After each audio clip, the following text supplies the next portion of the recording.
everybody. How y'all doing? What's going on? What's going on? Shout out to all of you all tuning in. Oh, how y'all doing? What's happening? Thank y'all so much for being patient with me. Y'all, I went to the store after work to get some medication because the pollen is kicking my butt, right? Wow, a whole bag of items was just left out. And I asked the cashier, is that everything? So naturally, I'm going to go up there tomorrow with my receipt and go ham in on Walmart. So if I make the news, just know I want you all in advance. be on the lookout. Lady Luck Club cut up in Walmart. Oh, I can't believe it. It's like, man, it's not like cheap stuff either, you know. It's some bug spray and Clorox. Summertime, you know, you gotta lock down the house, put up a barrier, bug spray around the home, treat the yard and all that stuff, because you know, all the bugs want to come in the house like they live here and pay rent. And so, oh, you talking about pissed. So yeah, I gotta go up there tomorrow and cut up. But y'all, thank y'all so much for being patient with me and hanging out with me. Y'all ready? It's Memorial Day weekend. We are off Monday. Happy Memorial Day to all of those in advance. So tonight and tomorrow, we will be at it. Sunday and Monday, I plan on taking the kids to Six Flags so I can get out and get some exercise and get them out the house and, you know, spend some time with them, reward them for doing a great job throughout the school year, and just kind of welcome in summertime by having a little fun. So we're going to be in it for today and tomorrow. Y'all ready?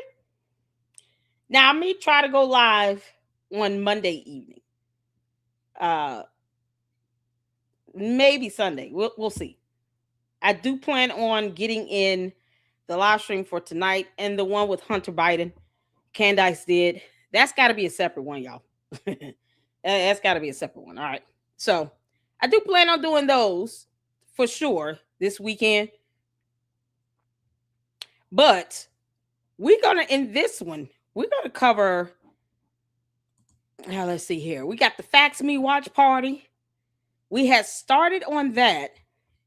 And then we have Gary from Paramount Tactical's response. So, yeah, we're going to go ahead and get started. Y'all ready? I'm going to start this with Gary's response to,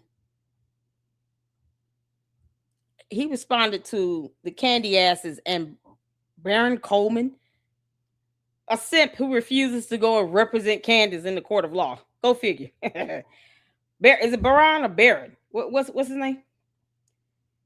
Coleman. I just call him Coleman. Coleman. You're supposed to be an officer of the court, a bar licensed attorney, and somehow you still have not managed to represent Candace. So you just going to sit and do all these videos, but you don't want to represent her in the court of law. Why not? I mean, you might as well. You're halfway out here defending her at all costs. Why not?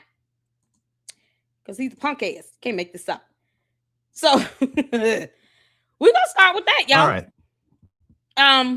Shout out to Gary with Paramount Tactic.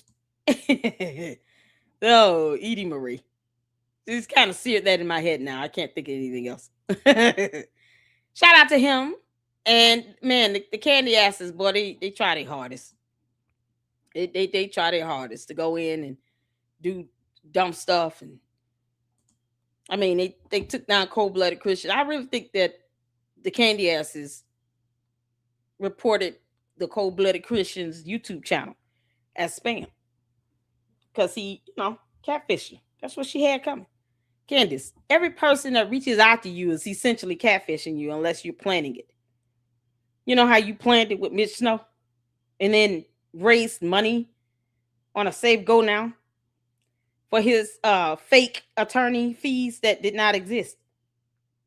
Because I went over the lawsuit you thought he filed. I went over it. They dismissed it.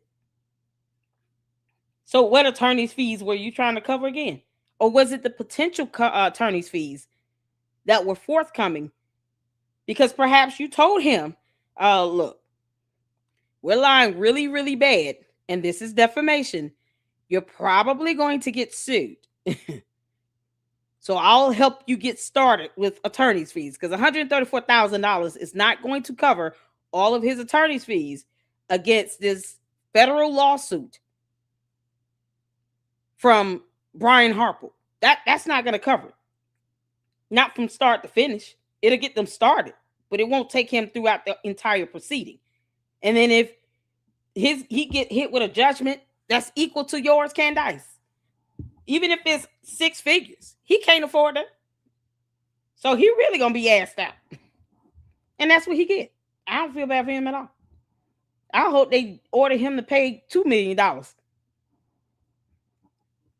Candace ended up having to pay 20. Let that happen. So your cult members out here talking about somebody spamming and scamming because you don't vet tip lines, but you planned that nonsense with Mitch Snow. And you knew more than likely he was lying and could possibly face a lawsuit. And his dumb ass went along with it. I don't feel bad for him either. But Candace, you knew that you weren't trying to help him pay those attorney fees. Why don't you tell Baron Coleman to go represent Mitch Snow for free? Make that happen. Chapel. What's going on, all y'all? How y'all doing? Let's get some music on in the background. I have to have some noise in the background. Shout out to all the mods, all the members, all the Lucksters up in here. Thank you all so much for your support. You guys could be tuning in to anybody, but you chose to tune in to me. And I am honored. We are in this for the rest of the evening. Y'all good to hang out with me? For those that can't hang out with me, we're going to have a good time. When we do the Hunter Biden interview, that's got to be a separate live stream because I don't want this one to be 1,000 years long. Y'all know I could do an 8-hour live in a minute. Candace, when I say I'm doing a marathon, I don't play games with that. That's why her dumb ass be watching. She knows I don't play around with it. What's going on, Don't Stop? Francisca, how you doing, honey? You got a new emoji. Nice. So uplifting. I love it. Shout out to you. Shout out to my moms. Thank y'all so much for being so patient with me as well. What's going on, Jackie Boland? Oh, man. Y'all, we in here. Juju up in here. Shout out to my mom, CC. I see y'all. I'm just trying to get some of you all's comments up. Mindy, Susie Q, how you doing? Happy Friday to all of you all. Saint, shout out to my mods. I have the best mods ever. Best mods ever on YouTube. Yes, I do. I love my mods, y'all. If y'all wonder why I dote on my mods, because this is volunteer and they hold it down here. So you got to give credit where it's due. They are absolute blessed to me. All of them. They look out for me. All the Lucksters. All of you all look out for me. You guys will say, hey, why don't you collab with Lady Luck? Mindy and X-Files and Francisca, boy, they'll help set up collabs in a minute. Lady Luck, you gotta collab with this person. You guys are awesome. I love it. I love it. I have not checked my email today, so I have to see if I've gotten word from Artie Trolls. Hopefully so. Tomorrow we're gonna have a little thing with Edie Marie. Y'all remember that? Let's see here. I hope Artie Trolls got my email. Artie Trolls, if you haven't seen my email me. Ooh, child. Oh, we got to check on a federal lawsuit with the LGB meme coin. How's she not on the case? Candace, how did you get dismissed off as a co-defendant? When did that happen? I haven't seen an order on that for the allegations to be dismissed against Candace. I will look, though.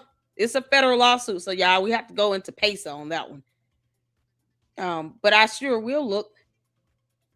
Thank you, Mindy, for sending me an email on that. Hold on a second. Oh. Y'all, can someone please reach out to Artie Trolls and let him know. I don't see an email from him, but I definitely want to do a collab with him. Excuse me. Oh man, sorry you all. I had to sneeze.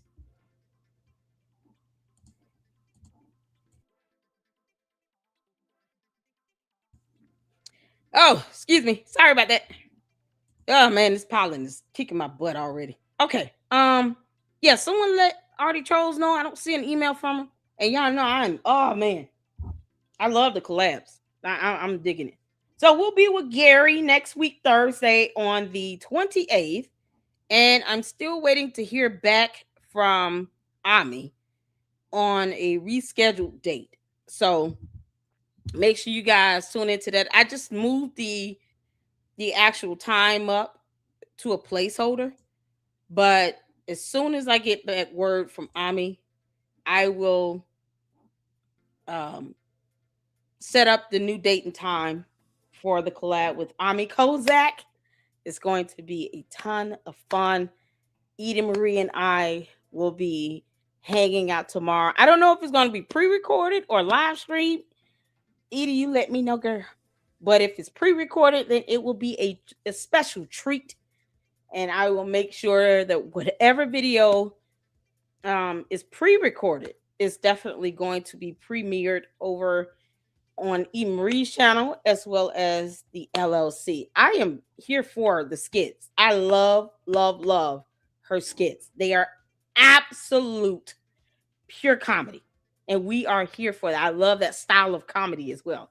The skit like comedy. I told her she's like the new age Mad TV. We're here for it. We're ready for that to take off. I see great things happening in that in the future. Look at God. Won't he do it? Y'all ready? Let's hear from Gary from Paramount Tactic. Shout out to all of you all. I appreciate you all. Hit that like button. Y'all hit that like button. Hit that like button. Y'all hit that like button. Somebody said Israel pre-approved. Reasonable sense. Can you tell Israel to send me my $7,000 check? Thinking about taking the kids to Universal Studios. Can you tell Israel to send me my money? Why are they withholding it? Why does it take so long? It's been 8 months. The candy ass has been promising I was gonna get $7,000 for 8 long months. And I have yet to get the money. Summertime is coming up. Boy, that $7,000 will come in handy to help pay some bills. You know, I gotta buy groceries because they can eat $600 worth of groceries in a week. Imagine taking them little buggers out of town. We got to do buffets just for them to like feel complete. Can't take them to like a regular restaurant. They would sit there and like keep ordering add-ons and stuff like that. Like, come on, man. That $7,000 would be a blessing. Hey, what's his name? Reasonable. Can you send me a super chat? I'm just gonna keep calling out the candy asses on this. Send me a super chat. Let's set up that $7,000 goal. And then you can help me reach it. Tell the other candy asses to send me some money. Until Israel decides to, maybe they can just reimburse you all. Y'all can give me the $7,000 up front. I think this is more than fair. The candy asses want me to get this money so bad. So they can give me the money up front. And then the candy asses can send an invoice out there to the Israeli Prime Minister and Candace Owens. And then y'all can just let them reimburse you. It's a win-win for me. I lose nothing in that. Go ahead, just give me the money, bro. Why y'all keep getting my hopes up? Yeah, Israel pre-approved. We're here for it. I just want the money. I don't live in Israel. I have no idea what they're doing over there in everyday people's lives. Like, I don't live over there. But if you want another country to give me $7,000, okay. Yeah, Child, ain't hurting my feelings. Hey, don't reply. How you doing, honey? Give me the $7,000. Come on, reasonable. Don't be selfish.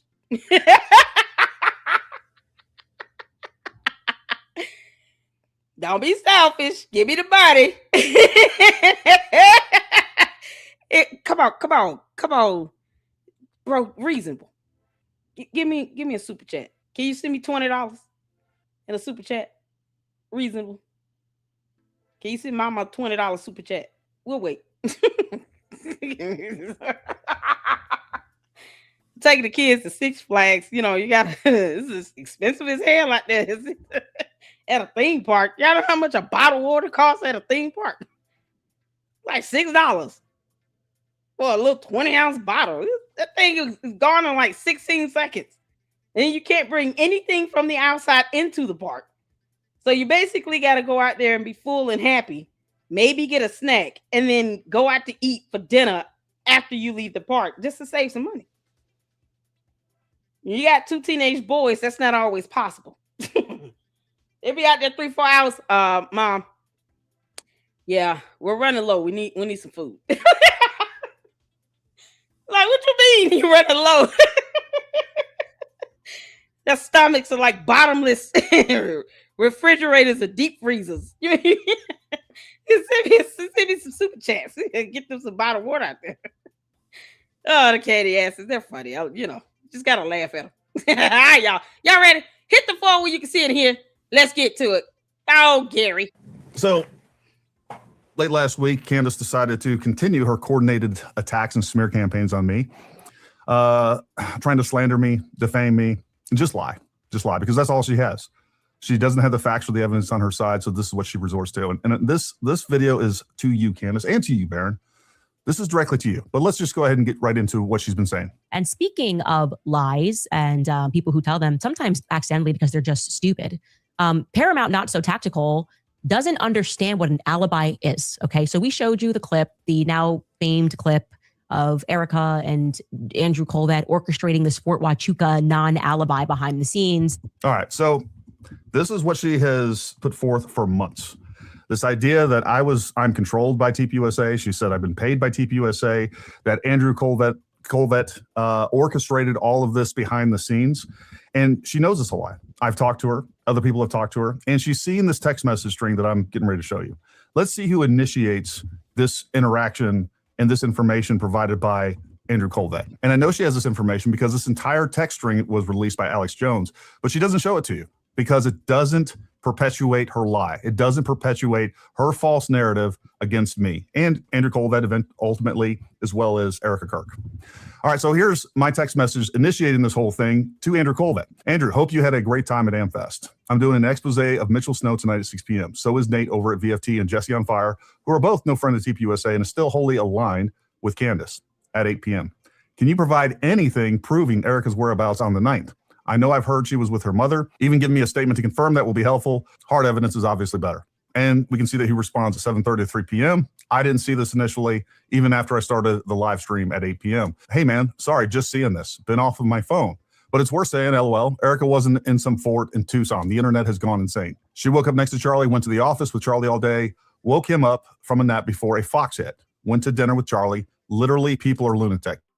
And then we received this picture. Proof she was with her kids at 8:33 a.m. Pacific time. Don't share. And yes, I didn't see the don't share part. I was literally doing the live stream, looked over at my phone, saw a picture, screen grabbed it, threw it up there, presented it to the people. Now let's go back to the very beginning of this. Andrew, hope you had a great time at AmFest. I'm doing an expose of Mitchell Snow tonight at 6 p.m. Eastern time. So is Nate. Can you provide anything proving Erica's whereabouts on the 9th? I know I've heard she was with her mother. Even give me a statement to confirm that will be helpful. Hard evidence is obviously better. But that right there is proof that this was not initiated by Andrew Colvett. TPUSA is not paying me. They're not directing me. The only thing that he said was don't share the photo, which I missed. Big deal. Who cares at the end of the day? We'll talk more about that in just a moment. But one thing I don't do anonymous sources. I was forthright and honest with everybody who that information came from. And if I hadn't been, this wouldn't even be a thing right now. This would still be who sent this? She'd still be making a big deal about it. But look, Candace, this is the way I look at this. If you're going to have anonymous sources, you better have verifiable information. You can't just build an entire narrative. It's unethical. And you're not going to see any serious journalists do that. And by the way, you consumers out there, you shouldn't accept that. We have unverified sources providing unverifiable information. That is not the way that we do these things. Anyways, let's carry on. And Paramount Tactical, who is not a very quick reader, did not realize that he was not supposed to read out the alibi or show the picture, and he accidentally did. Okay. So now that he's accidentally rumbled the fact. Girl, hold on. Candace, I know damn well you're not saying somebody's not a quick reader when you're a non-reader with your illiterate ass. Gary, hold on a second. I got you. Mama got you. Hold on. Let me go in on her for a minute. Candace, let me explain something to you, you dumbass demonic alien that crash landed on our planet where no one asked you to be here, and you are always welcome to leave. If you want to go to Russia, girl, when do you want us to help you pack and get your ass the hell up out of our country? See, I tell you one thing right now, Candace, you know not to F with me, because you will find out. I have no quarrels with suing the crap out of you, and would do it flawlessly with one attorney while you're trying to scramble with 4, one of which has already filed a motion to withdraw from your case, and you will lose that one as well. As a matter of fact, you're going to lose all your defamation lawsuits because all you know how to do is lie. I hope they depose the hell out of you. Candace, if I sued you, that's exactly what I would make sure is done. You would be deposed and placed under oath. And understand, my lawsuit would be a federal lawsuit. That way, any criminal activity that is supported with evidence that a prosecutor would be interested in pursuing in a criminal court would be forwarded over to them and referred as criminal charges against you. And you know what I'm going to do, Candace? I'm going to tell you exactly what I'm going to do. I'm going to sleep peacefully and still not give a damn how you or your dumb ass cult members feel. Do you understand me? I don't make threats. You used to people stalling around, I guess Erica Kirk could be waiting for something. I personally would not. If for nothing else, she should get a protection order against you.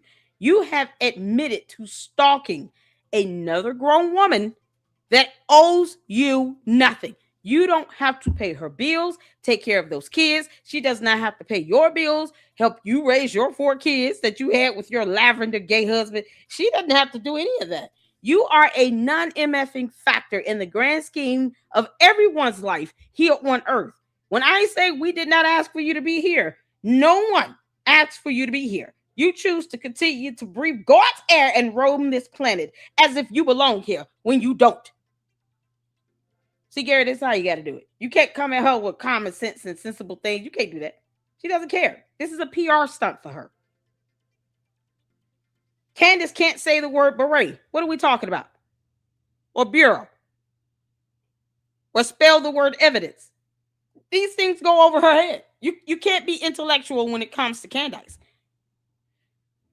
No, your response has to be swift where she has no power. That's the court of law. I don't give a damn about court of public opinion. Candace, your dumb cult members want me to get $7,000, and yet they won't even leave me a $20 super check. Go figure. They want me to get all this money so bad. Why not make it $70,000? Why stop there? Make it $7 million. If Candace can earn $50 million weaponizing the death of someone that she did not like either and had unfriended for at least a year leading up to his assassination, then I have no quarrels with any country on earth giving me $7,000, $70,000, $700,000, $7 million, $77,777.77. Put all sevens in that bad boy and at least have 3 sevens behind the comma. .77. And it will not bother me at all. If that dumb demon can get 50 to 60 million in 6 to 7 months lying through her teeth that led to a federal lawsuit already from this situation, I don't care if someone gives me $7,000. Just stop being cheap with it. Gary, this is how it's done, honey. I'm trying to hip you out. This is how you got to talk to them.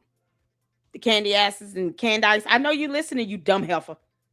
You're bad at this. Victim Marks handed you your ass on your show. You should feel stupid from that. But we all know you have no conscience or soul. Why you kept trying to talk about some beheaded cat? Why would you want to focus on that? It's dark and demonic and disgusting. You actually have people that actually love pets and animals. The man is not going to jail over it, so why Harper want it? That is the level of intellect that Candace has. She would rather talk about a beheaded cat that may or may not have been done by somebody that was 3 years old. And what if he didn't actually do it and he found it that way? What if it was him and a group of other 3-year-olds somehow doing something like that? You have no idea what really happened in this man's past. And guess what, Candace? It's none of your damn business because you don't have to take care of him either. You don't have to take care of Gary from Paramount Tactic. He's a married man. Why are you sitting here? You think he's supposed to be a simp for you? This is what happens. She tries to go in calling him an obscure YouTuber. Yeah, one whose name you keep putting it out there. I will take advantage of this opportunity. Candace said my name, y'all. I don't give a damn about none of the other stuff that she said because we all know Candace cannot spell or define the word obscure. When you can't somehow seem to pronounce the word beret correctly. If I were you, Gary, I just would have clowned her ass for the good 30 minutes. Oh, Candace, I would have ethered you. This is just a sample of what I can give you. Just a taste. There's no reason to lie if you have talent and the truth. What do you need to lie for? Candace has neither. That's why she lies like hell. I told you, Gary, I got your back, honey. Mama got your back. Mama know. But the candy asses are brainwashed cult members and bots.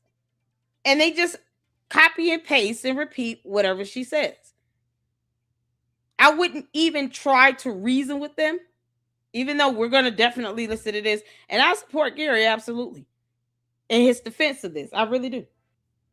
And formally, if you think about this, if he wanted to sue Candace, this could be a video where he could at least show that he tried to correct the record and he went and debunked all the lies that she told. And she still doubled down and showed malice. So, you know, there it is, Candace, because you still won't learn that lesson because words are hard for you.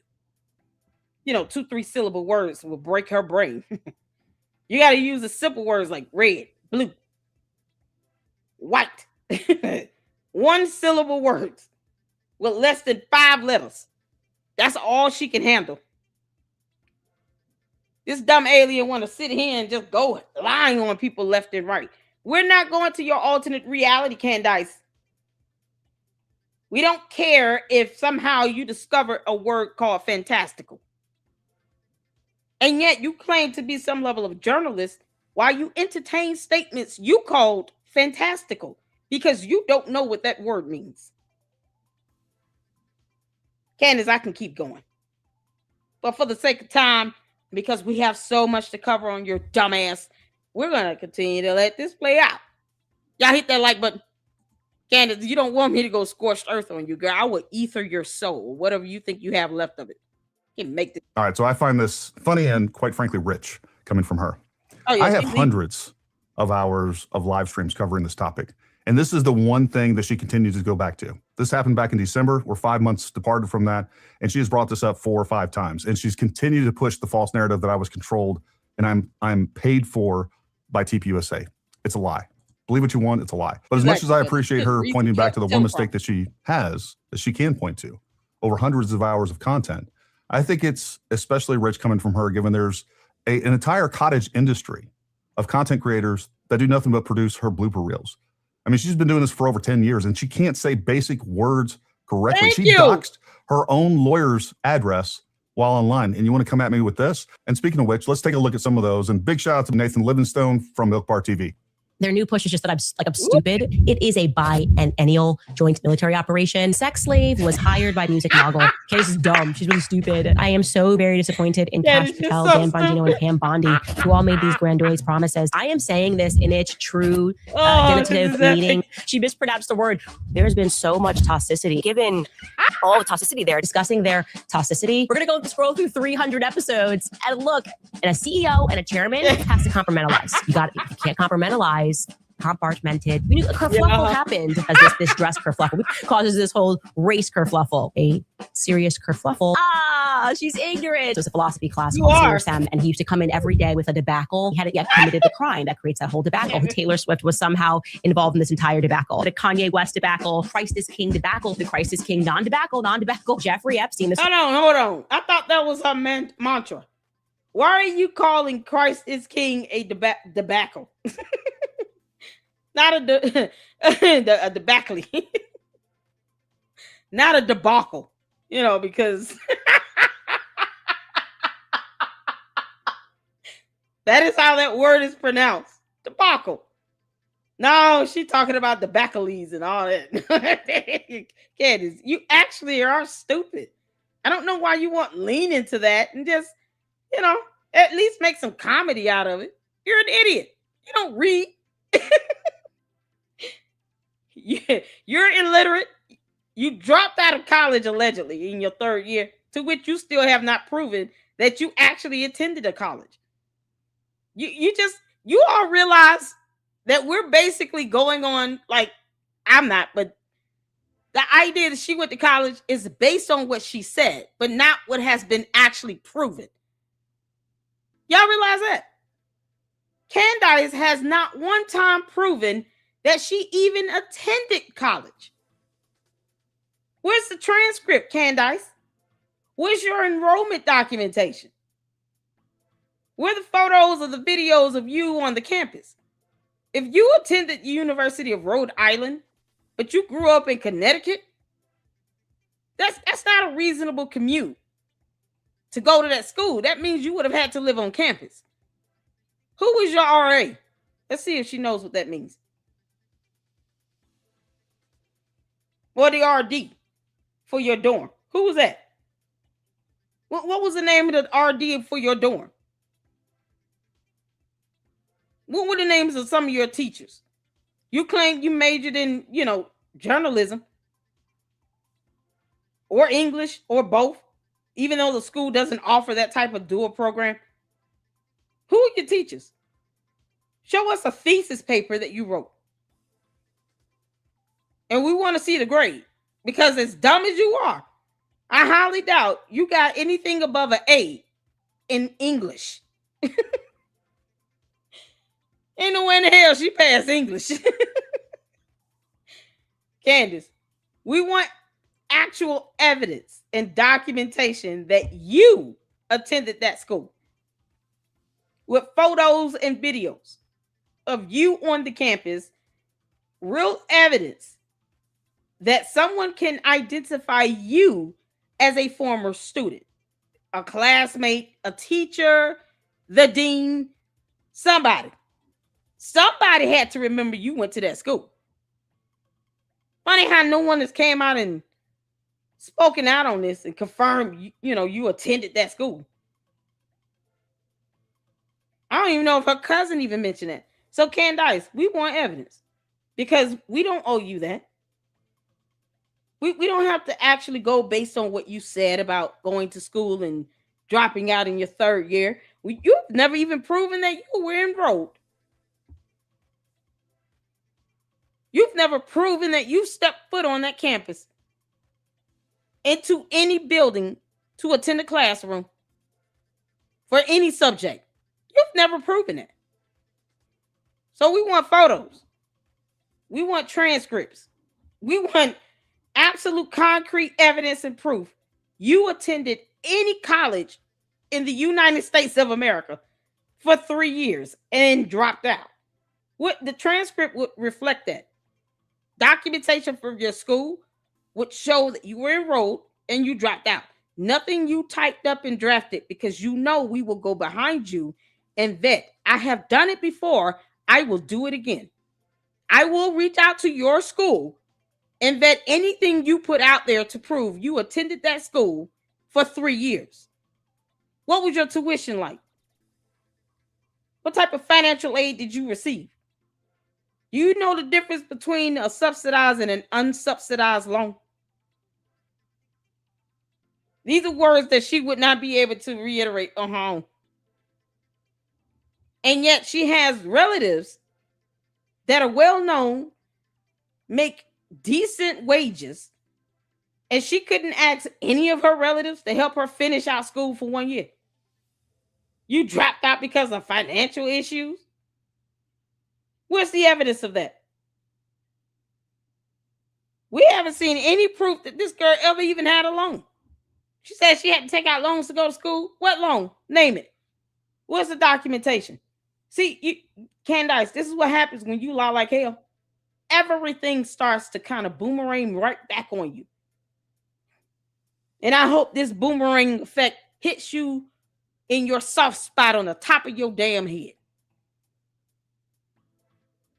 This is what people mean by you having it coming. Because you keep effing around, now you about to find out. So for all the times you've called everyone else a liar, yeah, we're ready for you to prove that you actually attended a school, a college. Show us your papers, your transcripts, your assignments, tests, quizzes, something. And when you show it, I want photos. I definitely want photos. You know we're going to vet it and go behind you and verify. Because you have the nag of drafting up fake documents and texts and emails, trying to pass it off as something. You couldn't even put that fake ass email in the proper format. That's how dumb she is. Yeah, we'll wait for that evidence, Candace. And understand, we will contact University of Rhode Island again to verify anything you put out there to prove that you went to that school for 3 years. Yep. See what happens? I told you. You don't want me to start digging, Candace. Whole debacle, Epstein debacle, and him wanting to move on from the Epstein debacle, the FISA debacle. Are you guys following this debacle with her earrings? The Hamptons debacle came up. Okay, remember that whole debacle? Sort of a debacle, when that whole debacle was happening, entire debacle, calling out Candace Owens and waiting for her to make a mistake so they can try to delegitimize every effort that she is making to get to the bottom of this thing. That was meant to legitimatize her. It wasn't because people were just trying to delegitimize him. This caricature of Candace Owens, I did not grow up in a Prince household beyond a couple of his major hits, namely Raspberry Beret, retired Green Beret. To do it again posthumously will be posthumously honored, a posthumous award. They've decided posthumously. So I'll give you an analogy, or actually an anecdote, not even an anecdote, a little anecdote. I'm sorry, I don't speak German. Everybody uses the terminology blitzkrieg. You can't even say blitz means lightning, krieg means war, and the NFL football team say blitzkrieg. Like, no, he just liked the architecture. He loved the architecture. It was about the architecture. He loves the architecture. I think this may have been about more than the architecture. Ways you can honor Charlie. Stop telling us that it has to always be Miss McIver, obligatory. Boyer then jumped into the foray. Alex Jones jumped into the foray. There is a borough that has been corrupt. Borough of alcohol and tobacco, federal bureau of investigation, FBI borough of prisons chief. What is the borough doing? All these bureaucrats, among bureaucrats, into the bureaucrats, the federal borough, state borough, Utah borough, rebuilding this borough. Look at the boroughs. Is the borough's borough? Were you brought into an FBI borough? Look, I'm not going to be lectured about mistakes on the internet by someone that thinks there's a hard R in macabre. And, look, some of us are built to defend this country, and some of us are just built to be professional liars and grifters. But let's listen to what else she has to say. That the internet was correct, that these didn't look like Erica's children. First, he said, it's not her son. Like I said, there have been people who say that it's also not her daughter, but who am I to make that claim?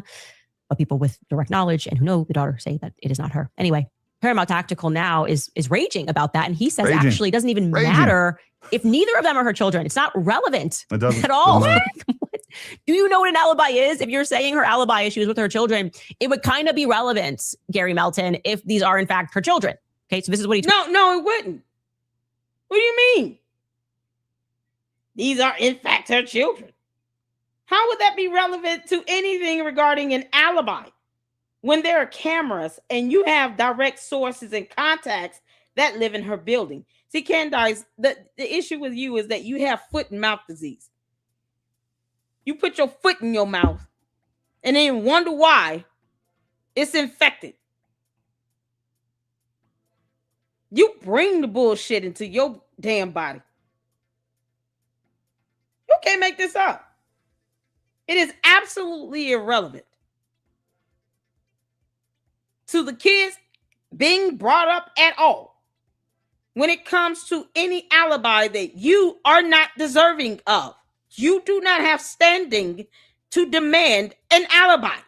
No one gives a damn how you feel. And they should not be catering to you like that if they're not going to pursue legal action. And I'm talking about make it quick, because there's this thing called a timely filing period. You can't wait forever to file something about defamation. This is why Erica Kirk needs to do it. Because Candace is not going to stop until she does. You're talking about her kids, and you know that you're stalking her. So the kids are absolutely irrelevant. You don't need to know anything about those kids being hers. When you have people watching and stalking her that live in her damn residential building, you already know her whereabouts. You try to disguise it as some sort of Egyptian plane following her and Charlie Kirk everywhere. No, that's you admitting to stalking. You've been stalking them. Prove me wrong and take a lie detector test and go get under oath. I dare you say that in an affidavit, a sworn affidavit, that there are Egyptian planes that were stalking Charlie and Erica Kirk and not you. I dare you, heifer. That way we can just get your ass hit with some perjury and keep living. Can't make this up. Don't bring up the kids. You don't want people to bring up your kids, Candace. Stop bringing up her kids. You trying to take yet again another woman's motherhood away from her. For what? You did the same bullshit to Brigitte Macron, and now you're doing this to Erica Kirk. You cannot take away her motherhood. You were not there in the hospital when she gave birth or wherever she gave birth. And the audacity to say, yeah, you know, those aren't even her kids, you know, because of reasons. Okay, well, then the same can be said about you and yours. How do we know those 4 kids are your kids? Proclaim to be an alien and all. George wouldn't even know where to stick it to even impregnate you. Can't make this up. This is peak hilarity. He tweeted, the fact is, we don't know. It hasn't been clarified by Erica, but it doesn't matter. The content of the picture was irrelevant. It was proof that she wasn't at Fort Huachuca on the night. No, Gary, let's just take apart that sentence. I really hope you're not watching Baron Coleman's show, because that's a high IQ outfit, and he would really be upset with this, and he would bring up a logic book. We don't give a damn about Baron. What's his name? Baron Coleman? Baron Coleman. We don't give a damn how you feel. When did you become important? You don't take care of Erica Kirk either. You're letting a dumbass, ignorant piece of crap brainwash you into believing that somehow Erica Kirk needs to live rent-free in your head 24/7. Most of these simps can't even admit that Erica Kirk is a beautiful woman. And they probably wish they had someone like her in their life. They simping for Candace. Yeah, they definitely would love to have somebody like an Erica Kirk on their arm and shoulder every night. And she has some business about herself. Erica Kirk has some business about herself. Won a whole pageant to be Miss Arizona. And was still able to get Charlie Kirk's attention and become his wife, and gave him 2 kids. Meanwhile, Candace is a scorned woman. And you think we give a damn about a Baron Coleman? We don't care about his ass. He is insignificant in all of this. That moron can walk into oblivion right now. Most of us would not give 2 craps. and he calls himself an officer of the court. Oh, he will be mad. Who cares? Gary doesn't answer to Baron Coleman. No one does this for Baron Coleman's satisfaction or yours. The audacity that Gary is supposed to prove something for Baron Coleman not to get mad. We want him to get mad. Let him get mad. Tell him to represent you in court for free. And Mitch Snow. I mean, if he want to knuck, if he buck, why don't he just do an order of entry and represent at least Mitch Snow? You can afford attorneys. I want to see that happen. I want Baron Coleman to go to court for a federal lawsuit now in a district court and go in there and reiterate all that bullshit he's been saying in his videos as a legal argument. I dare him. I've already said this once before. He would never repeat most of that crap in front of an actual federal judge because he knows it's not based on the finding of fact, law, or evidence. You don't get to twist up laws to fit your moot point based upon your opinion of something. Don't give a damn about that. He knows there's case law to help him interpret laws. There's precedent that has been set in other cases. So the court would not care about his opinion either. They would be more concerned with, are we interpreting this law correctly and applying it as it should be? And what does precedent show? What does case law show? Even if it's not precedential. Let's be consistent with our interpretation of law. He knows he can't go to court saying all that bullshit. He knows that. YouTube is not court. No matter how hard you want it to be, Candace. That whole court of public opinion, don't nobody give a damn about that. You about to be out millions of dollars because you think court of public opinion somehow overrides the court of law. You and the devil are a liar. Can't make this up. Ron Coleman can kick rocks and kiss all of our asses. Take apart that sentence. I really hope you're not watching Baron Coleman's show because that's a high IQ outfit and he would really be upset with this and he would bring out the logic book. All right, so let's bring in Baron Coleman's logic book on this. No, that's not how defense works, honey. That's not it. That's not how defense works. That's how prosecution works. You have to prove your evidence. You have to bring your evidence and prove beyond a reasonable doubt, beyond all reasonable doubt that somebody did something. That's how we convict people in this country. What the hell are you talking about? What the heck? You see this? You think a judge would take his ass seriously watching these videos of him sit here and butcher laws? Not one time did he start off by differentiating civil matters from a criminal matter. And he went to law school. He went to law school now. Like Megyn Kelly. Just because they attended law school doesn't mean that they're competent or smart or intelligent either. Everybody's not meant to be an attorney or a lawyer. If he goes out here and intentionally lies and defames, and he's an actual bar licensed attorney, he can have his bar license revoked. The hell you mean? He might want to start being careful about what he says. He could be reported to the bar for intentionally spreading misinformation and making defamatory statements and then doubling down on it like somebody owes him something. Child, that judge would laugh that nonsense out of the court. What you mean he made Baron Coleman mad? Gary doesn't have to make him happy. There's more around here. Take apart that sentence. I really hope you're not watching Baron Coleman's show because that's a high IQ outfit and he would really be upset with this and he would bring out the logic book. All right, so let's bring in Baron Coleman's logic book on this. No, that's not how defense works, honey. That's not it. That's not how defense works. That's how prosecution works. You have to prove your evidence. You have to bring your evidence and prove beyond a reasonable doubt, beyond all reasonable doubt that somebody did something. That's how we convict people in this country.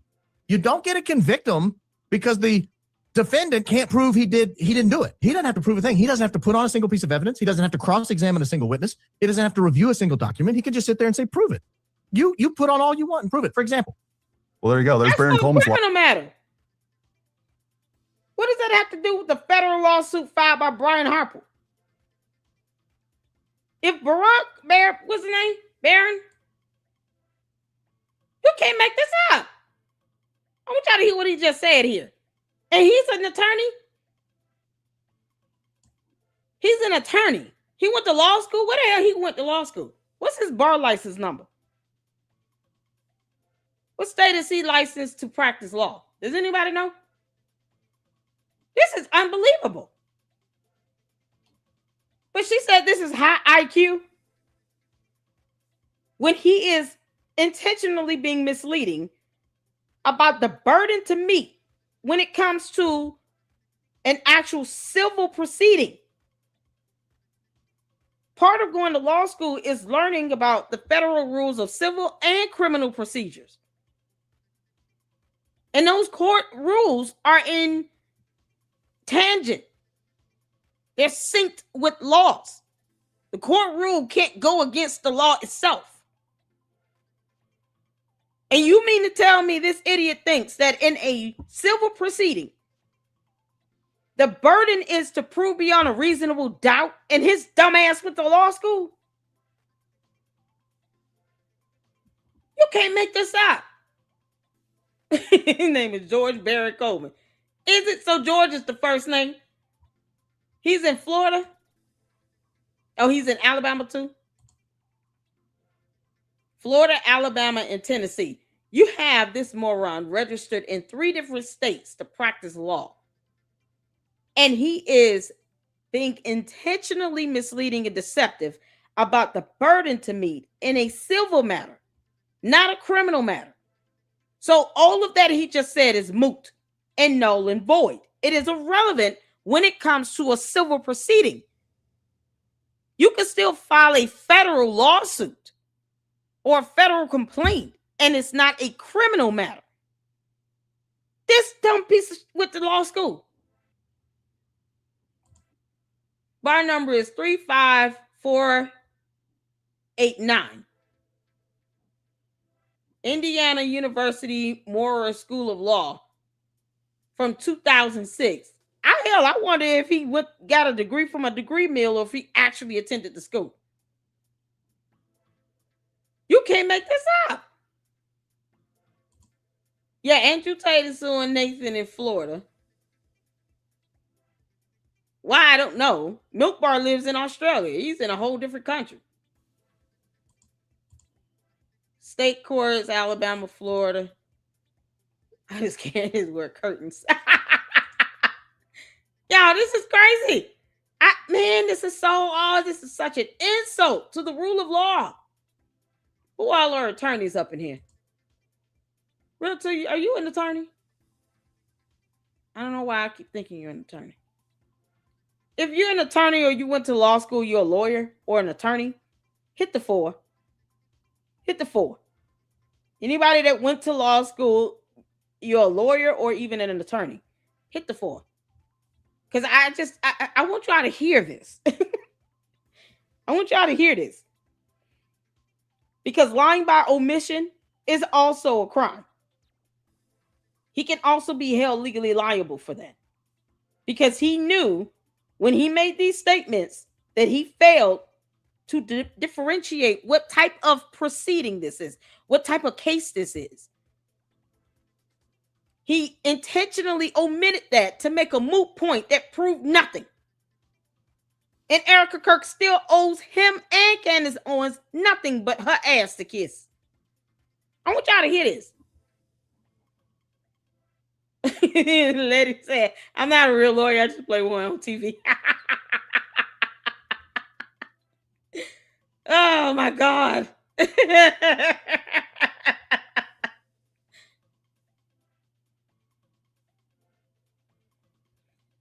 Y'all, you got to kick out these dumbasses that come in here trying to spam. Get out of here.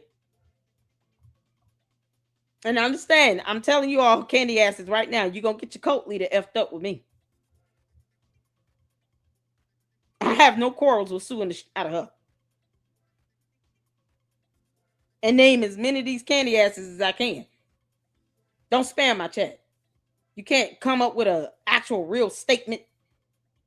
Kick rocks. You can make this up. Y'all make sure y'all hitting that like button. Coleman's logic book on this. No, that's not how defense works, honey. That's not it. That's not how defense works. That's how prosecution works. You have to prove your evidence. You have to bring your evidence and prove beyond a reasonable doubt, between all reasonable doubt, beyond all reasonable doubt that somebody did something. That's how we convict people in this country. You don't get to convict them because the defendant can't prove he didn't do it. He doesn't have to prove a thing. He doesn't have to put on a single piece of evidence. He doesn't have to cross-examine a single witness. He doesn't have to review a single document. He can just sit there and say, prove it. You put on all you want and prove it. For example. Well, there you go. There's Baron Coleman's logic on this entire situation. You are making the accusations, Candace. You are the one that's saying, number one, the military was involved in the assassination of Charlie Kirk. We're going to address that insanity in just a minute. Number two, you're saying that Erica Kirk was there. Number three, you're saying that Brian Harpole was there. You have zero evidence. All you have is the word of a pathological liar. And there's so many reasons why none of that is true that I will discuss in just a moment. But it is. But here's the thing, Baron Coleman, I don't care if he sees this or not, and no one's scared of Candace. No one's scared of you. You dumb alien. No one is scared of you. Or your dumb ass coat. They know I don't give a damn how they feel. Enter my chat at your own peril. I don't play that shit. I don't care how they feel. Their feelings mean nothing in a court of law. That's why their cult leader hates being sued. Because she knows she does not want to go to court. And whatever discovery they can get out of her would be made available to the public. And she doesn't want anything about herself to be released out. That's why she lies about everything. She intentionally confuses people about her background just so you can be misled every step of the way and never fully find out what's going on with her background. Not one time has she ever proven that she actually attended college. And I want evidence. Since you demand photos from Brigitte Macron, we demand that from you, Candace. And until you present a photo, if for 3 years in college, you should have at least a good 5 to 10 photos every year. You didn't take pictures over there? Get this campus security footage. We want video footage of seeing you walk across the university to go to somebody's classroom. When I say evidence, I want evidence. It needs to be clear and irrefutable that you attended the school, that you actually went to class. If you lived in the dorm, which dorm, and all of that needs to be backed up. Plus, we should be able to get other people to verify that too. Can't make this up. But Baron Coleman failed to actually state for criminal matters, the burden to meet is beyond a reasonable doubt. In a civil proceeding, the burden to meet is a preponderance of the evidence, not beyond a reasonable doubt. And you're talking about a matter that revolves around Brian Harpole's federal lawsuit. That is a civil matter. It's still a civil proceeding. He's stating that they violated federal laws. So, no, Brian Harpole would not have to prove beyond a reasonable doubt. He just needs to be 51% convincing. And if this dumbass Baron went to law school, he knows that. He just failed to actually relay the accurate and direct truth about the differences between the two. This is not involving a prosecutor. Brian Harpole is not a prosecutor. He's a standalone individual bringing forth a federal lawsuit to the court. He's not a prosecutor. This is a civil proceeding. But somehow, Baron Coleman couldn't say that because he's trying to appease Candace, and he about to get himself effed up now that we got his bar license number. It's on you to prove this. Now, I made a mistake showing that picture, and you can continue to bring it up 100,000 times. Couldn't care less. But my real mistake was playing into your business model, and that is content creation through extortion. Because if you think that I was providing that information because I was trying to convince you of anything, you're out of your mind. I wasn't providing that information for you. I was providing the information for the reasonable among us. I do not have the forensic capabilities, and neither do you, to go through and vet all these. And by the way, I know that you're not going to accept it no matter what they give you. And again, just going back to my original text, can you provide anything proving Erica's whereabouts on the 9th? I know I've heard she was at her mother. Even give me a statement to confirm. That will be helpful. Hard evidence is obviously better. So this wasn't about trying to convince Candace. No one owes you anything, Candace, because no matter what information that you're provided, you are just going to turn that into more content. You are not going to accept it because you don't care about the truth. What you care about is getting more clicks, more views, and you care about pushing a narrative that is extremely popular right now and is extremely profitable. And unlike you actually have proof of what I allege. Because why are these bots asking, are we live? Why is that a common thing where you fail to show you have any other level of intellect beyond dumb questions like this that are repetitive? This is a live stream. Why are you asking if this is live? What is this? This is Gary going in on Candace, rightfully so, because her cult members are dumb as hell. You want to keep asking me that? Oh, I can get savage. You've heard nothing yet. You perpetuated the lie that Cabot Phillips was also there. That came from Mitch Snow, who also said Congressman Amodei was there. And that's been proven wrong as well. But Cabot Phillips jumped through hoops to make sure that he wasn't smeared by this. He said, my response to Candace Owens, I was not at Fort Huachuca on 9/8 or 9/9. I've never been. I was home in Nashville both days. On the afternoon of the 8th, I attended an ultrasound with my wife and stopped to get balloons for a gender reveal with our son that evening. It's a boy, if anyone's wondering. The following morning, I was at work as usual. Here are photos and surveillance footage below to prove my whereabouts. Go touch some grass, folks. You're being lied to. He provided surveillance footage. He provided receipts. He provided photos. None of that was ever good enough for you.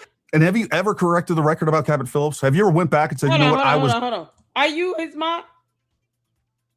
Texas Mother Bird, are you his mom?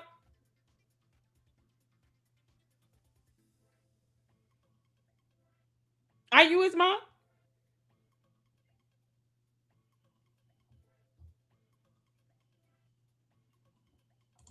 Well, my apologies to you. Anyone else can confirm that? Let me know. My apologies to you. I get asked that dumb question all the time by the candy asses. It's ridiculous. It's like, are we live? What do you mean? No, we're watching Gary's response to them. My apologies to you, honey. The rest of the candy asses, trying to spam. I'm just so irritated at the idea that the cold-blooded Christian lost his YouTube channel for scam, and yet no evidence was proven or provided to him to even show that. And he took his channel. Y'all make sure y'all keep cold-blooded Christian in your prayers as well. Wish him good health and a speedy recovery and all of that. We're praying for you, cold-blooded. Man, I can't believe he took his channel. This is so crazy. And it's because the candy ass is spamming the stuff and reporting it as a spam or scam. Although YouTube failed to actually show evidence of what's a scam or a spam at all. And then he filed an appeal, they denied it. Man, you can't make this stuff up. So when I see the candy asses coming in, they ask questions like that. I mean, I've seen that one 1,000 times. Oh my God. My apologies to you, honey. Welcome in. It's good to see. Good to see.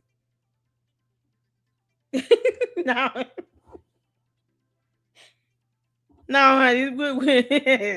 We're watching his response on this. I've been meaning to check this out since he did the video. But we are slated to go over and join him on next week, Thursday. So that's going to be fun and exciting. Shout out to you. My apologies, honey. You can tell oh, man. Now we got to be alert and make sure that we're not being scammed by these stupid cult bots. Because that seems to be the goal with them. Let's spam this live stream chats and comment sections. And then we're going to report it as such, because we have nothing else to do and we want our cult leader to be a dictator and control the internet. Can't make this up. Oh, man. My apologies, honey. Y'all welcome her in. Make her feel love. Sorry about that. Incorrect. I searched all through your content. I have a super grok summary here, and let's see what it actually says. Phillips, Daily Wire commentator, publicly denied it. He stated he had never been to Fort Huachuca. He was home in Nashville on those dates. He provided photos, surveillance footage, e.g. at the store, and details like attending an ultrasound with his wife and a gender review. Owens' response, thanking him for replying and congratulating him on the baby, noting that his Morning Wire segment on the 8th was pre-recorded, explaining beard differences, acknowledging he went to New York City that weekend, not Arizona, continuing to question the evidence and asking him to text photos directly so she could verify unedited iPhone metadata. She demonstrates how Hey, you still, man, expect this from somebody that's an elected official? Hell no. This is the thing. Candace has, 6 million bots and cult members that kiss her ass. They don't tell her no. They don't put her in her place. They don't correct her when she's wrong. She's still trying to sit here and almost justify lying flat out on this individual, noting that his Morning Wire segment on the 8th was pre-recorded, talking about beard differences. Why do you give a damn about his beard?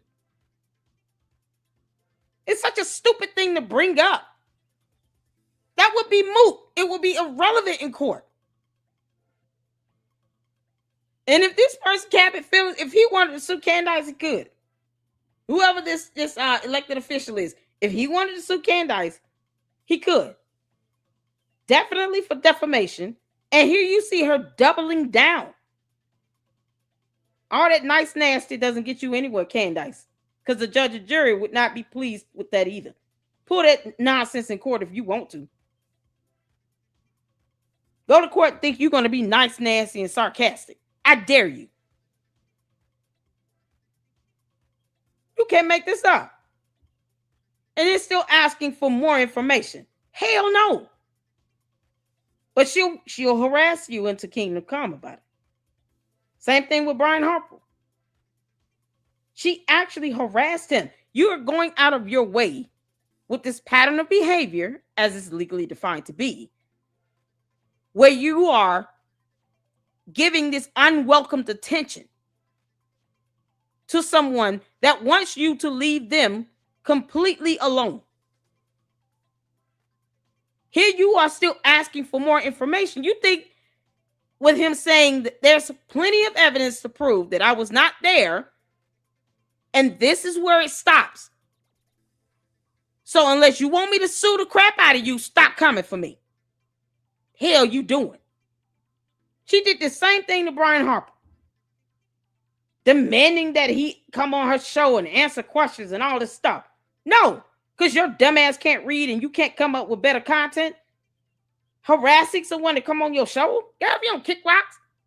Data can be altered and traceable when texted. She treated it as unresolved rather than retracting the initial reporting or the eyewitness claim. Later episodes and posts kept Fort Huachuca relevant to her coverage without conceding error on Phillips specifically. Hey, Nick. He did it all. It was never good enough with you.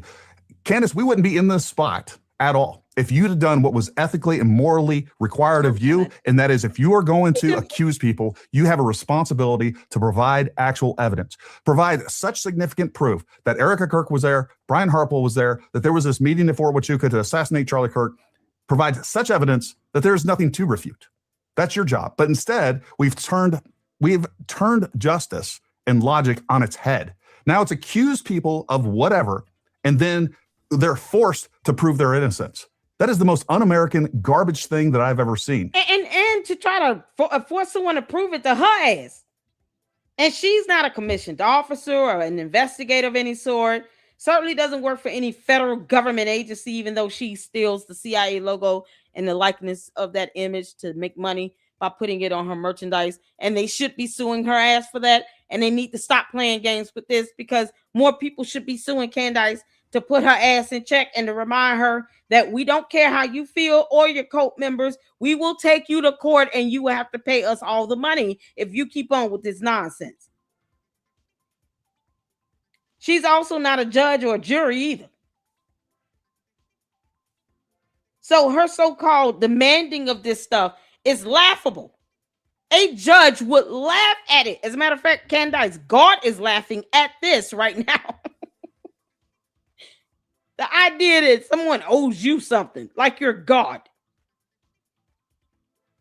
Candace, God wants me to tell you that you need to go sit down and have several seats before he sits you down. And then you end up broken, despondent because of it. He knows how to humble you. He'll take away the one thing that you're trying to hold on to the most. Your infamy and your fame and your money. He will strip you of that in a hot minute. Stop playing with God or people of God. He knows how to get your attention. Candace doesn't even believe in the scripture, but yet talks about Christ as king. Girl, if you don't go so well. And I'm offended down to my soul as an American that loves this country, that has fought for this country, by that. I find it repugnant that that is what's taking place. And that is the new standard. And by the way, there's so many people dumb enough to actually support it. It's insanity to me. And again, what you're engaging is content creation through extortion. That is what you do. Let's go. And this would be a mess. Okay. So if it is proof that she was not at Fort Huachuca on the 9th, and if the proof that you presented was that she was with her kids, then indeed, Gary Melton, the content of the picture is relevant, if it's, especially if it's not her kids. No, it's not. It's not relevant. And no judge or jury would agree with you or Baron Coleman. And they will scold his ass. Preferably, they will sanction him. That federal judge will not be playing games with you, Candace. And that's the one thing that you know you have no control over. You do not control the courts. You don't control the law either. You're supposed to abide by them as everyone else should be doing that. And when you don't, you can be held legally liable. And any person in this country has the right to pursue a lawsuit against you in the court of law in the name of justice. While you sit here and file motions to dismiss to try to dodge the damn hearing. You file a motion to dismiss and you know that that triggered a hearing, and then you're stalling on the hearing on your motion. Make it make sense. June 22nd, 1 p.m. Eastern Standard Time, Candace. Take your dumb ass to court. Stop stalling on the Macron lawsuit. You are stalling. You've already admitted to defaming them. And then you doubled down and you did it with malice. Go to court. Her punk ass wants discovery and subpoena power somehow. That's how alibis work. He goes, why do you care whose kid it is? It's none of your business. The way that accusations work is you provide evidence of your accusations. So let's not get the cart before the horse. You can criticize me on this piece all you want. The fact is, we wouldn't be here if you'd have provided. And again, I'm not trying to convince you, Candace. There's no convincing you. You're not going to let it go no matter what. Of course. There is nothing that is going to convince you of this idiotic lie about Fort Huachuca. Gary, you introduced this to the public as an alibi for Erica and proof that she wasn't at Fort Huachuca and was in fact with her kids. Now you're saying it doesn't even matter if it's her kids and it's the content of the picture is not relevant and somehow it's still proof. How could it be proof if Erica's not even in the picture? It was stupid off the bat because Erica's not in the picture. So all it would be proof of is her kid. You already know where she was. You have sources and direct contacts that live in her damn building. In her residential building. Not some complex where she works. This is her residential building. You know, the place where she calls home and deserves to go there in peace. I would not want to go home either. Knowing that your dumbass cult members are living in the building with me and stalking me. And then calling you and telling you my whereabouts. I wouldn't go back there either. I would move. I would silently move out. Not say a damn word to anybody except my mama. And take my kids and move. Then you'll have to find my ass. You kidding me? You got Erica Kirk being stalked. And these morons are reporting to you about her. Not thinking that they can easily get some jail time for this felony. Because they're there in person. You're the one that's just being the puppet master. You will be held just as liable as the people that you claim to be sources and direct contacts that are stalking her in person.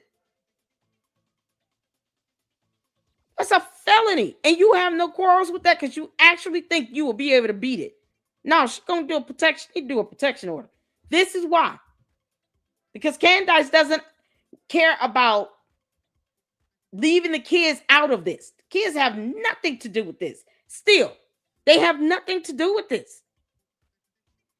And you want to pretend like you don't have people calling and contacting you about her whereabouts. And then, once again, let's not forget that there are surveillance cameras. She has cameras. Her neighbors have cameras. You understand that those cameras can be used as video evidence. They come with date and time stamps. Whether you believe it or not, Candace, is irrelevant. You will find out what it's like in this reality to lie on someone and to defame them and to be malicious about it. And then you're ordered to pay $20+ million. You'll find out. We don't know what you do on your home planet, but we don't play that shit here on Earth. Let's play this out. Like, what would she accept as proof? Is it just so happened that one day, that particular time and date? Because let's understand what's happening here, folks. I'm reaching out, or anyone's reaching out to Andrew or Erica directly and saying, hey, look, do you happen to have a picture or any proof of where you were on a particular date and time?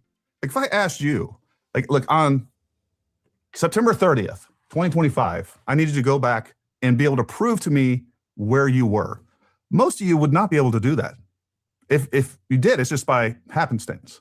So I'm trying to understand what would be, other than, yes, I'm accepting her word that the screenshot, this picture of her phone showing kids on September 9th is legitimate.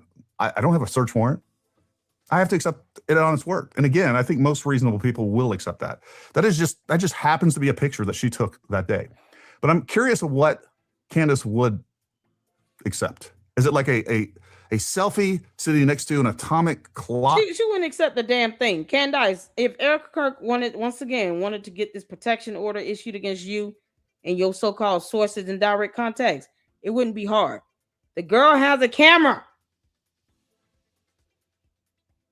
Her neighbors have cameras. You know, someone like Erica Kirk have to have cameras installed. Because Charlie Kirk and who he was, and he was a public figure, and they always received death threats. She has cameras. She could bring video evidence to show where she was. The hell you mean? If she has a camera at the door of her residence, it's going to capture her going in and out of it. Someone that gets death threats like that, high-profile individual, where you have people who, if you don't agree with them politically, they'll sit here and put a mark on your back, because of reasons, but they still don't pay your rent. Can't make this up. You know she had to have cameras. The building would have cameras. So for whatever is not installed on each residence door, the building itself would have surveillance cameras.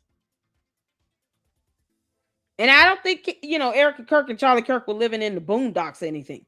I would like to think that where they lived was a very nice, probably well-gated type of community. So it wouldn't be difficult to go even to whomever owns the building itself to say, hey, we need your security personnel to pull surveillance camera footage because Erica Kirk is being stalked by this dumbass named Candace who does not belong on our planet. And somehow she has her little minions and goons and bots and, cult members that are reporting every little thing that Erica Kirk does. And she resides in this building. Candace openly admitted she has sources and direct contacts. We have eyes and ears everywhere. We're always watching and listening. Who the hell is we? Candace, are you referring to you and those that legion of demons in your head? Who is we? We are always watching.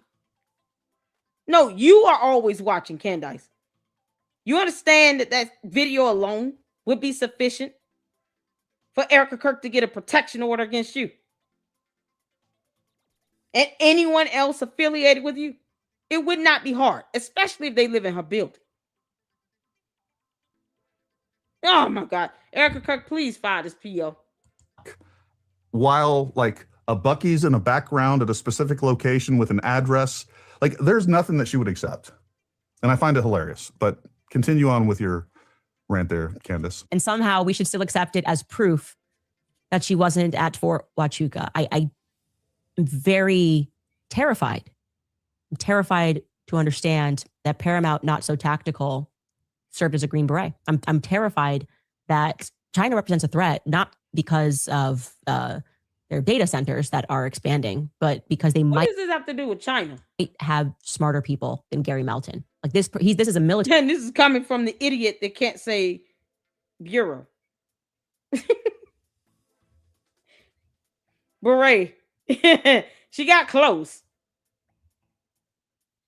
She still can't define the word evidence. I mean, you know, that's problematic for you considering you have now 2 lawsuits on your hands. Okay. Operative. Turning Point is turning to him for public relations, and he doesn't even understand the functionality of an alibi. He doesn't understand why people. Relations. Candace, this has nothing to do with public relations. They're not turning to him for that. Candace, I have tagged Erica Kirk in many of my videos and my posts over there on X. You think I give a damn about what you think about that? And I'm going to continue to tag her. I hope she sees my videos. I want her to clip those videos of you admitting to stalking her and take that crack to court and get a protection order granted against you. And I hope she sues you. And she really don't have to wait. She can do it now. It's enough for her to, you can always do an amendment, Erica Kirk. You can always amend your federal lawsuit. Because hers will be a federal lawsuit as well. So if anything, you can always amend it and add more onto it if you need to. But you need to file an initial. Let's get that going in court because this is crazy. She doesn't care that the kids could be put in danger even the more. And you admitted to stalking her, eyes and ears everywhere. Who the hell says stuff like that? Candace, what are you really jealous about here? You know, you already, we know you're a scorned woman. You couldn't have Charlie Kirk. Are you mad because you couldn't get Erica Kirk either? We know you go both ways. This is a military operative. Turning Point is turning to him for public relations, and he doesn't even understand the functionality of an alibi. He doesn't understand why people are obviously concerned about the fact that his alibi has now been completely debunked. Now he just says it doesn't matter whose kid it is. All right. Oh my God. You're going to come at me about my military service, and I don't talk about it very often, but let's discuss that. Candace, you're insufferable. Candace, I fought the Taliban, Al-Qaeda, ISIS. I've lost friends in combat. I've lost probably just as many friends after we got home. You can highlight some mistakes against me. You can try to defame me. You can try to discredit me. You can attack me, smear me. You can send all of your minions to the comment section and they can say all the mean things. It's not even a bad day, Candace. Hey, Doesn't affect anything that I'm going to do. You're not going to stop me. This doesn't bother me. Candace, let me let you on a secret. You know, yes, in special operations and special forces, you have to go through intelligence testing. You have to go through psychological testing, but that's not what makes it special. What gets you through some of the most arduous, unbelievable training and combat missions and all the things that we go through is none of that. What makes us special is that every single one of us is an unstoppable force. I don't care what is coming. Like once we receive a mission and we see the objective, we're not going to stop. It could be 100 miles that we have to walk with a 120-pound rucksack, and we're going to fall down 50 times or more, and we're just going to get up, dust ourselves off, and keep coming. You can't shame me into silence. Nobody's going to buy me. This is not about money. You know, the funny thing is, my YouTube channel was at like 285,000 at the beginning of December. You know, when I released that first video, December 6th, directly challenge you on all the lies that you're putting out, I was 100% convinced that I was going to lose 150,000 followers. I didn't, and that's good. Have views went down dramatically since then? Absolutely. We've basically been stuck at, I think we're now at 286,000 subscribers. So for 6 months, when I was growing around 3,000-ish subscribers per month, went flat for 6 months. I don't care. I don't need this. This isn't how I make a living. I don't care if I burn this YouTube channel down to the ground. I don't care if I have 10 followers. They can shut it all down, and I'll be out there with a microphone and a PA system telling people, exposing the lies in what you're doing. What you and your ilk, like Baron Coleman, are doing. You're deceiving millions of Americans, and I'm not going to stand by silently while it happens. I don't care what the consequences are. I don't care if I lose everything. Truth is that important. That's how I feel. I would not be able to look myself in the mirror. And by the way, I wouldn't be able to look myself in the mirror if somebody was paying me and I changed what I was going to say. I don't even have sponsors on this channel because we have hundreds of people that have reached out, companies reach out, trying to get us to, that want to sponsor this channel. And I go through these things. And it's like, it's not products that I necessarily want to get behind. So I just don't, because I don't need it. It doesn't matter to me. And they're not going to influence anything. No one is going to ever influence what I say. I was willing to die for this country. I'm still willing to die for this country. And I'm willing to die for the truth. That's a fact. And you people can believe whatever you want, that I'm a Fed, that I'm paid by TPUSA, that Israel controls me. I don't care. You're lying. Look, Candace, I know exactly who you are. Baron Coleman, I know exactly who you are and what you're doing. So you can say whatever you want. Oh, and going back to this, the military.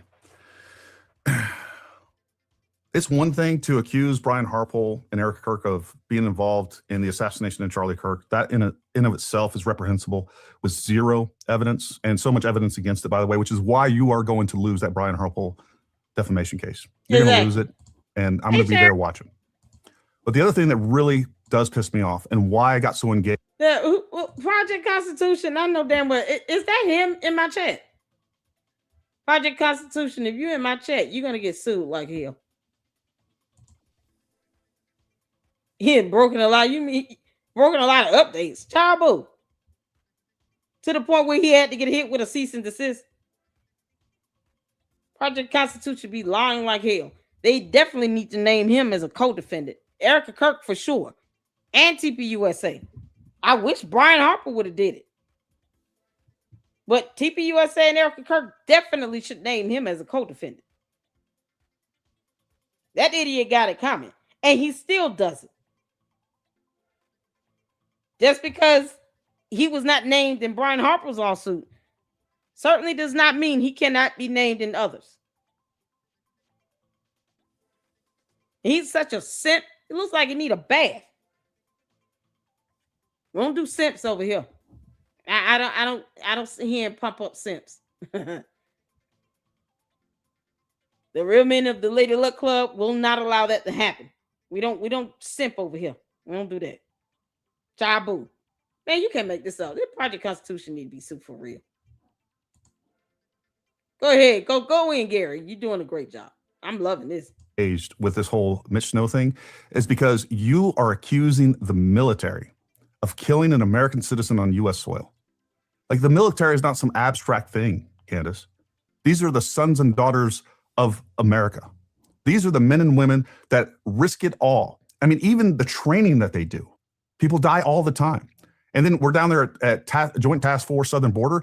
These men and women are down there going up against cartels, risking their lives. And just because it's fun, because you want to have some idiot, a pathological liar on to push a narrative, you're going to accuse them of being willing to kill Americans, to go against everything that they joined the military for, their oath of enlistment or oath of commission, their oath to this country. Yeah, Constitution, you obviously want some attention. All right, so I'll give you a good minute of this. No one said you can't have an opinion. Those words did not come out of my mouth. It's so funny when they enter my chat at their own peril, and then they want to sit here and think they're going to control it. No, you don't control that over here. No one said you can't have an opinion. I gave my opinion. Project Constitution should be sued to hell. There's my opinion. Y'all let Constitution Hero know how you all feel and give him your opinion in the chat. Project Constitution should be sued into oblivion. He lies like hell. That's my opinion. And I will have my opinion on this platform. I never said you could not have one. I just don't agree. Project Constitution has broken nothing. He just lies and repeats whatever Candace says. And he's a simp. More of my opinion. I can keep going. You want me to keep going about my opinion? While we're in the mood to give our opinions. Oh, I'm here for a Constitution hero. Tell Project Constitution to kiss my ass too. That's my opinion too. Oh, I'm here. You want me to keep going? I can keep going. Let's all give our opinion about Project Constitution. He sucks. He's an idiot. He's dumb. He's failed to read. The only thing he knows to do is copy and paste. He's a simp. And I feel bad for any girlfriend or wife that he has. Especially knowing that they're coming second to Candace Owens, who does not pay his bills either. And if he gets sued, Candace will not be getting him an attorney. She won't even help pay attorney's fees for Mitch Snow. All she did was encourage her cult members to go over there and donate. What's the proof she gave him some money? Candace, I wish you would prove that you gave Mitch Snow money. Please let that happen. I don't care if it's you matching dollar for dollar in the Save Go Now, or you gave him money behind the scenes. I don't care. I just want you to produce evidence of it. Do it. Please do it. Show us that you gave Mitch Snow some money. Project Constitution should be learning a lesson. Candace is a cult leader. She's not loyal to anybody. She's willing to let Mitch Snow, who came on her show and lied about Brian Harper and Erica Kirk, and she still won't help him with attorney's fees. What you think is going to happen to Project Constitution when he gets named as a co-defendant? People have the right to sue him. You know, we can all talk about opinions here. The judge will have their opinion in their courtroom. Attorneys can have their opinions about lawsuits where Project Constitution is being sued. Yeah, we can all have our opinion. The thing you got to remember is that we will not all agree. That's fine with me. Have your opinion. We're here. Listen, no one's challenging that. I'm not here to convince anybody either. Project Constitution should be sued into oblivion, so he can F around and find out the hard way. He doesn't break stories. You have to read to do that. All he does is copy and paste. He won't even be creative about it. How do you continue to use the same fire alarms on every post you put up talking about breaking news? Child boo. Him using the words breaking news does not mean that it's actually breaking news. That boy probably can't even define the word breaking. Child boo. But yeah, you're entitled to your opinion. Go ahead. And you just think that I'm going to stand by and just, no, maybe that's true. I know it's not true. There was no meeting to kill Charlie Kirk at Fort Huachuca. It wouldn't happen. There's 1,000 reasons why that wouldn't happen. But first and foremost is because we have Americans that are in the military that love this country, that respect, defend, and are willing to die for the Constitution. They have done more in a week than you've done in your entire life for this country. So no, I'm not going to stand by quietly while you slander the name of our American men and women in uniform.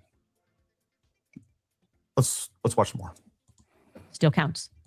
Erica is good. And then he rants about why he's never going to present an alibi ever again, right? Because this is why anyone who presents alibis or information is an idiot. It's also why no one should ever trust Candace Owens. It's never enough, never accept it, or she twists what's provided into another conspiracy. No, I was not handed this alibi, actually. You were. And let's be real. This is the thing that she's most pissed about. That Andrew Colvett would send this information to some obscure YouTuber instead of her. Paramount Tactical, and it's obscure YouTuber, Paramount Tactical onto Charlie Kirk's podcast show, Paramount Tactical, YouTuber Paramount Tactical, with a relatively unknown YouTuber Green Beret, hosted Paramount Tactical. Who's directing Paramount Tactical? And Paramount Tactical. He said Paramount Tactical, Gary Melton, to this obscure YouTuber Paramount Tactical, Gary Melton, staying with Paramount Tactical, and Paramount Tactical now, it's Gary Melton. Gary Melton. He is just very fun to watch. Well, why would he do that? Well, maybe it's just because that Erica Kirk flew all the way to Tennessee, sat with Candace Owens for over 4 hours, answered any questions that she had to ask. During that time, by the way, she also gave Candace Owens the flight itineraries and the information she needed to know that Brian Harpole was not at Fort Huachuca. Also, Candace Owens knew at that time that Mitch Snow had already claimed that Erica Kirk was at Fort Huachuca. Did she bother to sit there and ask her about that? Say, hey, you know what? I have this eyewitness saying that you were at Fort Huachuca on September 8th. I don't know why she wouldn't be on September 9th, because that's when the meeting happened, but regardless, it doesn't matter. There was no good faith in her whatsoever. And the reason that she wouldn't ask those questions is because she was scared of the truth. The truth undermines Candace Owens every single time, because then she wouldn't be able to continue this narrative that she knew was going to be so hot and spicy and going to be amazing, going to get millions of views. And it did. She's not a good faith actor. She pushes narrative over truth every single time. And that's why she's getting sued. There's more lawsuits coming, and she's going to lose them all. You submitted it, and then it got debunked by you. It's all very confusing, and now you're angry, but not at you. You're angry at me. I'm not angry at you. You're the one that's crashing out over this video that I released. And folks, if you haven't seen this video, make sure you go watch it. This is really what this is a response to. She had to bring this up again because I proved beyond a shadow of a doubt that she's lying to you and she's not acting in good faith, and she's not being, she completely abuses her audience. She thinks her audience is completely a bunch of idiots. Yeah, because look what they're doing. Honestly, she knows that her audience are a bunch of idiots. That's why she knows that they're going to copy and paste everything she says. The bots are even dumber because they can't even spell her first name correctly. One of these candy asses up in the chat talking about is Candace, not Candice. Don't you think I know that? I'm going to call her exactly what the candy asses and the bots call her. I have too many live streams recorded where you've had bots and cult members come up in the chat and spell her name Candice or Condense or Candance or Condoleezza or Karen. We've seen it all. These are her supporters and bots misspelling her first name. And we're just going with that. Plus, I don't give a damn if I mispronounce her name. You think I care about that? Candace doesn't have the common sense God gave a cockroach. You think I care about mispronouncing her name? I will continue to call her Candice, Condace, Karen, Condoleezza, Congo. We can keep going. Capricorn, cupcake, cactus, carrots, cucumber. I mean, we can go to vegetables, canned dunce. We can keep going. I don't give a damn about pronouncing her name correctly. And she's not wrong with a lot of you. Even Tracy Martin, Erica's dear, long 15-year friend, jumped into the foray at some point. Jumped into the foray. You guys have already come to a conclusion, and now you're just looking for evidence and creating evidence to confirm that conclusion, to support that conclusion. Erica Kirk killed Charlie Kirk. That's your conclusion. And there's nothing that you're going to accept otherwise, even though there's all the evidence that we have that didn't happen and that Tyler Robinson himself is guilty. We have confessions, DNA. There's a laundry list of all that. I'm not going to litigate that again. You know, the wild thing to me is even Candace has said that Tyler Robinson was involved, and she has continued to completely ignore that element. She hasn't investigated that part of it at all. She's continued to redirect people away from any culpability of Tyler Robinson, going as far as saying that Tyler Robinson wasn't even on campus. That's going to be proven completely false. And look, a wise man once said, the truth isn't always popular, but it's always worth it. And I hope you look that up. But more importantly, I hope you remember. I hope you remember who lied to you. I hope you remember who told you the truth when it wasn't popular and it wasn't profitable. And not just me. There's lots of folks out there that are out there trying to get you the God's honest truth, even though it's against a lot of resistance. So speaking of false narratives, both Candace Owens and Baron Coleman for months and months and months have said that I stated that Mitch Snow was never even at Fort Huachuca. Well, let's just go to the tape and see the evidence. That all of these attempted alibis, the Mitch Snow wasn't at Fort Huachuca. That went through Gary. He tricked Mitch Snow's son into confirming that Mitch Snow was at Fort. You using terms like tricked. That's speculative. What is wrong with you?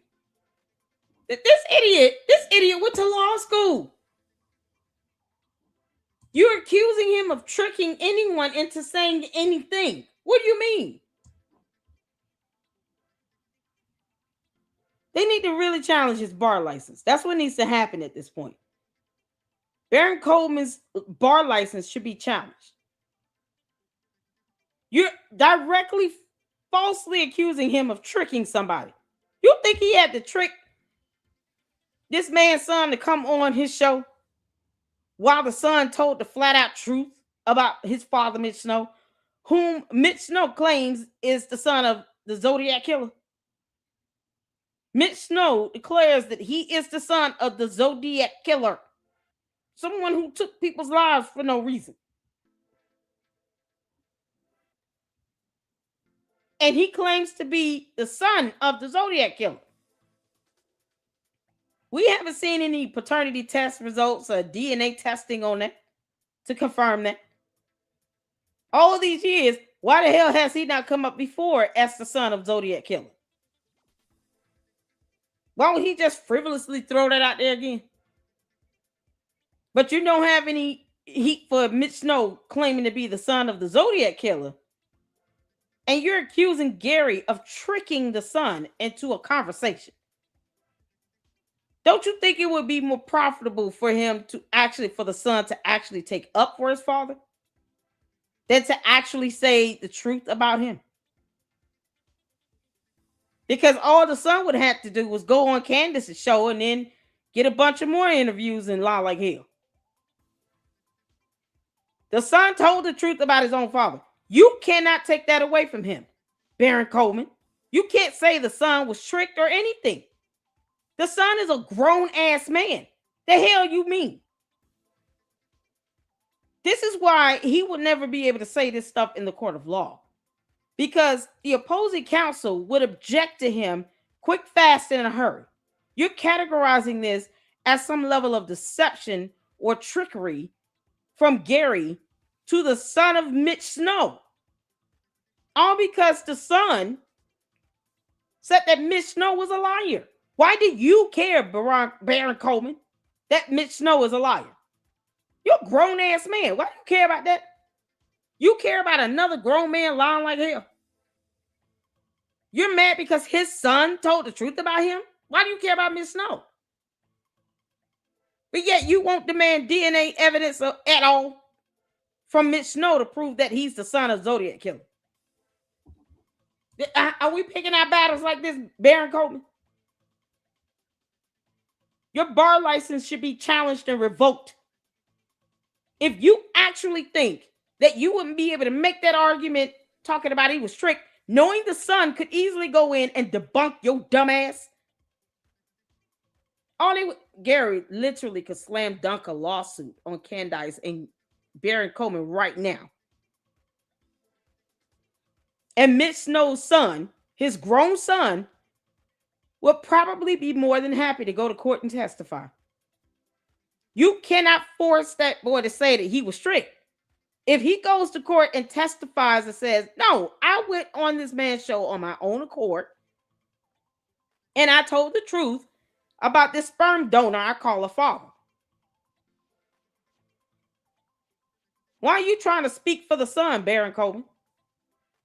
And then you're lying. Not one time did the son come out and say, y'all was tricked to say these things. I really didn't want to say that about my dad. But you do know, Baron Coleman, if Gary sues the hell out of you, Mitch Snow's son will testify against you. So you saying all of this is for what? Because Mitch Snow's son's testimony would be credible evidence. And you can't force him to say that he was tricked either. You can't force him to believe that Gary tricked him into saying anything about his dad.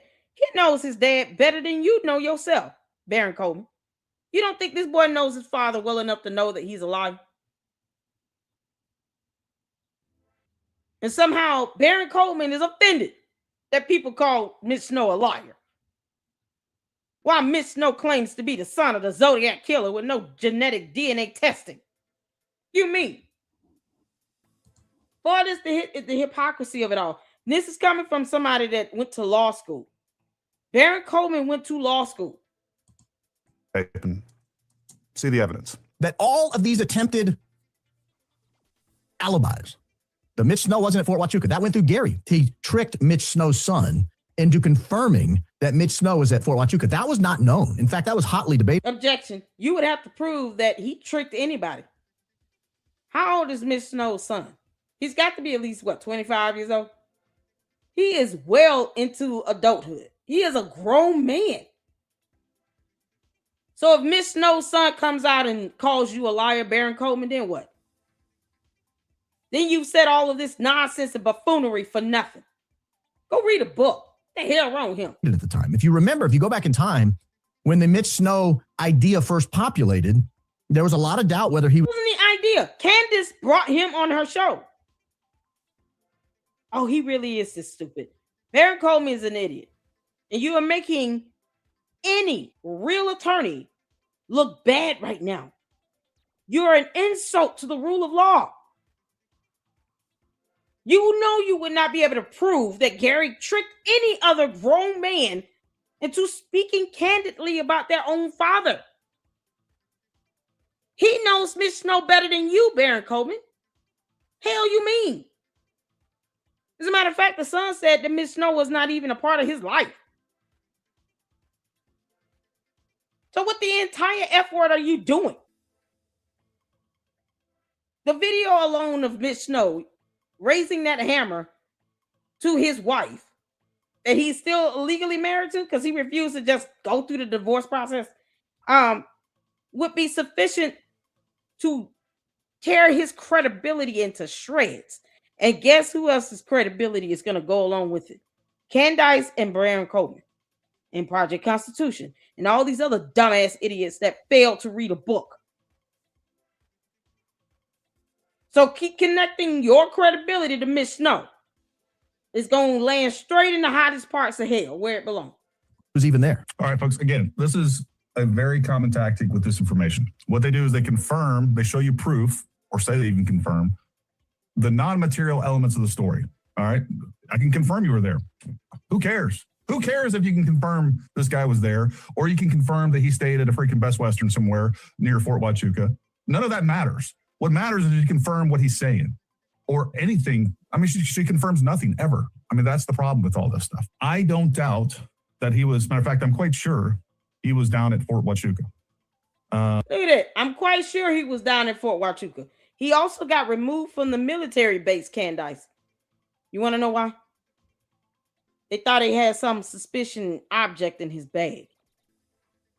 You do realize that there are cameras on the actual military base.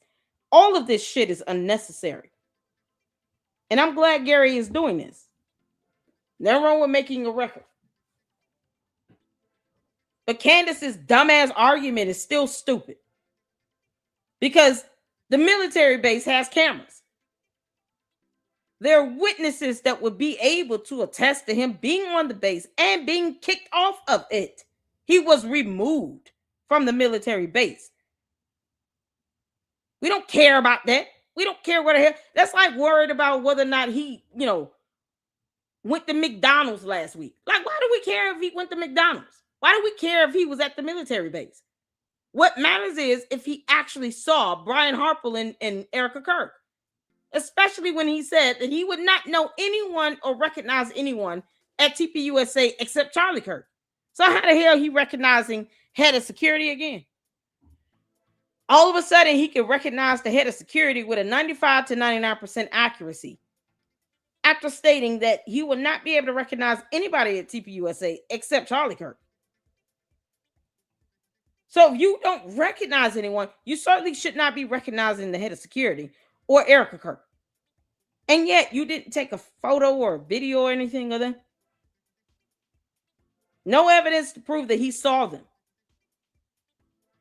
Candace, you know this word salad shit would not work in court. So does Baron Coleman. He's just an idiot. He's supposed to be an officer of the court. This man, oh, what an insult. That doesn't mean anything. And I don't care if it does. I don't doubt that he was there. All right. He's a weirdo. They said he was acting weird, making threats. The next thing you know, bomb dogs are called. Who cares if he was there? Crazy. Brian Harpole wasn't there. Eric Kirk wasn't there. And no matter amount of proof, again, we have no proof of any of this. And they don't want to give you any proof of any of this. They don't want to give you any proof of any allegations, but they demand that you prove with evidence your innocence. That's not how the system works. All right, that's crazy. We're in crazy land. And the fact that that's the standard on which Candace operates constantly. The Mitch Snow wasn't at Fort Huachuca. That went through Gary. The Mitch Snow wasn't at Fort Huachuca. That went through Gary. No, it didn't. And you're intentionally lying. Just like how you lie by omission, but not differentiating the burden to meet in a criminal matter versus a civil matter. You're an insult to the rule of law, to any bar association in any state in the United States of America. Pick a state. I don't care. You should lose your bar license in every state that you're registered to practice law. And any judge should be sanctioning your ass right now. You do understand that you're not protected from lawsuits. And you're sitting here trying to purport yourself to be an officer of the court, making these statements under the guise of you being an attorney. This is not a matter of opinion. That could be verified to be false. It's that simple. And you know this. So why are you being this stupid? Look how many brain cells he had to lose to sit here and try to cover up for Candace. The audacity. And he wants us to take him seriously. Baron Coleman wants us to take him seriously when he has to lie this damn bad to appease Candace and her dumbass cult members. And somehow he's supposed to believe that his bar license is safe now. You see what Baghdad Bob did right there? He proved my entire point about disinformation. He wants to distract you completely away from the fact that Candace Owens didn't provide any evidence of a single material claim. And then what he did, he created a complete new narrative that refocuses your attention on a claim that was never made at all and isn't one of the substantive claims. We don't care if Mitch Snow was there. But I always stated, I believe Mitch Snow was there because that's how disinformation works. And man, Baron, did you prove my point? You went right back to that point that I said, hey, this is what they're going to do. They're going to focus on the non-material claims. And that's exactly what you did. All right. So that was a short clip of video that I put out addressing directly the lies and the false narrative that Candace and Baron were pushing for months, trying to say that I said that Mitch Snow wasn't there. I've always believed that Mitch Snow was there. I knew that was a critical component of the con. That's how disinformation works. But Candace and Baron, I see you. I know exactly who you are. I know exactly what you're doing. And I'm not going to stand by. And there's nothing you can say, nothing you can do that's going to stop me from continuing to expose the liars and the grifters that you are. The only thing you've accomplished with all this is you've given me proof. You've provided me firsthand experience that you will lie, you will smear people without a second thought. You don't care about the truth. It has nothing to do with the truth. This is about you in protecting your grift. It's nothing more. So all you've done is harden my resolve. I'm not going anywhere. And by the way, my fellow Christians out there, you have a responsibility to speak up against this. If you're Thank you. Oh my God. I'm so glad he did this. Because I'm tired of seeing people say, you know, you guys are giving her more attention by talking about her. Candace wants negative attention. She doesn't care if it's positive or negative. She just wants attention. This is why I don't sit here and try to debunk Candace on any intellectual matter at all. Because this is a PR stunt for her. This is all about public relations. That's how she's dumbing everything down to being a PR stunt. Because she's an idiot. Candace can't even tell you the difference between globalism and nationalism. But holding her to the fire and keeping our foot on her neck, yeah, no, that's biblically aligned. Even the word of God says that we need to keep each other on the straight and narrow. Otherwise, you got a bunch of yes men around you, and you're just going to continue to live life thinking that you can just do and say whatever you want without consequence. And that so far has been Candace's MO. Let me just say whatever I want and then get mad if anyone tries to hold me accountable. At this point, you can't just sue Candace. You have to sue Candace, all her LLCs, and all her little dumbass cohorts like Wolves of Finance and Project Constitution and Baron Coleman and the Village Crazy Cat Lady and all the ones over there kissing her ass on X. Go get them all. Get them all. They're sitting here having these stupid ass interviews and meetings and all this stuff where they continue to defame and they double down on it. So name their asses in these lawsuits. They'll realize Candace ain't shit. She will not pay their attorney's fees. And they're on their own. They'll learn the hard way. But that's the only way they're going to learn. Don't try to prove anything to them on a public platform. No, take their asses to court. And then slam dunk it there. And then have them have to pay out thousands to millions of dollars in judgments. That's it. The Bible says Psalm 94:16. Who will rise up for me against the wicked? Who will stand for me against those who practice iniquity? Ephesians 5:11. Take no part in the unfruitful works of darkness, but instead expose them. Proverbs 25:26. A righteous person who yields to the wicked is like a muddied spring or a polluted well. You're appalled by this. If you believe this is evil, you have an obligation to speak out against this. Sitting by idly isn't an option. Anyways, Candace and Baron, I hope you do your best because you better believe I'm going to do mine. We'll talk to you later. Let's go. Oh, I'm so ready for him to sue them. Shout out to Gary with Paramount Tactic. Oh, mama, love you. Y'all, I would like to change up pace. Is that okay? Is that okay? Can we change it up a little bit? I actually want to do the this interview.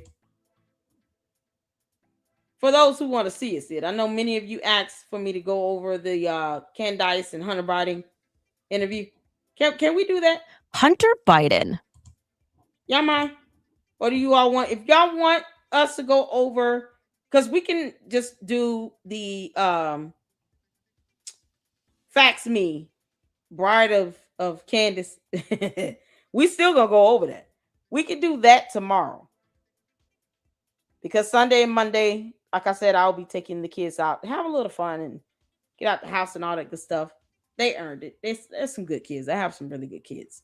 So we're definitely going to do that, but I definitely want to cover this since you all have asked overwhelmingly for me to cover this one. So hit the 4 if y'all okay with us changing course a little bit. And we go ahead and dive into this interview. Let me know. We'll cover Fax Me tomorrow as well. And just do like a little mini marathon on Candace because there are a few more videos we got to get in. Candace, you going to tell us who Samantha is or what? Good job, because we got to talk about that. And then, of course, we have her so-called dedication to Charlie Kirk. We certainly should revisit that. And the eclectic journalist knocked it out of the ballpark in her episode 10 of the Narrative Machine series she's been doing on Candace. It was an excellent idea to go over that. Many of us only saw it once. I know I personally only saw that once. And then, of course, the bit that we checked out with the eclectic journalist who was with us this week in the LLC. And I definitely want to go over that video in its entirety. In hindsight, now 8 months later, because looking back at that is even more disturbing. Candace, you are one dumb demon. Can't make this stuff up. So we're good to go. We're good on switching it up. I appreciate you all. Thank y'all so much. And then tomorrow we'll go over Fax Me as well and just kind of have a little marathon, okay? Y'all good with that? That way I can free up my Sunday and Monday. So, how bad is this gonna get? Y'all let me know. What should I expect from this? What made her interview him again? Of all people. Candace, you're desperate for views. You do understand you're interviewing Hunter Biden.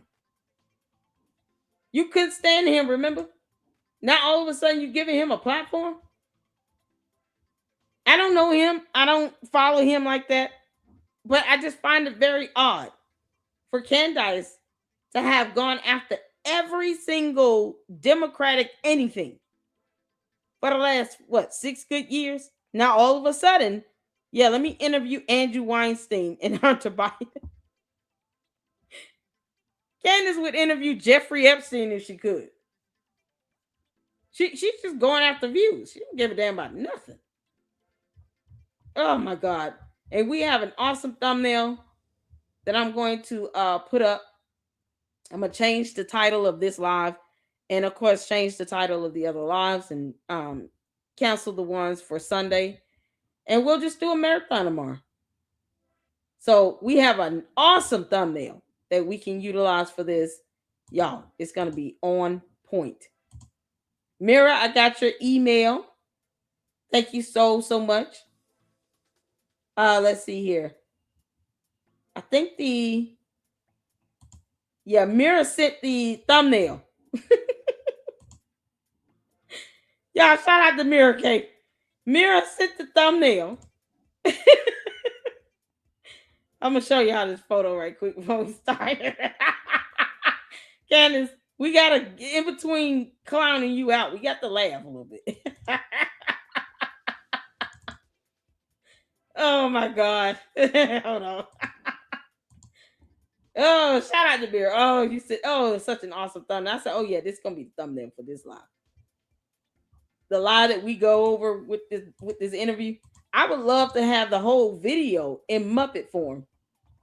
But once again, I don't even really know how to do that, y'all. I don't have any software program to convert the videos into like an animation or a Muppet, anything. So, of course, I asked if anyone is able to do that. And I haven't heard back. So, where is it? Where is it, my photo?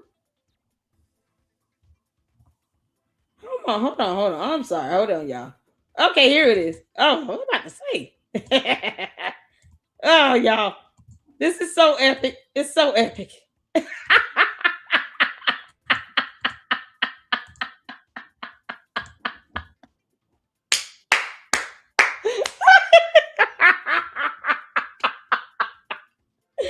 Two crackheads interviewing each other.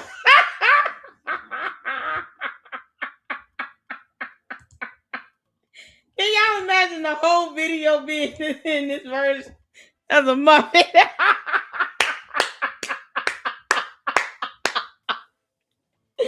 Imagine this as the whole video.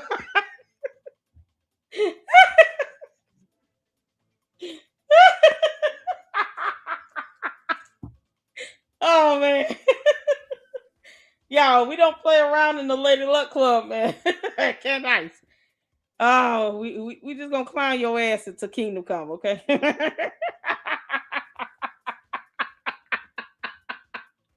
Y'all, this is gonna be the thumbnail. Boy, this thumbnail hard. I love it. Oh, man. All right, let's get to this interview. These two crackheads. Hunter Biden, I don't know you at all personally, and I really don't care. The fact you admitted to using crack. It is what it is. All right, y'all. Y'all ready to hit the floor where you can see it in here? Let's get to it. Welcome to the Candace Owens show. It's wonderful to be People here. are just going to be like, how on earth did this happen? I know. I got to give them a bit of a backstory. So I went to dinner with a fellow podcaster, and we were just talking about interviews. We don't do too many interviews on the show. And he first asked me what was the best interview I ever did. And I said, no question, the USS Liberty survivor, Phil Turney. And then he said, what would be your top interview that you'd want to do? And I said, oh gosh, we're in such a different time now. Like, I'm just not interested in politics. Like, it would have to be something so different. And then I said, actually, Hunter Biden. I said to him, I watched your sit down with Andrew Callahan, and it was kind of the most refreshing interview that I had seen in politics in a very long time, because we're so used to being gaslit about various things happening. Everyone's trying to hide stuff. And we read a lot about you. I guess we didn't really hear anything from you. So this was kind of the first time that I heard you in your own words, just totally owning your addiction issues, also going after Jake Tapper and George Clooney. And when we were kind of expecting the typical Democrat, like, these are great guys, these guys are amazing, Jake Tapper should, win a Pulitzer, I don't know. And I would just, it wasn't what I was expecting, is what I would say. So, and then that person just sort of made this happen. Yeah. So I want to just sort of get into the Hunter Biden story. I will say to the audience right now, I have already made the pledge right when I got on the phone with you that, like, obviously I'm not going to make you say anything bad about your father, because that would just be completely demonic to be like, say something terrible about your father. Everyone knows my opinions, my political perspectives. They're already out there. He is your dad. So that is separate from my viewpoints. Because there's no way I possibly could. Yeah, of course. I totally get that. But there's a lot to be said about you, and a lot that I guess hasn't been said about your journey. And I guess I want to start with just one question for the culture. The cocaine that was found at the White House, was it yours? No, not only was it not mine. No, number one is thank you for having me here. And one of the reasons is to be able to answer these questions. The one thing I am, after 6 years of this, I've been sober since June 1st of 2019, clean and sober. Verifiably so, by the way, and verifiably so by the Bureau of Probation, in which I was drug tested randomly for over the course of 2 years while I went through my trials and things like that. But beyond that is that, directly to your question, I wasn't even there. Not only there, but people have to understand is where that cocaine was found was, the visitor's entrance underneath that is where visitors come in and they come over from the old executive office building staff to go to the Oval or go to the chief of staff's office or to the offices in the West Wing. And it was found in a cubby in right outside of the Situation Room. And it's like no possibility, not even remotely, beyond the fact that I wasn't even there. I mean, I spent probably, over the course of 4 years, maybe 25 days at the White House, like 25 nights, 30, if I'm being fair. And so it's just, it was an easy, I'm an easy target, and understandably so. Right. I mean, I've been, I think, probably the most famous addict and famous person, through the grace of God, in recovery for 7 years, but or close to 7 years, June 1st. So. Yeah, I definitely thought you were on drugs while your father was in the White House. I don't know, but I think it might have just also been the timing of the laptop coming out, and then people just assuming that you were still on drugs. I don't know, that might have been why in our heads we thought that. I think that it was that they purposely conflated. I wrote a book, which came out in April of 2021, in which I did something that very few people, I think, ever in that are kind of like similarly situated to me do, in which I was 100% frank about the fact that not only was I an addict, not only was I alcoholic, I don't really see the distinction between the two when they're both drugs, but I was a crack addict. Like, I was a degenerate crack addict. I mean, I've heard you call me a crackhead many times, and the truth of the matter is I was a crackhead. And I say that not to shock people, because it's really shocking. Hunter Biden would be shocked to know that we got a whole Muppet thumbnail of that.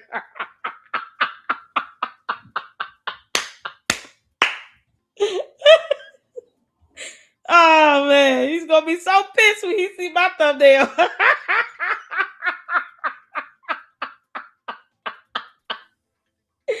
You get mad because somebody calling you a crackhead when you actually did crack?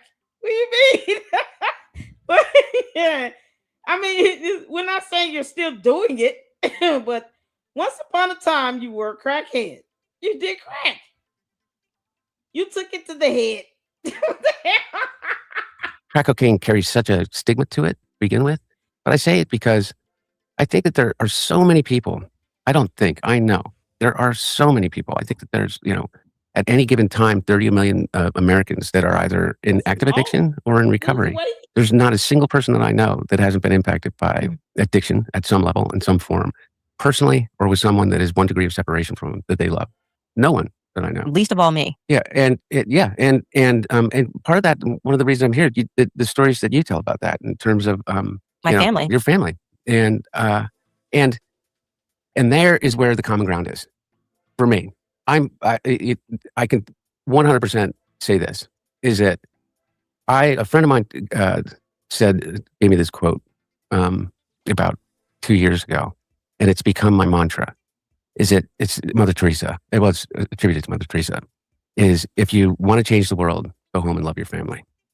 That's my everything now, and part of that is not just the family that you have by blood and birth, but also the community that you're inextricably tied to. And that community for me is the recovery community, and it's people that are still sick and suffering from addiction. And so, the biggest reason that I wanted to come talk to you, beyond the fact, and this is not me blowing smoke, I think that regardless of whether I agree with you, that you're probably the most effective communicator I've ever heard behind a microphone. And it's really driven me crazy at times. Oh my God. Where has he been this whole time talking about she's an effective communicator? The girl lies like it's nothing. Candace lies like she's breathing air and then makes money from those lies. And you're sitting here saying that she's an effective communicator? Is he for real? Oh boy, how bad is this gonna get again? It's really making me mad. Yeah. Now y'all see why I wanted the Muppet version of this. I can't take either of these clowns seriously right now. Candace, I will not take you seriously because you're a dumbass cult leader. Hunter Biden, let me tell you something. I don't know why you think having the ability to say words somehow makes someone an effective communicator. You're going to ask her to produce any degree that she claims she earned. She said she obtained 2 of them. One of them in English. Funny how she still can't, say simple 2 and 3 syllable words though. Beret and bureau. You can't make this up. Oh, it makes me mad. You're so effective with the communication. She lies like hell. But is it? I wanted to talk to you about those things and anything else you want to talk about. Yeah, I'm most interested in the addiction story, and I was saying to you before we started rolling that this was sort of something that I noticed when I would cover various topics, whether it was pornography, drugs on my show, drinking. How many men would write and say they were suffering with various things, and yet they don't often speak about like how they're quietly suffering, whether it's with addiction to pornography, addiction to drugs, and I don't think there are enough conversations about it. And so when I watched that interview, if you just lay, not enough cover. What the hell are you talking about? There are plenty of conversations about it, Candace. You just don't care, and yet you dox victims of these people that go out and commit crimes against underage girls. Like Andrew Tate, Andrew Weinstein. Didn't she interview Jeffrey Epstein? Did Candace actually interview him? Or am I wrong? Correct me if I'm wrong. Did Candace actually interview Jeffrey Epstein? You can't make this up. Talking about, it doesn't get enough attention. You don't give a crap about his addiction. You were mocking him for it. We got to create comedy out of this somehow, because oh Lord. Candace, this is why people don't take you seriously. You're completely disingenuous. I give you 2 minutes to Google that word. I know you do not know what it means. Disingenuous. You're not sincere. This is all a PR stunt for you. You don't care about any man being addicted to any damn thing. Because if you did, George Farmer would not be out getting DUIs. He would not be in the Bullingdon Club. That is how we know you don't give a shit. Because George Farmer is driving on our U.S. highways, getting DUIs and being charged with fleeing the scene of an accident where he drove a truck into the earth and had a loaded weapon and tried to leave the scene of that accident and then tried to keep the police officer from getting out of the car carrying a backpack like he's 5 years old. You don't care that he's addicted to alcohol to the point where he's getting in trouble with the law. And all of a sudden, you care about Hunter Biden being addicted to drugs. Y'all see the hypocrisy of this? Now y'all see why I wanted this to be a Muppet. It out there, something that most people try to hide or they're shameful of. I was like, there actually just needs to be more dialogue about it. I grew up with tons of addicts in my family. I have people in my family who are still addicted. And there is, I think, there is a natural anger that people have when they, for some reason, believe, and I think this was part of the anger that even that I had it toward you before I heard you speak about your addiction, is that you sort of think when somebody has money and political connections, that somehow removes them from. Oh my God! Before I forget, thank you so much, Jackie Blue, for the Cash App. That was an absolute blessing, honey. I appreciate that. I had to remind myself when I saw you come up in the chat to give you a shout out. Thank you so much for the Cash App. Thank you, all of you who financially support the Lady Luck Club. As a matter of fact, we got some memberships that were gifted. Thank you, Mindy, for gifting 5 LLC memberships. Shout out to you, and I appreciate you, honey. I really, really do. Thank you so much for your support. Shout out to you, Juju, for the LLC membership. And then, one more from Juju. Shout out to you. Thank you so much. Shout out to the mods, y'all. They hold it down here. I have best mods on YouTube. Thank you all so, so much for gifting out those memberships. If you received one, make sure you thank Mindy and Juju for the memberships and enjoy them. Free for 30 days. Y'all make sure you get all that content in on the members on the job. Thank you so, so much. I just wanted to make sure I gave you your proper due for sending over that Cash App. That is an absolute blessing. Thank you so, so much. Thank you, Candia. Oh, thank you, honey. Shout out to the mods. We're doing the membership up in here. I appreciate it. Thank you so, so much. Missy said 2 lying, babbling narcissists stroking each other's egos. Oh, Mama's Beauty, how you doing, honey? Shout out to the mods, y'all. Sam's, how you doing? What's going on? Good child. Y'all, Colleen said, that's what a demon is. Lucifer's favorite candy. Oh, Hunter Biden. Yeah.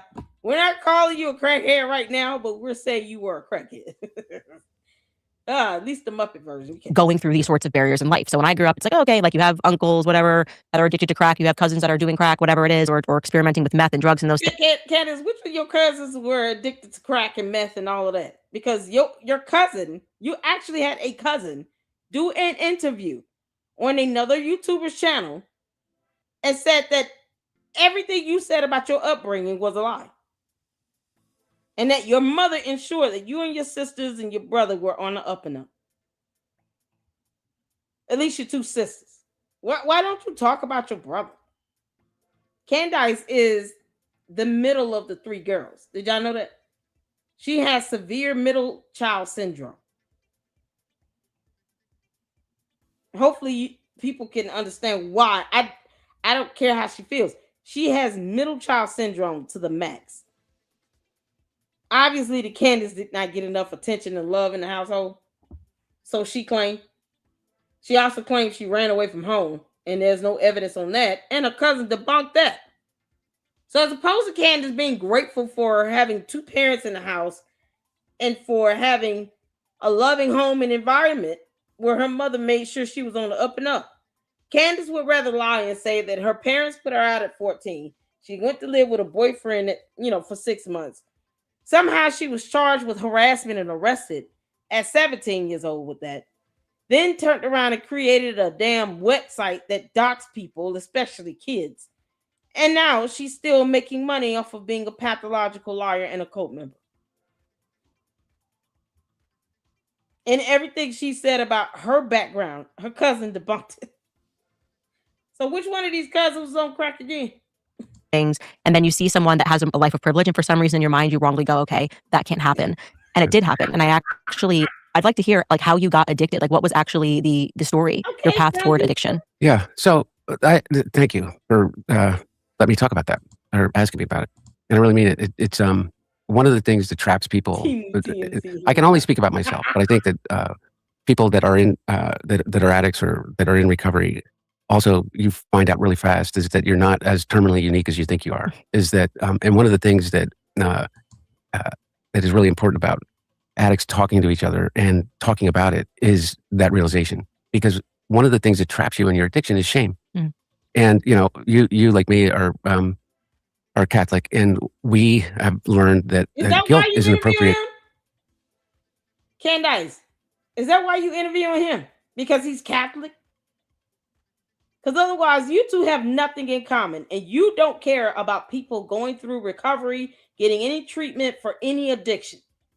Because you will not ensure that George Farmer goes to Alcoholic Anonymous or any rehab facility. We have to hear through the grapevine that he might have possibly went to a rehab facility in California. You won't even come out and say, I convinced George to get out this Bowling Down club.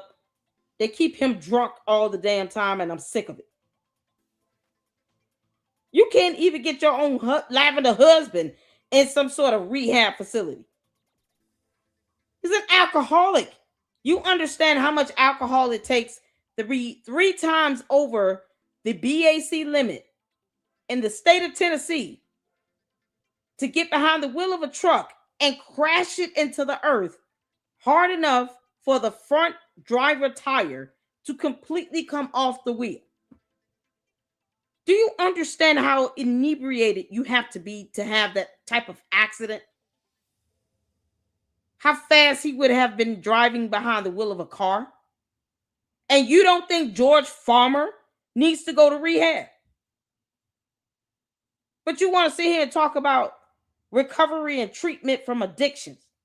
But George Farmer drinks alcohol like he's lost his damn mind and is a danger and threat to people on the highway. But nope. You talk about you want to bring attention to addictions, Candace. Why don't you force George to talk about his addiction to alcohol? Because you got to be an alcoholic to do some nonsense like that. 3 times over the limit. Somehow, though, he was able to bomb rush towards a police patrol to keep the police officer from getting out of the car. He just wasn't fast enough. The police should have tased his ass. I don't even know how anyone would do that and get away with it. But you won't have George talk about his alcohol issues and DUIs. But you care so much about Hunter Biden's crack addiction. Yeah, okay. Emotion. Guilt is an appropriate response to something when you've done something wrong. And you're supposed to atone for it. And you're supposed to seek forgiveness, whether the forgiveness comes from an individual or not. That's the lesson, is that it is in only through seeking that forgiveness can you release yourself from that guilt. That's appropriate. Shame is not. Shame is just absolutely corrosive. Shame is you telling yourself that you're not worthy, that you're never going to be worthy, that the things that you've done you can never be redeemed from. And I've done horrible things in my addiction in terms of what I did, in terms of my relationships and decisions that I made. And more than anything is just removing myself from being present for the people that love me. And what happened to me, and I really mean this, is that the exposure, not piecemeal, but the total exposure, my entire digital footprint stolen from me, a 20-year digital footprint, every text message, every picture, all of the things that you would be ashamed of, became front page news for 4 years, 5 years, beginning in 2019. And it forced me into a choice. And the choice was, do I get out of bed and live, or do I die? And it became that much of a dichotomy. And I chose to live. And it wasn't easy. And maintaining sobriety in that kind of like a pressure cooker is often the thing that triggers you. But something broke in me in a good way, which was that I no longer have any fear. I sitting down with you is, to me, an opportunity for you to see me as a human being and not, Hunter Biden laptop. Yeah. And the pictures that, Congressman Green, put up in Congress, or the New York Post. I think I was on the cover of the New York Post in 1 year more than anybody in the history of the paper. And none of it was good. None of it was good. And what it's given me is the opportunity to own it all, is to own all of my story without shame or fear, realizing that I have a community of people out there that I want to be of service to. I really mean that. And so part of it is by me being able to be honest about it. We were just talking before we started this, is the hardest thing for any addict to do is not only get honest with the people that they love, but to get honest with themselves. And until they can really see themselves for who they are, all of it, and decide to love themselves, then, the cycle is just going to continue. It's just, at least in my experience, that's the truth. I think one of the things. Did I even answer your question? Yeah, well, I want to talk about the first time that you got introduced to it, because that's interesting. Oh, I know. I went into all the good stuff. Actually, do start with that. Like, how did you actually get introduced? First off, describe for people who don't know the difference between cocaine and crack, because crack is a lot more addictive. Candace. Oh my God. What do you mean?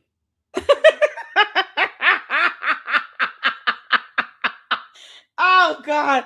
Y'all see how this would be so good if it was a Muppet. Is anyone able to convert this interview into an animated Muppet version?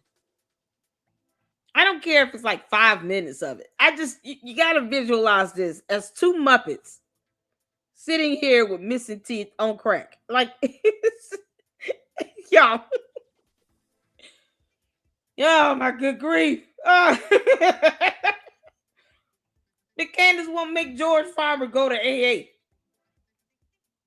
Oh my God. Candace, why do people need to learn about the difference between cocaine and crack right now? You know you can just Google that, right? Candace, why don't you tell us the difference between the two? I mean, I'm sure you know the difference as well. Crack is wick. Candace said, I didn't make too much money to ever do crack. Crack is wick. Oh, good grief. Yeah. And so just what is the difference? I know I got a lot of heat for... No, it was fantastic. Yeah, it was fantastic. I was like, well, he's actually very educated on this. And well, it's important to me to make the distinction that there's this idea that... It's just like he's very educated on what you have. He's like, Candace, what you just say? All of it. And decide to love themselves, then, the cycle is just going to continue. It's just, at least in my experience, that's the truth. I think one of the things... Did I even answer your question? Yeah, well, I want to talk about the first time that you got introduced to it, because that's interesting. Oh, I know. I went into all the good stuff. Actually, start with that. Like, how did you actually get introduced? First off, describe for people who don't know the difference between cocaine and crack, because crack is a lot more addictive. And so just what is the difference? I know I got a lot of heat for... No, it was fantastic. It was fantastic. I was like, well, he's actually very educated on this. And well, it was... Did she just say he's very educated on this? Candace. Because he did the drugs. He did the drugs. You tend to learn about these things when you go to treatment and recovery. I'm all for people going to rehab. I'm saying that Candace does not care about anyone being addicted, let alone getting treatment. She sincerely does not care about this topic. It's like she's making a mockery of the concept of people getting treatment and going to rehab. We're not talking about this enough.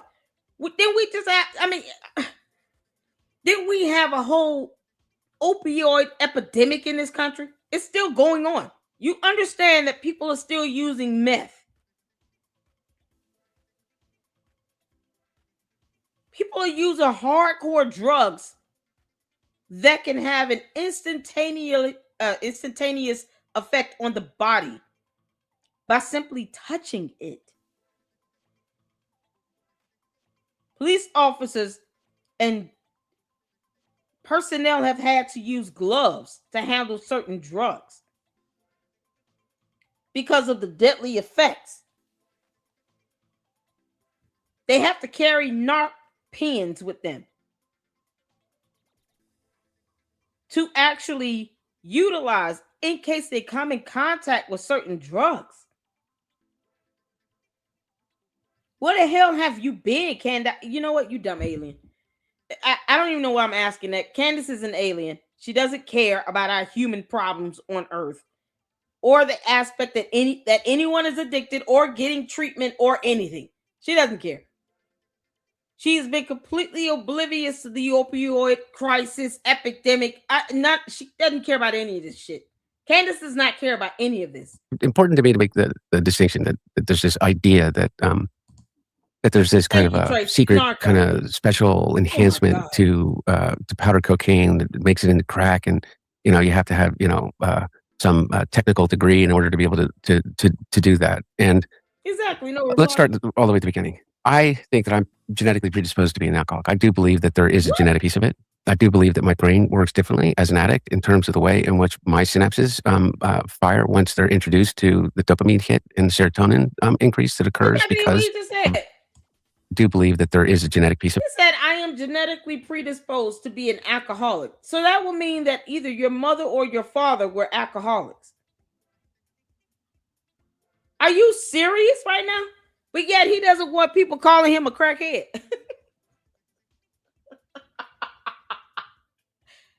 While he admits to being genetically predisposed for alcoholism. So if we call him an alcoholic, would he be insulted by that? He's the one sitting here saying he's genetically predisposed for it. He treats it like it's high cholesterol or diabetes or something. What do you... Oh, this is ridiculous. I do believe that my brain works differently as an addict in terms of the way in which my synapses fire once they're introduced to the dopamine hit and the serotonin increase that occurs because of an introduction of a substance. Saying. I believe that that I became. Your belief has nothing to do with science and genetics. You actually stated you're genetically predisposed to be an alcoholic. Oh, former President Joseph R. Biden, you might want to say something about this because, you know, your dumb, weird son is talking about he's genetically predisposed for something. Any thoughts on this? Former President Joseph Biden, anything you got to say about this? He's trying to blame it on his genetics for being an alcoholic. Y'all... He doesn't know what he's saying right now. Are you high?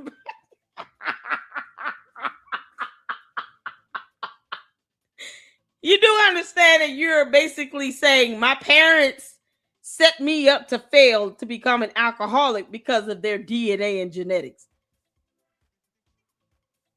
Does he not know that he's implying that his parents may have passed down an alcoholic gene? You know, something that's more of a learned behavior. You have people that grow up in homes where one or both parents are alcoholics and the children never do alcohol. Explain that phenomenon. Boy, this is, he's so stupid. Acclimated and physiologically dependent upon that when I started to drink in earnest when I was in college, in which you can control. And, you know, I made it through Georgetown and I went to Jesuit Volunteer Corps for a year. I've been, and it's kind of like domestic peace, but you know, the JVC, I was JVC for a year after college.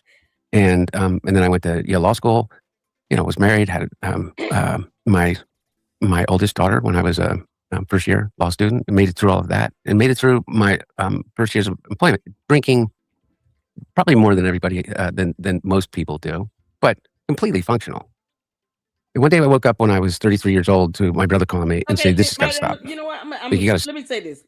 Let's say that is the case where there's evidence that I haven't even researched this. I don't like him. What he seems like he's doing. Let me put it like this. What he sounds like he's doing is trying to pass the buck. He's not completely taking responsibility and ownership for becoming, you know, a drug addict. Because at the end of the day, unless the parents forced him to drink alcohol and do crack, he chose to do that on his own accord, right? So even if you say there's a genetic component to this, he needs to still say, okay, I know and understand that I chose to do the drugs at the end of the day. However, here's some scientific evidence to prove that there is some level of genetic predisposition for this. You see how now that, you know, at the very least, we'll challenge someone to maybe go and look this stuff up and do a little research on that. But he's still taking ownership of his actions. Unless he's saying that his father, who was the former president of the United States, held a gun to his head and made him drink alcohol and do cocaine and crack. That was a choice he made with that, right? Getting addicted to it is what ends up happening because of the effect on the body. Body starts kind of yearning that. But he still has to take some level of ownership. And I'm glad that he's gone to therapy. I'm not knocking any person addicted to anything from going to therapy. Please go to therapy. I'm simply saying Candace is being a hypocrite to that, because George Farmer should be going to therapy as well. He's in a bowling down club. He's in a club where all they do is get drunk and smash property. He's had DUIs. He's caused accidents that left a vehicle totaled. And she's sitting here making it seem as if, she's the only one talking about addiction and getting treatment. You have to have some level of accountability. That's all I'm saying. Why didn't he just cite his source on that regarding the genetic predisposition?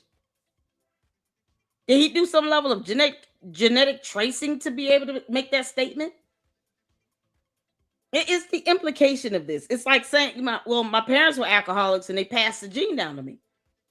Okay, now you're talking about one of his parents being the former president, being an alcoholic. I'm like, why? I just don't understand why he brought that up. I wouldn't. Not knowing my parents, one of them was the former president, I probably would not have brought that up. I would not have even said that. And unless I'm ready to show the science behind it, I certainly would have kept that to myself. That's just me. Oh man. I'm blown away by him putting that out there, and he didn't have any evidence to back that up. I mean, come on, man. You guys might disagree, but that's just how I'm feeling right now in the moment with this. I would not have said that. I just wouldn't. And what he meant is that, like a whole weekend was missing, kind of, and I said okay, and he drove me to the airport, and he put me on a plane in New York, and I flew to a place that was started by Eric Clapton called Crossroads in Antigua, and I went to rehab, and I came out, and I went directly when I came out. My brother picked me up from the airport, drove me to an AA meeting, walked in with me, DuPont Circle in DC. I met my sponsor at that first meeting that I ever went to, and I stayed clean and sober for about 7 years, and then I relapsed, and it was such a mundane, stupid story. I was on a plane by myself. Everything was okay. Things were looking up. It was normal life pressures, but it was all good. And that's the real insidious thing about addiction and alcoholism. It never goes away necessarily. There's always the answer that is being presented to you by the thing that you trust the most, which is your brain. Mm. And what it says is, if you don't want to feel this way, whatever the way is, or if you want to feel this way even more, I have the answer for you. And I was on a plane by myself, and I had a drink. And that drink in 2010, 7 years almost of sobriety, started a cycle of relapse and recovery, and relapse and recovery, in which it was really hard for me to be honest with the people that love me, because I just wanted to hide it. I just wanted it to go away. And I thought, okay, I'll get through this cycle, and I'll sleep it off this weekend, and that's it. I'm done. And that would last a week, and then it would last 3 months, and then I went back to rehab, and then it became then I came back, and I started, you talk about this all the time, which I love that you do. It was big pharma, you know what I mean? I had shingles, and so somebody prescribed me like 52 oxycodone, ridiculous. And I started that, and then I started drinking again, and the prescription ran out, and then the cycle just started to happen. And, but when my brother died, it all fell apart. Bo and I were, and I don't purport that our relationship was unique, or that his loss was greater than my loss of him was greater than anybody else's loss of their brother or someone that they deeply loved. But when my mom and sister and my Bo and I were in a car accident in 1972, and we survived. It was the two of us every day. We're a year and a day apart. We talked every day. I mean, except when he was in Iraq, I literally probably talked to my brother every day. And when Bo died, my marriage fell apart after 22 years. By the way, for reasons that marriages fall apart, but I take a lot of responsibility for it. And it just started a really dark cycle. In the past, when I would have these relapses, there was always someone in such proximity to me that they would I couldn't escape. In this instance, Bo was gone. I right after Bo died, I ended up separated from my wife within a month, and my dad, for the first time in my life, who was my rock, was stuck in his own grief, deep grief. And I just went down into a hole. And I checked myself into rehab that year and came out and stayed sober for a while, and then relapsed, and then went into an outpatient program in DC where I went 4 hours every day for from 8 to 2 or 6 hours every day. Stay sober, and then I relapsed. And I came back and they said, well, you have to, I admitted to them that I relapsed, and that in this instance, I also used cocaine. And they said, well, you have to take a drug test. And I said, I'm not going to take a drug test. I'm not going to put something on, it's because it's not protected by HIPAA in a rehab scenario, which is crazy, right? Mm. Yeah. Anyway, long story short, they said, you can't come back in unless you take the drug test. And I said, well, I'm not taking the drug test. I'm going through a divorce, and it's not protected by HIPAA. It will become public. I don't want to do this to my family. I'm telling you, I used cocaine and I drank. Is that not good enough? Come back. And they said no, for whatever reason, and I'm not blaming them. This is not their fault. I walked out, and I knew Lincoln Park was a kind of open air drug market. I saw a woman that was kind of famous in the area since I had been in college, literally for 20 years, that I would see in the streets around, DC, in that area where I would work for a long time. And I went up to her and I said, can I get some crack? Wow. And I think it was basically, I said, can you help me commit suicide?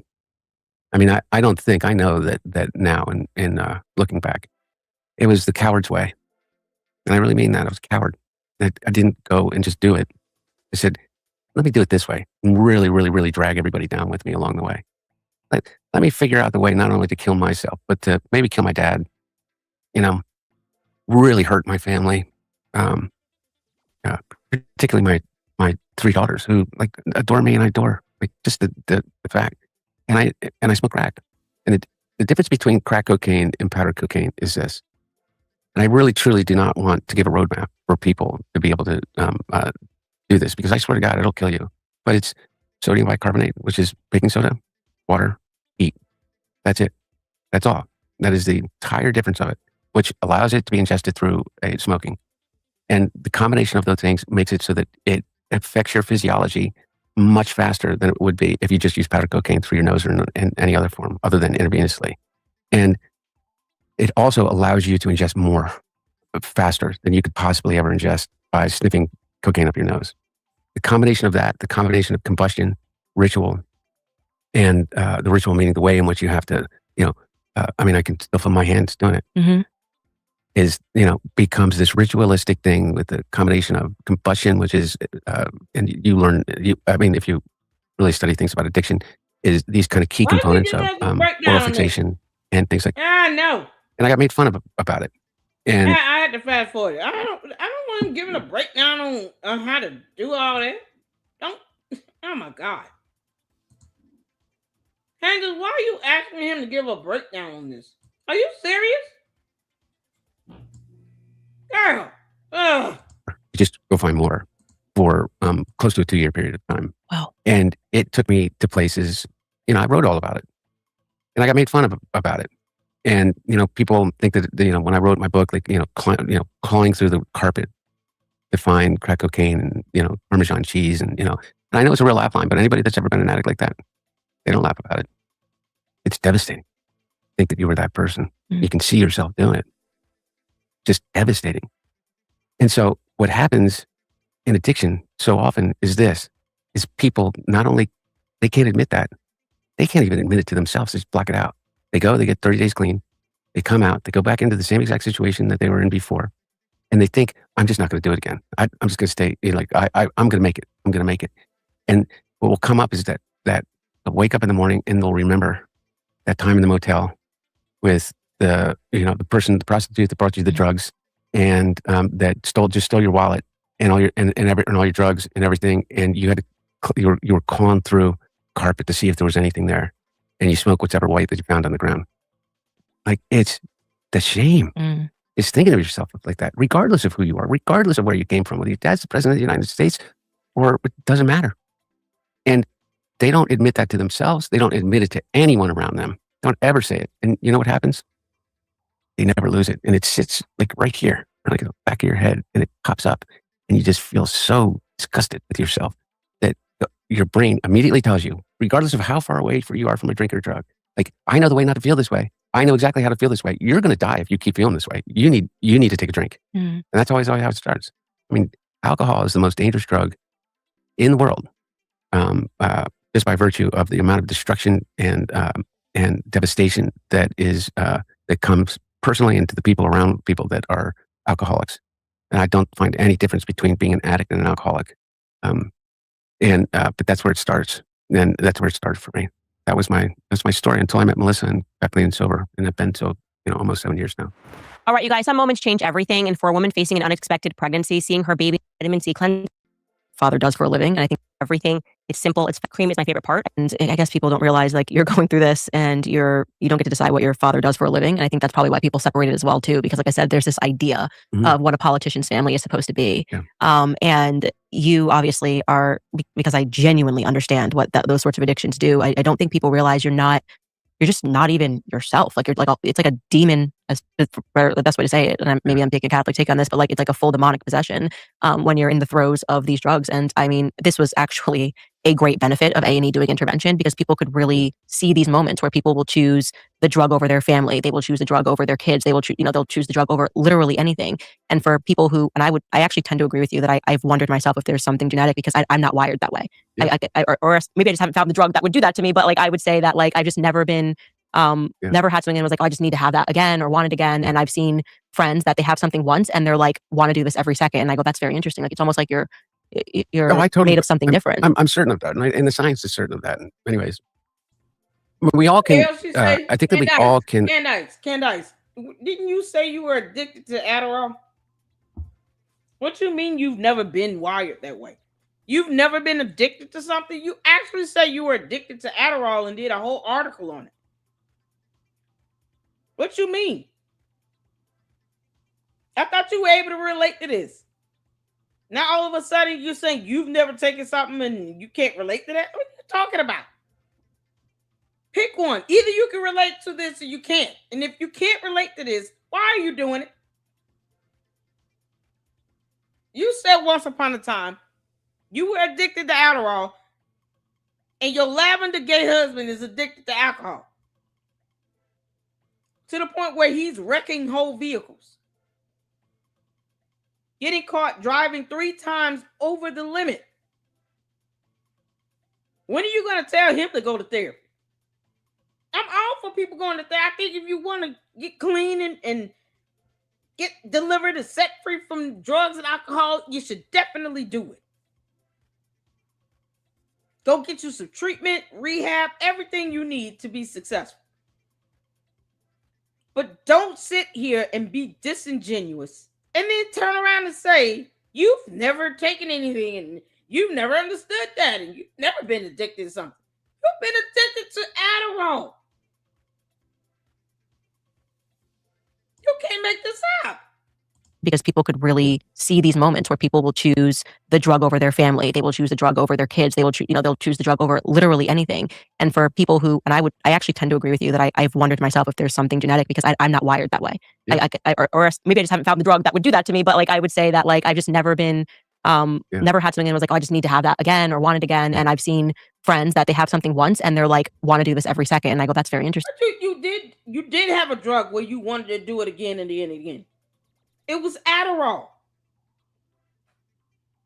You went into a hospital, remember, or a doctor's office, and claimed that you needed a prescription for something you were not even being treated for, just so you can get some Adderall. You did an article on how to get prescription Adderall. without even being a patient of a doctor. Boy, this is something else. And all of a sudden, you've never had anything where you just felt like you need to take it again, and again. But you literally used the word addiction in a whole article you wrote. The hell you mean? Like it's almost like you're Oh, I totally made of something different. I'm certain of that, and the science is certain of that. And anyways, I mean, we all can. I think that we all can associate with, understand addiction at more or less devastating levels. So, for instance, where's your phone?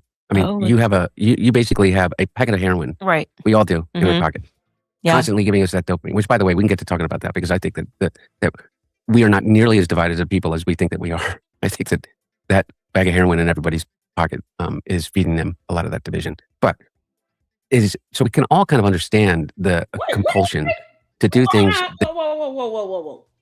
Candace, you got a bag of heroin on you? What did I just hear?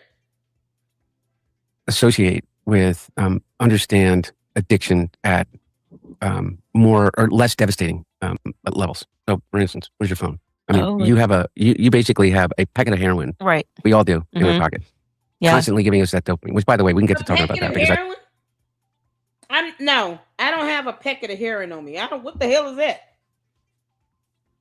I don't have a packet of heroin. He meant to say packet, not packet.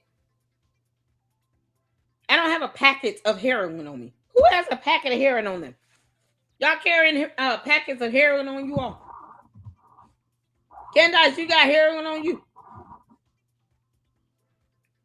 All the times I said crack is wet and somehow you ignore me.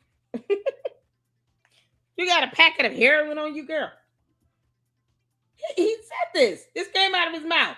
I think that we are not nearly as divided as people as we think that we are. I think that bag of heroin in everybody's pocket is feeding them a lot of that division. But so we can all kind of understand the compulsion to do things that aren't that clearly aren't benefiting us, like staying up. Let me tell y'all something. I'm not addicted to my phone.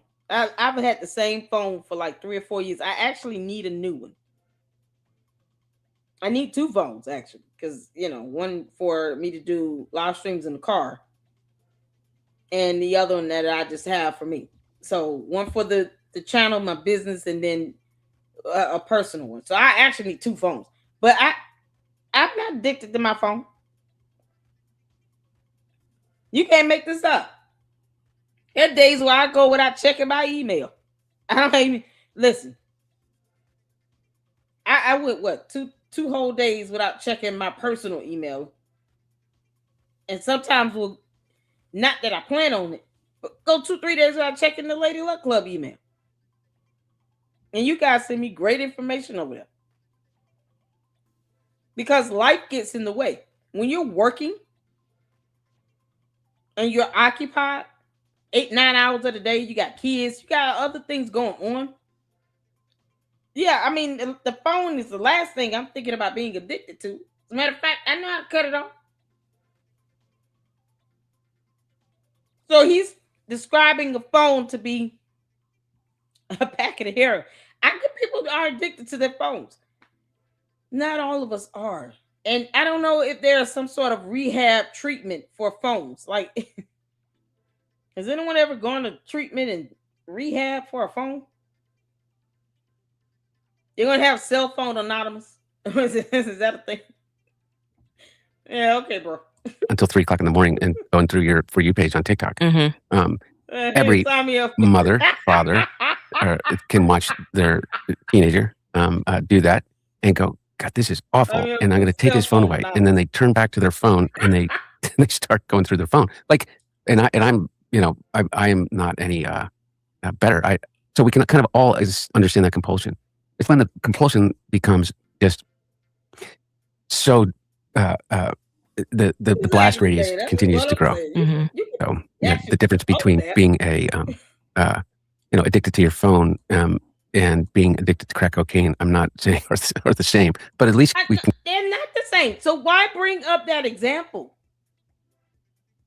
You do have some people that are addicted to social media and stuff like that, but it's not something that's going to, you know, land you in rehab either, unless they have a rehab that I'm missing out. Unless there is a such thing as a cell phone anonymous. Is it broken down by phone types or what? Are we talking about like iPhone versus Samsung or something? What are we doing? Yeah, there's an iPhone anonymous class. Oh man. All of those addicted to their iPhones. Boy, you need to go to rehab and therapy. Don't mock the idea of people getting rehab and therapy by comparing a phone to the likes of crack and cocaine. I mean, come on. You do know putting crack in your body can actually kill you. Being on your phone all the time, yeah, it can be very annoying and distracting. It can only cause some real damage if you're doing it behind the wheel of a car or something like that, or you're doing something where you need to be focused on that and you're not, and you're on your phone, and then whatever you're doing, you become negligent and it causes great bodily injury and harm. But you don't need all of those situations in place if you put crack or cocaine in your body. Like, you put that stuff in your body, that's it. Take some meth or a hardcore opioid if you want to. Chabu. You don't get any Narcan in time, you'll probably die. That's not the same effect of a phone. I'm sorry. I just it's just not a good example, dude. Why even bring it up? Kind of get a little bit of an understanding of the physiology of that, of the way in which the brain actually works. Yeah, we got but It's like the mic. I have iPhone versus Samsung. Crack phone anonymous.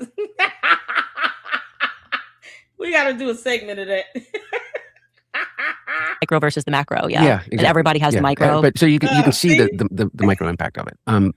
But I think the micro one of the reasons that why people are so shocked by my story, right? And by the way, and we're able to conflate. So if the New York Post every day for 6 years runs a picture on online. I mean, I think they literally at one point did like 1.5 stories of me a day for an entire 18-month period.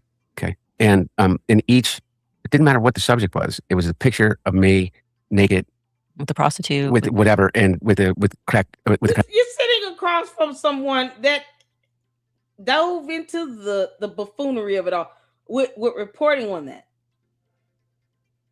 Candace was one of the ones that was dragging you through the mud. Now all of a sudden she cares about your addiction. What in the entire hottest part of hell is happening, Candace? You dragged him through the mud. And now all of a sudden, I care about, addiction to drugs. And I've never, taken anything where I feel like I need to keep taking it again and again, even though she admitted to having an addiction to Adderall at one point. What in the hell is going? Candace, you can't even be honest and consistent about your addiction to Adderall or George Farmer's addiction to alcohol. What the hell happened to his eye? How did he get a black eye? How did George Farmer get a black eye, Candace? How did you break your foot again? She's never said what happened with that. Candace has yet to say how she ended up with a broken foot and George caught a black eye. And yet she cares about people that are addicted to something and that they should get rehab, treatment, and all of that. But this dumb heifer won't even say how George got a black eye. Try to lie about a DUI. Still won't say what happened to her foot. All of a sudden, well, it's nobody's business. Somehow her stalking of Erica Kirk, she's made her business though. Why is it that Erica Kirk can't live in peace? But it's nobody's business as to how George Farmer got a black eye and Candace had a broken foot. Were both of them binging at the same time? I mean, seriously. And you know metaphors go over her head. Candace is not that smart. Don't compare this heroin thing to a phone, dude. You can't do that with Candace. She's stupid. She's not going to know the difference. Backpipe in my lips. But what, like, so I don't get mad at people when they go, like, was that your cocaine? Like, well, number one, you know the White House. It's like, it just doesn't make any sense. I had 7 Secret Service agents with me at any given time, everywhere I went. The idea that I was in the Situation Room and would decide to drop off. I mean, that, but beyond that silliness is is I don't blame people for not realizing that I have worked my effing ass off. I mean, in this environment, the proudest thing that I've ever done is stay clean and sober through all of that, every piece of it, right? Both the trials, through the accusations, through the, Alexander Smirnoffs and Gallups and Konstantin Kuliks and Lev Parnases and Rudy's and Steve Bannon's and all of that is that purely because of the love of the people around me and my willingness to own it all. I'm sitting in front of you. Yeah. And you're not taking that away from me. Right. No, and by the way, that's the beauty of it. Yeah. The realization at one point is that you can try. I have no fear. No fear. And that doesn't, and that's why I'm here. More than anything is because I probably, I'm certain that we disagree on a lot of stuff, but there used to be a time, Candace, where you and I could sit down together and disagree about tax policy and disagree about, the Catholic Church's view on abortion, or disagree with, whatever the subject may be, and still be able to go have a meal together. Right. I talk about that often on my show. Like I back when I was left leaning in college, my best friend was Republican conservative. Like it wasn't so at each other's throats. We want to verify who's that best friend? Because I want to reach out to them, because I'm tired of you talking about you were in college and you can't show any evidence at all that you were in school. Who's that so-called best friend from college? Because I want to interview them. I want them to bring any photos and proof that you actually went to school, to University of Rhode Island. Because you refuse to show any of your so-called 2 degrees that you claim you earned, Candace. I don't know why you just want hang the degree on the wall. You want people to believe that you're a journalist, right? If you have a degree in journalism, wouldn't that shut us up? For you to post that degree up, wouldn't that just shut us down once and for all? Candace, you're addicted to obsessions. Your addiction is being obsessed with someone. You're addicted to Erica Kirk and the obsession that surrounds Erica Kirk. Are you going to go to treatment and therapy for that, Candace? Because we would love to sign you up for therapy and treatment so that you can get over your addiction to being obsessed with Erica Kirk and Charlie Kirk. What are those classes? Well, we can recommend some places. We got to find some places for Candace to get treatment. Boy, this helper needs a lot of therapy. See, Candace, I'm not against anybody getting treatment and therapy for their addictions. But addictions do vary. Your addiction comes in the form of obsession. Being, possessed with power and all this nonsense, and you being a cult leader. Yeah, you need treatment, all right. Are you going to go to therapy, Candace, and get treatment?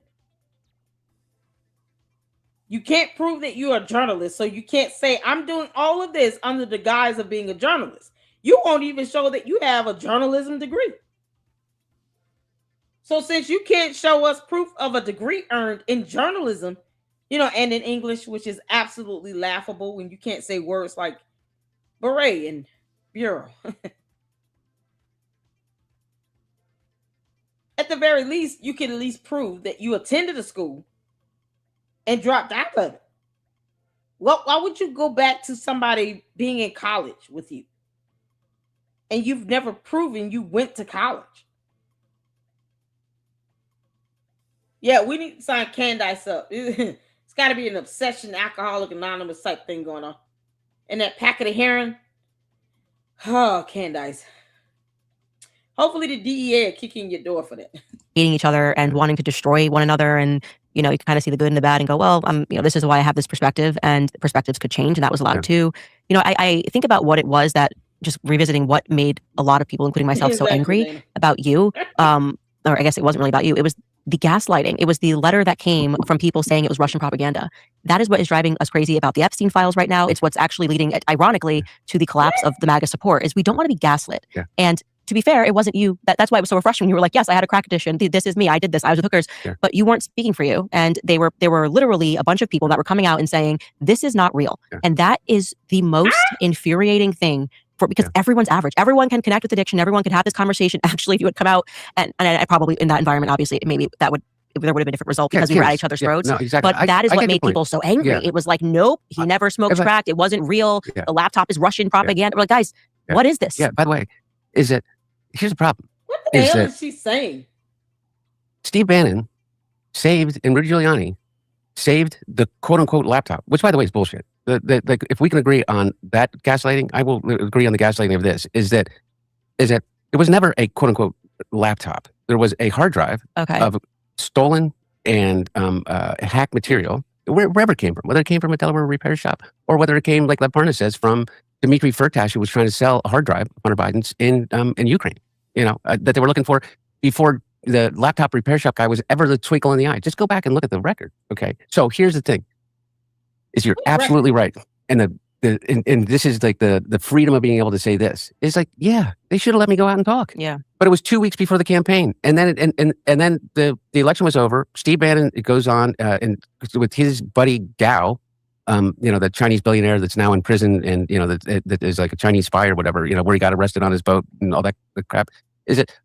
There is go listen to it. Go listen to the recorded conversation in which they say, like, the laptop, like, we got him. We, like, you know, so we collected all the salacious pictures and we put them out there. And then Rudy went out and stood on the steps of the Newcastle County Courthouse with Bernie Carrick and said, this contains child exploitation, like pure, pure bullshit, just bullshit. So on both sides, you have this reaction, you know, which I don't think was necessarily a coordinated reaction in the sense that, what do you do in 2 weeks? And so they come up with this and they say, and I don't get to go out and say, no, I was. But you know what I did? Is that come April, I write a book and I tell everybody I was addicted to crack. And here's my story. And here's what happened. Okay, what was on the hard drive? Is he admitting that it was some horrible stuff on the hard drive? Or is he saying that it's bullshit? Which one is it? What was on the hard drive? I'm telling y'all right now, when I say I'm apolitical, that hard drive does not pay my rent. And I don't think I ever had any interest in trying to keep up with all of that. What was on it? I guess I can just answer that. Was it pictures on it? If he's saying, yeah, I was on crack and that caused me to take photos and blah, blah, blah, blah, blah, then why say that it was absolute bullshit? I mean, it may not have been children, but it was still, you know, something that was damning. What is he saying? He said pics. So it was pictures on it. Oh, God. Dude, why even bring that up? So Candace believes that it was bullshit now and it wasn't real? What are we doing? Candace, why don't you deep dive into that? You sitting here obsessing over Erica Kirk. And yet there's a whole hard drive with some weird photos on it. You don't want to talk about that? No, you don't want to actually get a hook to that hard drive? Did he bring it with him to Candace's house or what? I mean, how does it go? Did he actually bring her the hard drive to prove it was nothing on it? Where's the hard drive? Who has it? You can't make this up. So he didn't bring it with him to show her there's nothing on it. And we can't see this in real time. So, I mean, what are we doing? This is the beauty of me not taking sides politically. I get to ask these questions about just the simple facts of something and feel pretty good doing it. So why didn't he bring the hard drive with him? Then he could just show proof that it was nothing on it. Whatever happened with it? Whoa! Twitter banned Candace's account a few years ago for posting an image from Hunter Biden's laptop and flagged it as CP. What the?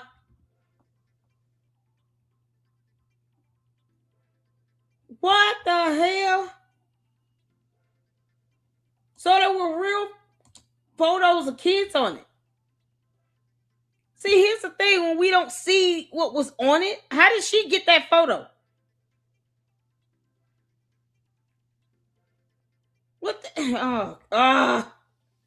Candace, what is Candace doing? Does she believe that the photos were real? And if she posted up a photo that was from this hard drive, now she's sitting here believing that it doesn't exist? Is this where we're going with this? And here is all of the rooms that no one would ever want to admit to being in, that I was in. And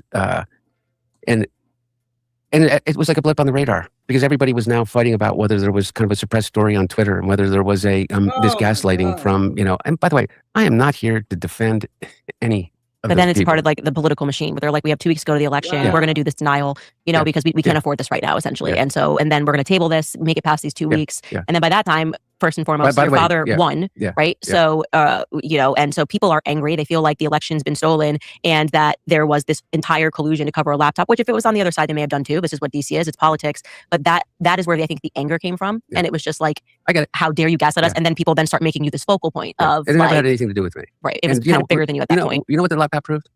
That you were a crackhead. There you go. You were deep in the throes of crack addiction. All this other bullshit, bribe. Yeah, I really don't feel bad about my thumbnail. Oh, we gotta look at it again one more time. Hold on. Now, I definitely do not feel bad about this. I just don't.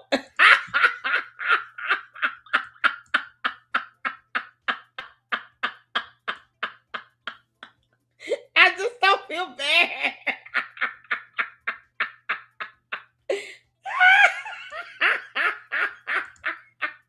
Don't expect me to feel bad about this thumbnail, dude, when you owning this whole crackhead thing.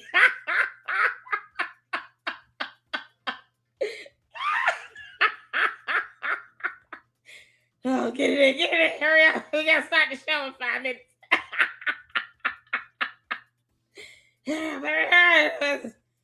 Don't snip it off. No, it's my turn. My turn.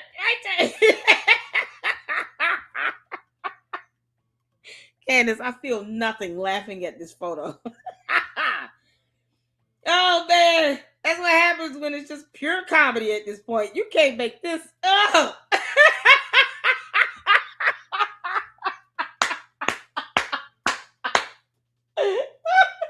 He said he's a crackhead. We're like, oh, okay, cool. So we'll just put up a picture of 2 Muppets doing crack. Oh, Candace, is that packet of little heroin in your pocket? You doing a what? What's on your end of the table, girl? Oh, Lord, I don't feel bad about this at all, y'all. You gotta laugh at this crap. Otherwise, you'll be sitting here irritated and confused. What the fuck is going on? Oh, Candace, this interview is ridiculous. She is so disingenuous. Candace does not care about anyone getting help. She just doesn't. I find this whole thing to be absolutely pathetic, Candace, when you obsess over another human being for no damn reason. And you refuse to get help for that. You refuse to get George Farmer help for alcoholism. And yet all of a sudden you care so much about someone being addicted and getting treatment. No, you don't. You knew this would be controversial for you to interview Hunter Biden. And you wanted the views. This is all a PR stunt for her.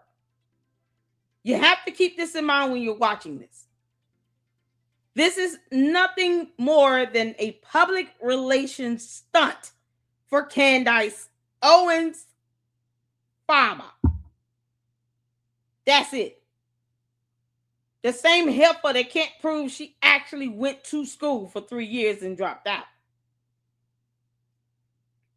And they lied about going back and getting 2 degrees from it. This is a PR stunt. She knew people would tune in because they're like scratching their heads. Where the candy asses at? Y'all don't have a problem with this. The candy asses, you know, the ones that claim to support her because they want people to believe that they actually love Charlie Kirk and TPUSA. Y'all don't have a problem with her interviewing Hunter Biden? Candy ass is cool with this. You mean to tell me they didn't go into the comment section of this and go in on her?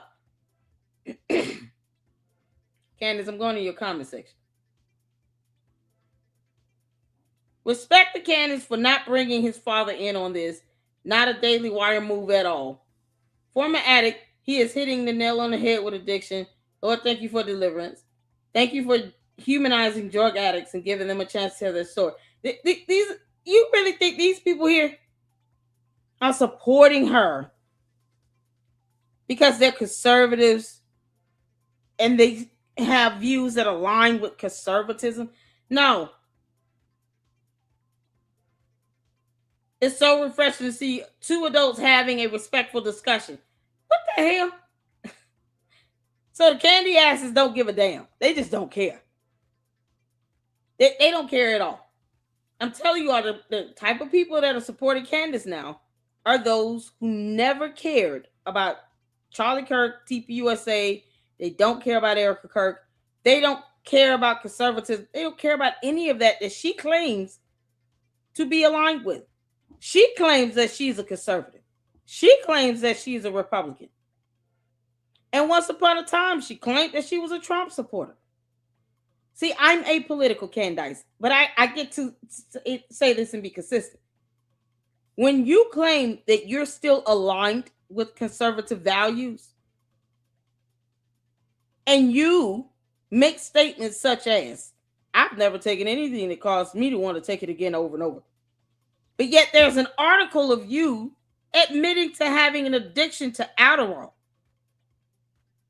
How do you expect people to think that you're genuine with wanting to share a story about people getting help? When did you go to treatment for your addiction to Adderall, Candace? Wouldn't you want to put that out there? Or you just want people to think that you're an actual perfect cult leader? You can't say on one leg, I'm relatable. And I went through this. I have cousins and uncles that were crackheads and stuff. You were addicted to Adderall. So if you were addicted to any drug, when the hell did you go to therapy and get treatment, Candace? We'll wait. Where did you get treatment at, Candace? Shouldn't you be going through treatment? You admitted you were addicted to Adderall. So when did you get treatment? When did you go to therapy, Candace? Are you still in therapy? Are you still battling your addiction to Adderall? See, this is why I call it disingenuous. Because her admitting she was addicted to an actual drug, but never ever says anything about her treatment or therapy or anything from it. It's just more proof that she doesn't give a damn about the aspect of people getting help for addictions. She doesn't care about that. She only cares about the views that this would get because she knew it was controversial. That's it. Oh, I'm not going to bring your dad into it. But wouldn't the candy asses actually want her to do that? He said that he was genetically predisposed to be an alcoholic. He involved his father into that. He's saying that genetics is passed down from his mother and father somehow were coded for him to be an alcoholic. He brought his dad into that by saying that. This is, y'all see why I keep saying this is so disingenuous. Candace doesn't give a shit about this. She cares about, oh, I'm getting all these, look at these videos I'm getting. I want to break the internet. 1.27 million views already. This is crazy as hell. The aspect of somebody getting treatment, Candace doesn't care.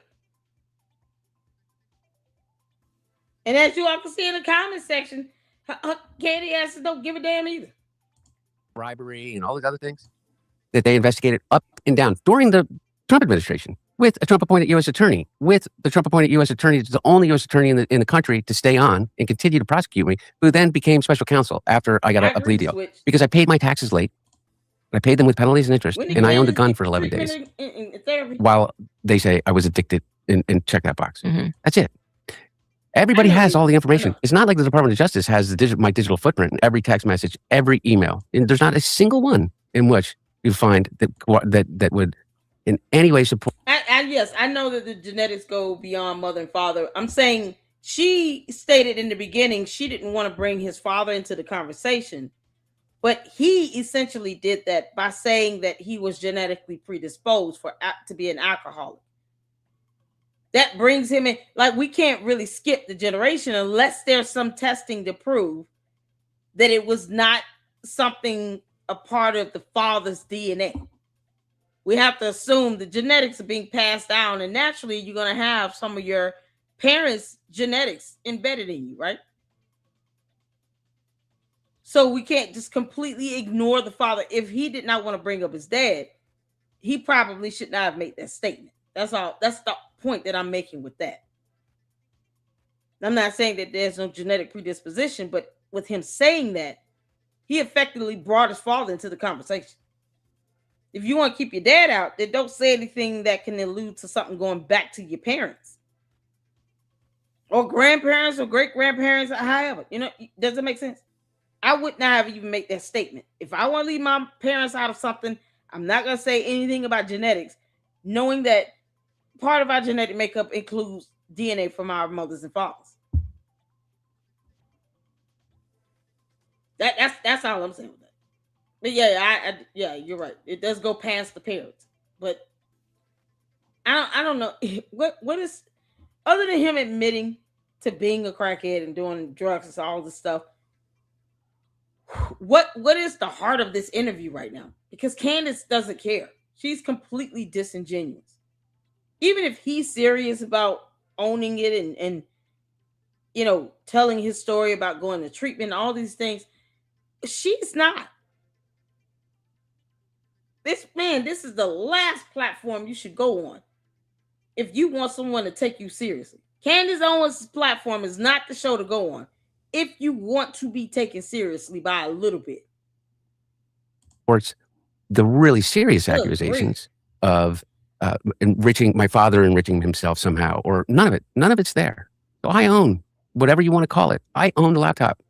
Come, you know what? We can go through it together. Mm-hmm. If you're willing to like avert your eyes to the tragedy of addiction. I mean, just the absolute tragedy of it. Yeah. But man, oh man, there is no space for that in discourse anymore. There's no space for the nuance of, well, that was addiction. That wasn't corruption. You know, I did not do any business through entire 4 years. I became a painter. You know why I became a painter? Because it literally saved my life. I painted my whole life. And Melissa instinctively knew that I literally needed to like occupy my hands in early recovery, like 12 hours a day. Like just, like to be able to focus on not the crushing weight of the consequences of years of addiction. And so I just sat and I painted and I painted and I painted. And I decided to have a show in the gallery and offer my paintings for sale. And New York Post comes out and says, Hunter Biden's selling his paintings for $500,000. I've never sold a painting nor offered a painting for $500,000 in my friggin' life. And by the way, everybody knows this because every painting that I sold, everybody that bought a painting had to pay about $250,000 to defend themselves before an impeachment hearing. Go read the transcripts of people under oath. But regardless, is the laptop absolutely proved nothing, but it became this cultural touchstone. It was like, it embodied the Biden crime family. Mm-hmm. And if you wanted to be able to believe that, not wanted to be able to believe that, if you believe that because you're being told that by people that you trust that have told you that your election was stolen, that your democracy was thwarted, that the process was unfair, is that all you had to do, and I get this, is look at the pictures. It doesn't look like a good guy to me. Right. Because you weren't a good guy in the pictures. No. Yeah. Smoking crack in a motel room with a prostitute. Right. Like, you know what I mean? Like they come out and like they're saying, oh, like this, like I admit it all. Not only admit it all, I own it all. I will own everything, the worst of it, all of it. and then being like, I mean, now in retrospect, and things have changed. I mean, times have changed. Like I said, I was one of the chief people that was really angry about it, and it did. That was the exact reason why when I re-examine it, it was the gaslighting. It's the same reason why I'm angry with Trump over the Epstein thing. It's like I can't come back from media gaslighting. The Trump thing is worse because it came from his own mouth, the gaslighting. So it wasn't like people trying to cover it up. It was like Trump being like, "What Epstein files? Are we still talking about the Epstein files?" And so, but then things kind of changed, I think, with time also because I was very definitely say I was close with Don Jr. Traveled a lot with him through the Hunter Biden laptop scandal. We talked about it, this corruption, can't believe they denied it, all these photos coming out. And then we get whatever this, Trump family is now. And it's like, man, I think it was a historian that wrote on X exactly how I feel, which is I wish I could go back to the days where I thought like Hunter Biden's art was the most corrupt deal that was done in politics. And now we're going, okay, we stood behind Trump, we fought, we shared the photos of Hunter Biden to the extent that we could. And now we have their family engaged in so many corrupt deals, the meme coins, the taking advantage of people. And you go, okay, well, what we actually have is DC is corrupt. Politics is corrupt. And I think it is kind of a unifying point, not to excuse, the gaslighting of people for 2 weeks, which made people super angry. But I do think it's just a different time where people are kind of going back and examining. And I feel actually terrible realizing that you were finally clean. And then it's just this humiliation ritual over and over and over again of people putting everything out there and not realizing also your kids are facing this consequence as well, which people do not think about a lot of times when they publish stories. Like I even was reticent and didn't cover the Chrissy Nome thing. Oh my God. Oh, you dumb hypocrite. You don't care about Erica and Charlie Kirk's 2 kids. The amount of lies that she tells on a whole nother human being to the point where she called for her to be jailed. She wanted Erica Kirk to be jailed. And you didn't think about those 2 children at all, you dumb demon. Somehow, though, you have this fake sympathy, fake outrage for what was published about Hunter Biden, but you don't give a damn about what is published about Erica Kirk. And she has 2 small kids that are getting death and kidnapping threats. The hell you mean? What are we doing?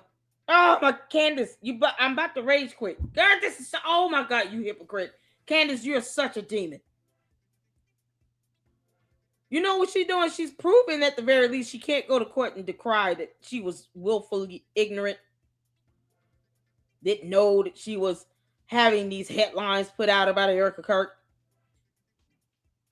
or Brian Harper or TPUSA because she knows damn well the damage that it causes when you lie on people. You lie on Erica Kirk 24/7. And I'm like, you're sitting here saying, oh, they don't think about the kids, What the? Oh my God. Because the first thing that came to my mind I don't even know what was their kids. Like I'm like, these are kids that are about to go to college. Like, and so, and why are they doing this? Because she's in politics, right? And so this becomes, they don't think about the children.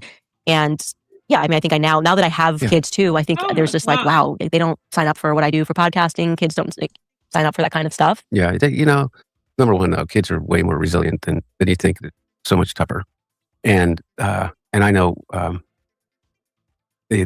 my girls, I like, and they love me and deeply, and I can 100% accept that love now and return it with everything that I have to offer. But part of what you're describing is politics in memoriam, part of it, but something's changed, Candace. There is a meanness, a willingness to adopt very, very un-American tactics against our opponents because it become a zero-sum game. It's not just... Well, okay, so what is Candace's end game with her going after Erica Kirk? Because, Candace, you still will not be the CEO of TPUSA. You nor George Farmer. So, knowing that you will never be the CEO of TPUSA, what's your damn end game? Because when it's all said and done, she's going to sue you and win. TPUSA is going to sue you and win. And all of this would have been for what? you're still not going to be CEO. And none of this brings back Charlie Kirk. So why go out and lie and obsess over this woman again 24/7? And you're not thinking about her kids? They mocked Erica Kirk for being scared out of her mind at a correspondence dinner where an active shooter showed up. And yet she's sitting here saying this bullshit. Candace, you are full of it. That I disagree with you.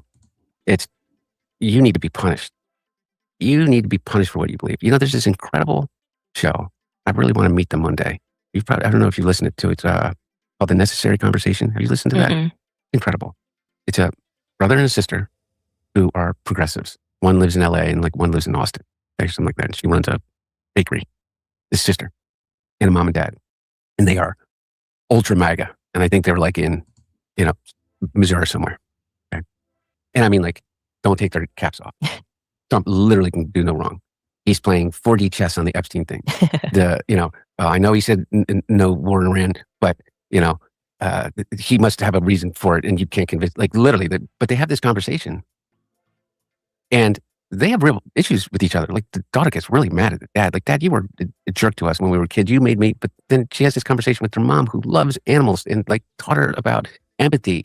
And they would adopt all, these animals. And they would, you find out like her dad taught, or coached all of their little league games. And she was a softball player. And if a kid couldn't like afford the uniform, Dad would quietly go out and buy the uniform. And he's awful on this thing, by the way. he's and like in terms of the way that he speaks and speaks to them, and he's like tough, and I don't give a shit, and drop a bomb on them, kind of, But it's so informative.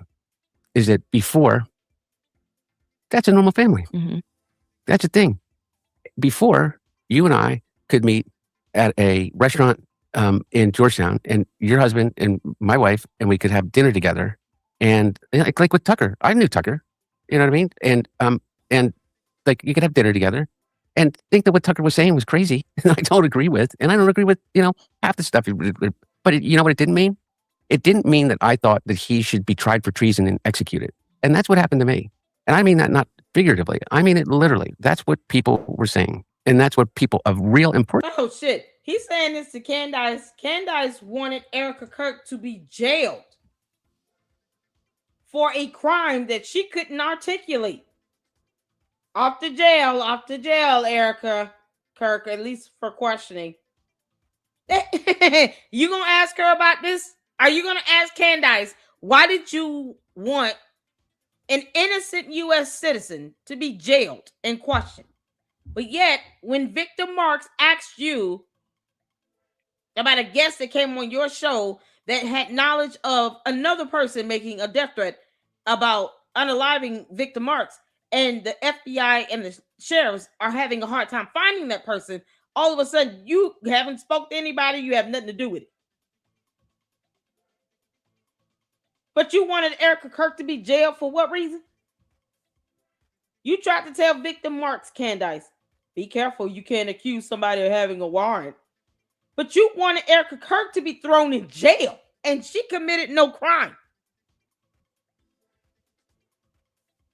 But yet the FBI and the sheriffs are looking to question a man that actually stated he wanted to unalive someone and detail the whole plan as to how he wanted to do it.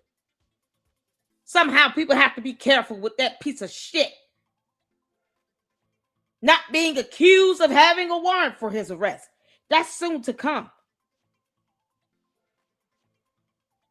And you'll go down with him if you know what the hell he is and you don't want to say.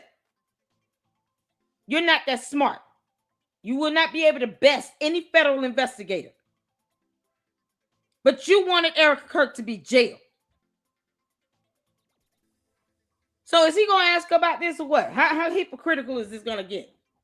Boy, this is some bullshit right here.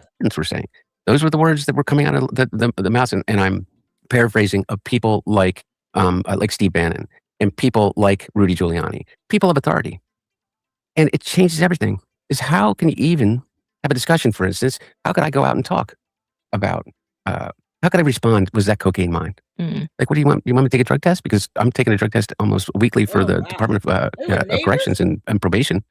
You know, I have a probation officer. You know, I'm on release until trial. You know, but what do you do? Is that the statement that you make to the New York Post? It's impossible. It becomes impossible. But what do? You realize this, and I don't know if you feel this way in your own life, is that you know what the real problem is? It's not out there. It's not that person. If I could just get Steve Bannon to tell the truth, if I could just get Rudy Giuliani to stop lying about me, if I could just get Konstantin Kulak to say that he wrote it's not there. You realize in order to survive, it's all inside.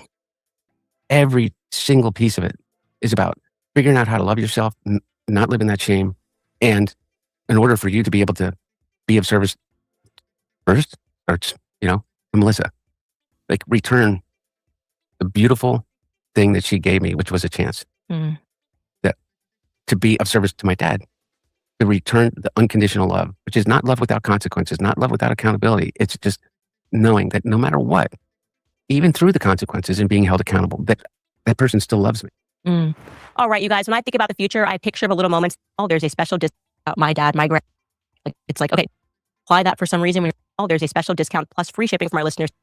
There's a special discount plus free shipping for my listeners today. Again, that's getnativepath.com/Candace. I think that was also what came across in your interview with Andrew Callahan, where after I watched it, I think it sort of edited my opinion about that relationship between your dad, because I think since the laptop scandal, in my mind, it was I guess a bit cartoonish, where it was like, well, you can do whatever you want. You had smoke crack. We're just powerful. We'll cover it. We'll do it. Like, that's whatever. We've had so much power. We've acquired so much power. And then when I sort of saw you really defending your dad over this George Clooney thing, I was like, okay, this is just a normal father-son relationship.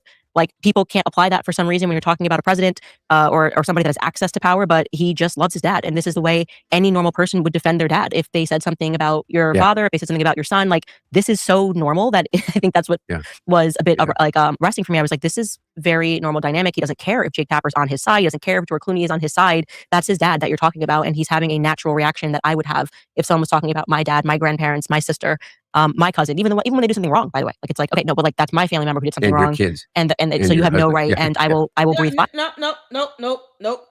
This is why Candace gets away with doing all the crap she does for so long. You mean to tell me you would defend someone even if they're wrong, including violating the law? What kind of shit is that? So you don't think that your relatives should be held to the same standards as anyone else if they were to break the law, Candace? You know how you admitted to a felony of stalking?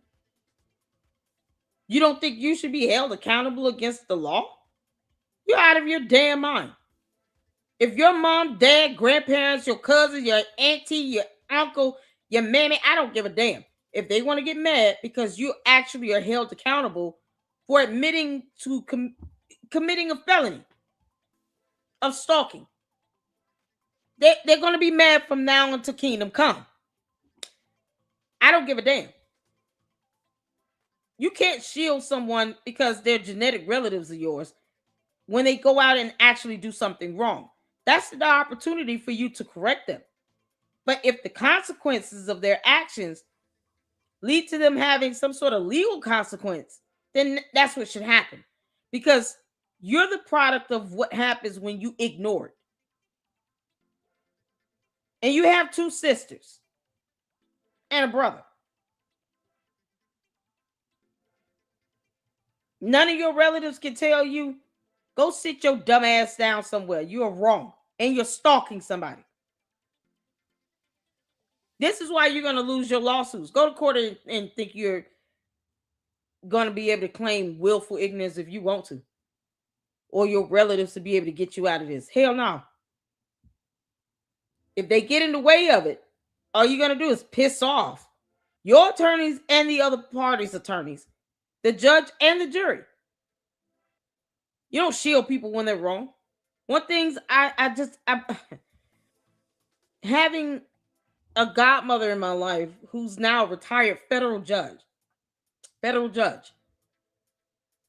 was that's one thing she instilled in me. I'm gonna always love you, but I'm not gonna support you when you're wrong, especially if you do something that's a violation of law. Because what would be the main motivation for you violating the law in the first place? Unless you're having some, there's some level of self-defense, which is not illegal to defend yourself. See, that's the thing. But if you just go out and admit you're stalking someone and you know that's a felony, that is a whole crime. Or you're doxing people, I'm not supporting you in that BS. If the law comes for you, it comes for you. You can't make this up. But yet, she's saying here, like, even if they're my relative, you don't have the right to be mad at them. No, we have every right to be mad. We have every single right to be mad at the fact that your relatives won't tell you to go sit your ass down somewhere before you get locked the hell up for the rest of your life. Because they're sitting back, allowing you to go out and stalk other people, cyberdox, target, bully, harass, to no avail, to the point where you're catching federal lawsuits. Yeah, they should kiss our ass and kick rocks. We don't care if they get mad, Candace. So you're willing to excuse someone's criminal behavior because DNA and genetics, and for no other reason.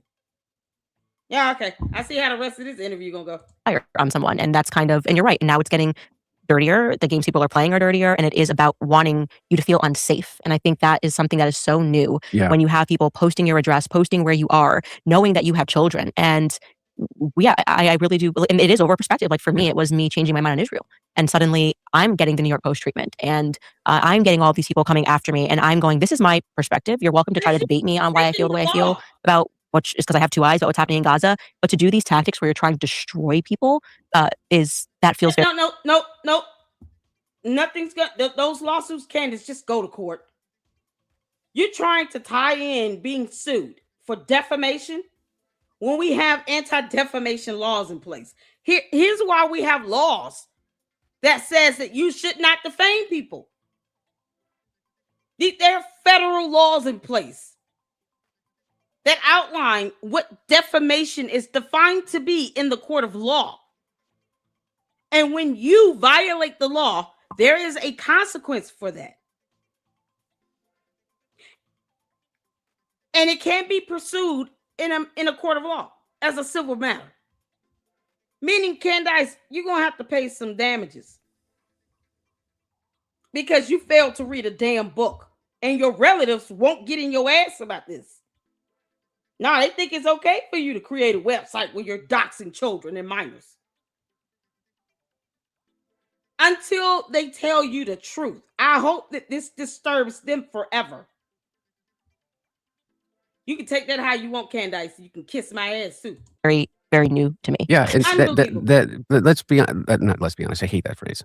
Okay, I got it from my perspective. Is this? I know where that started, and that started when Donald Trump from rally stages started the Where's Hunter, or yell Where's Hunter, call and response crowds, and then they printed T-shirts, and then they made hats, and then they made mugs of Where's Hunter, and then they showed up my door. I didn't have any security. I didn't have anybody. I can't afford that in my life, particularly at that time. And they literally showed up at my door with bullhorns and MAGA hats, and on the direct, and the way that they got there is the New York Post published on the front page on its cover an aerial view of my home with the address, and then in the thing said, and if you stand here at this, on this part of the street, you can see, and there are floor-to-ceiling windows, and and so they showed up.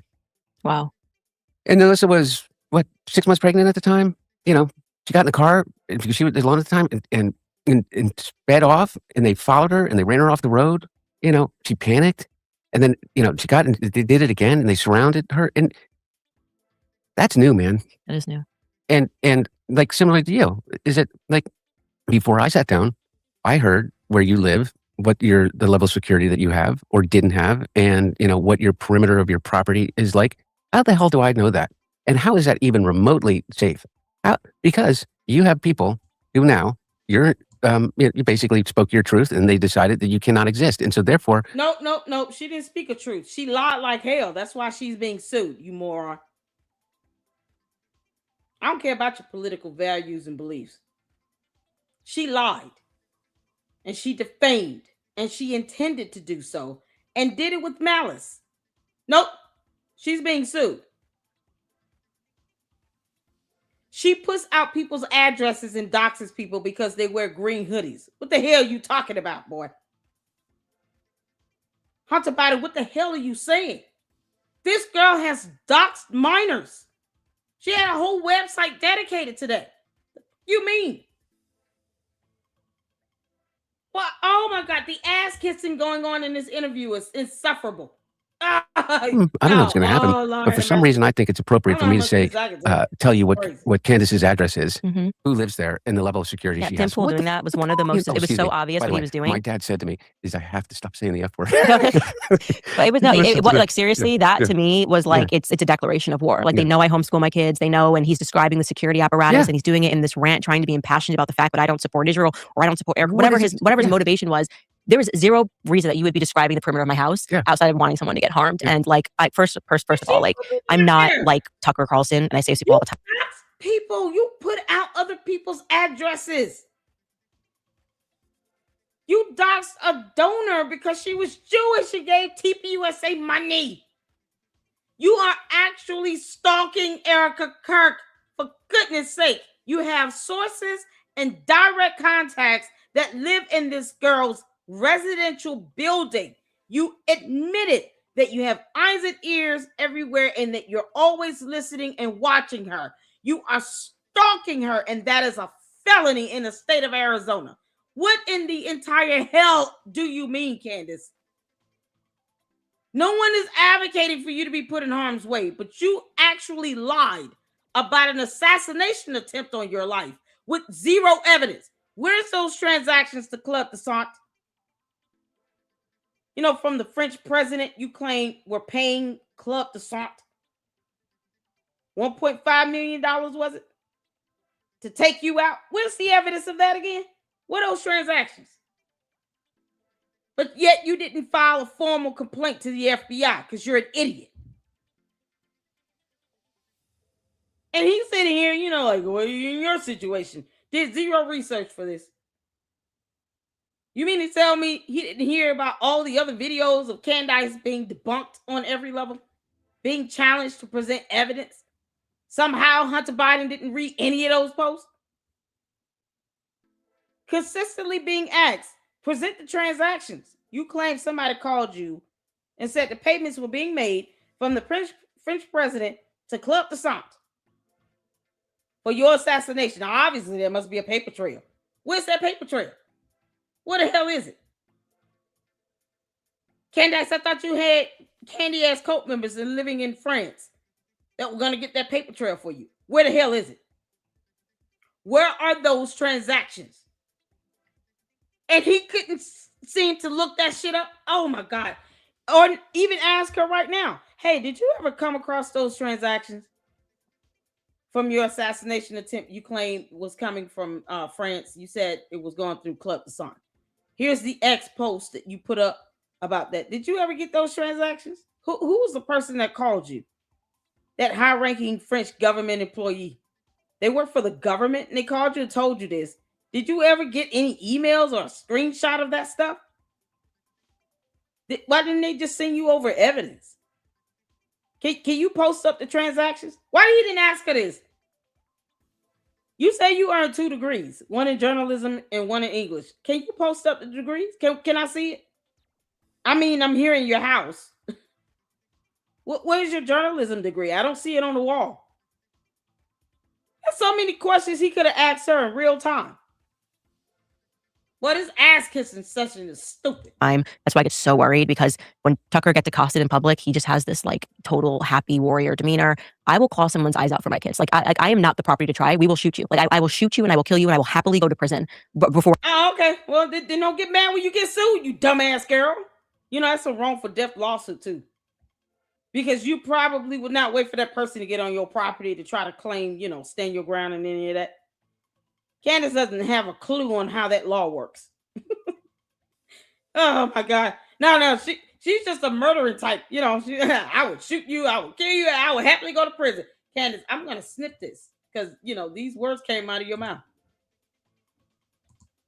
Somebody send this to to the Macron's attorney. Y'all snip this and send it over to the Macron's attorney and to Brian Harper's attorney. Boy, they'll love this in court, Candace. Oh, that's a snip. They're gonna love that. Oh, I'm so Candace. You put your foot in your mouth every single time. I told you I see through you, heifer. No, you're gonna try to weaponize a law just to justify taking somebody's life. How dare you come on my Hidden Valley Ranch farm? Messing with my moo cows and shit. Candace just looking for a reason to just shoot and kill somebody. What the hell wrong with you? No one is even trying to go to your house, you dummy. But yet and still, she don't mind sending her cult members after everybody else. She doxed her own attorney's law firm. Like, no one was really reading, because her cult members don't read. No one was really looking for her attorney's law firm office. And then one day, Candace just puts them out there, trying to talk about federal agencies in the building where their law firm is. Never mind all the staff that work there that do not want to be bothered by her dumbass cult members because they're sycophants. That's what we saw, the Transformer, Optimus Prime up on top of a building with a crane and it was red. Candace has lied so much. It's unbelievable. And yet she called Victor Marx's statements fantastical. Never mind the bullshit she comes up with. Yeah, okay. Or you have one opportunity to even make, and I'm not even going to think about whether you're going to hurt my You kids. sound exactly like That's the worst. that's me. Yeah. That's just me. By And, the way, and I've said it over and over on my podcast. I will smile in my mugshot, okay, because I did the right thing, and I have no qualms about that. So when he did that, I was like, okay, this little beanie boy, okay, little beanie boy, I see exactly what you're doing. The whole world sees what you're doing, and you are doing something that because you want my children to get harmed. And then if something happens to them, you're going to go, well, I don't know how that happened. As I was describing the perimeter of her home and talking. Yeah, no, because we're all going to say, well, we don't know how it happened because, she didn't give a damn about stalking Erica Kirk, and she's got 2 small kids either. And if something happens to Erica Kirk and those 2 small kids, I don't know what's going on. I know nothing about that. Candace wanted to lie about not knowing that she was notified that someone had said that they wanted to unalive Victor Marx. You see how she lied her way out of that. Tried to play ignorant. I never got any calls, or I know nothing about an investigation and a blah, blah, blah. You a damn lie from the pit of hell. And Candace, when you're a pathological liar, no one believes a damn thing you say. So you saying all of this is irrelevant. Your fake outrage is stupid. About what her security is, which was inaccurate. Candace, but that's like, what are we even talking about? That's exactly why they do it. Mm-hmm. Is that even if the chance is this small? No. Candace admitted to alleging that someone was trying to assassinate her. Are you going to ask her about that, Hunter Biden? Are you ever going to ask Candace, why did you say that someone was trying to assassinate you? Like, why would you even want that to be a scenario? Why would you want to have that type of allegation? You claim that the president of an entirely different country was making payments to a club de sang for your assassination attempt. Why would you want to put that shit out there, knowing you have 4 small kids? She made that shit up. Candace lied about an assassination attempt from a whole president of a different country, just so she could feel special about something. But she did not even think about her own kids and the danger she put them in, lying about an assassination attempt on her life. Who the hell would want her around if the president of France is looking for her? But yet her dumb ass went to Dollywood and to Christmas and New Year's Eve parties and shit. Went around other people. I'm not going outside my house if I know that there are, Israeli operatives and French female assassins looking for me, dressed up like Carmen Sandiego. Imagine it. Female French assassin dressed up like Carmen Sandiego, and you got this Israeli operative dressed up like a ninja. And she claims that they're after her and they were paid $1.5 million. How is that not reckless? Boy, oh, this is something else. This is something else. Ass kissing.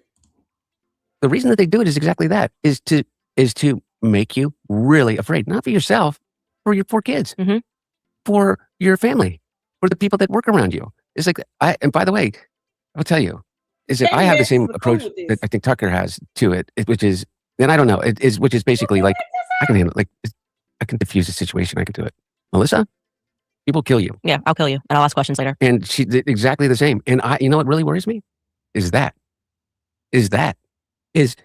all of a sudden we're all talking about violence. Mhm. Like, you're talking about violence. Candace, what did you just say? Violence. Mhm. Like, you, Like, seriously, that yeah, to me was like, it's a declaration by kids. Like, I am not the property to try. We will shoot you. Like, happened as I was describing the perimeter of her home and talking about what her security is. what they do it is exactly that, is to What's make she you just like? really afraid, not for yourself, for your 4 kids, Mhm. for your family, for the people that work around you. It's like, and by the way, I'll tell you, is that I have the same approach that I think Tucker has to it, which is, then I don't know, which is basically like, I can handle it. Like, I can diffuse the situation. I can do it. Melissa, people kill you. Yeah, I'll kill you, and I'll ask questions later. And Huh? Candace, did you just say this? I'll kill you and I'll ask questions later. That's not self-defense, you dumbass. So that stand your ground theory would just be tossed out of court because you're basically admitting to premeditation. Nope, won't even ask if you. She probably wouldn't even wait for the person to be on the property. She's just gonna kill them and ask questions later. You can't kill someone and ask them questions after the fact. They're dead. They can't answer them. How you kill someone and then ask questions to a dead corpse? Is that what you do? Are you gonna commune with the dead and then ask questions in your vision? How does that go? Candace, you understand? All of this that I'm snipping will be seen by whole attorneys that are already suing your dumbass. I'll kill you and I'll ask questions later. Oh. Hey, that's not self-defense at all. That's premeditated. This is the second time she said that she would just kill someone and not care. Because she's a demon and she doesn't have a soul. No one is after Candace, but Candace lied about a whole assassination attempt. And this clown couldn't even ask her about that. You know, whatever happened with that? Did you ever file a formal FBI complaint? If they're putting your address out there, did you file an FBI complaint against that person? Why don't she just sue Laura Loomer again? Candace, are you afraid that Laura Loomer will counterclaim and sue your ass right back, or what?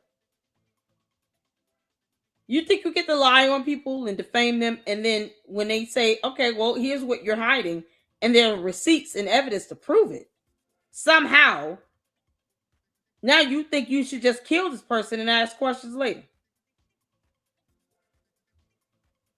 This is why your candy-ass cult members are sending out death threats against people, Candace. Because you don't value human life. Get your dumb ass off of our planet. she did exactly the same. And you know what really worries me? Is all of a sudden we're all talking about violence. Mhm. Like, you're talking about violence. Violence is defense, but now you're talking about the violence. Mhm. And then they kind of like go, oh, you're gaslighting us. This is bullshit. You're fine. You're really rich and you this and that. You can take care of yourself. It's like, bullshit. Did you see what just happened to my best friend? Like, I mean, we Like, just what are you watched talking Charlie about? get, and he had a Yeah. full security apparatus. Yeah. We still don't know what happened to Charlie Kirk. Yeah. There's zero interest. That's another thing that just completely, for me. That's a damn lie from the pit of hell. Tyler Robinson shot him. And how much did you pay him again, Candace? You know, because you're a scorned woman and all. How much did you pay Tyler Robinson again? We still don't know what happened to him. No, you just want to go into some alternate reality where you think it was not Tyler Robinson. Funny how you can't name who it was, though. You can't even narrow it down and come close to it. My guess would be George Farmer. How much did you pay Tyler Robinson? You keep pushing out this dumbass lie, and you don't think that Erica Kirk is going to sue the crap out of you. Yeah, keep on lying like that. Doubling and tripling and quadrupling down on this bullshit. Keep on, Candace. You're handing Erica Kirk a case, and you're too stupid to see it. Tell your relatives to help you pay your attorney's fees. Why are you asking everybody else to do it? was like done with Trump whatsoever. Like, I mean, there's just no way for someone who came from the inside and He was watched the not work done with that Trump. Charlie did to get these people elected. Don Jr. was like, Did you just say he was done with Trump? This is so gross. There's zero interest. What do you mean? There's a whole murder trial going on in the state of Utah. This is just stupid. Oh, Candace, I'm trying my best not to call you the B word. completely for me was like done with Trump whatsoever. Like, I mean, there's just no way for someone who came. Are you done with Trump? Well, what are you talking about? Why you keep calling yourself a conservative, Trump supporter, and all that other stuff when it's convenient for you? The Candy ass is cool with this, by the way. Y'all know because they're not conservative or Republican or MAGA supporters at all. She has like 6 million between bots and people who are not. They're certainly not Trump supporters. They don't give a damn about Charlie Kirk. She doesn't even care about Charlie Kirk's 2 children.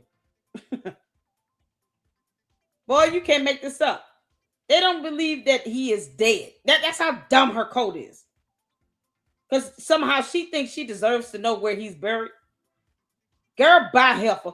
Erica Kirk will never let you near that man's grave. Got your damn eye. From the inside and watched the work that Charlie did to get these people elected. Don Jr. was like a brother to Charlie, literally like a brother to him. Yeah.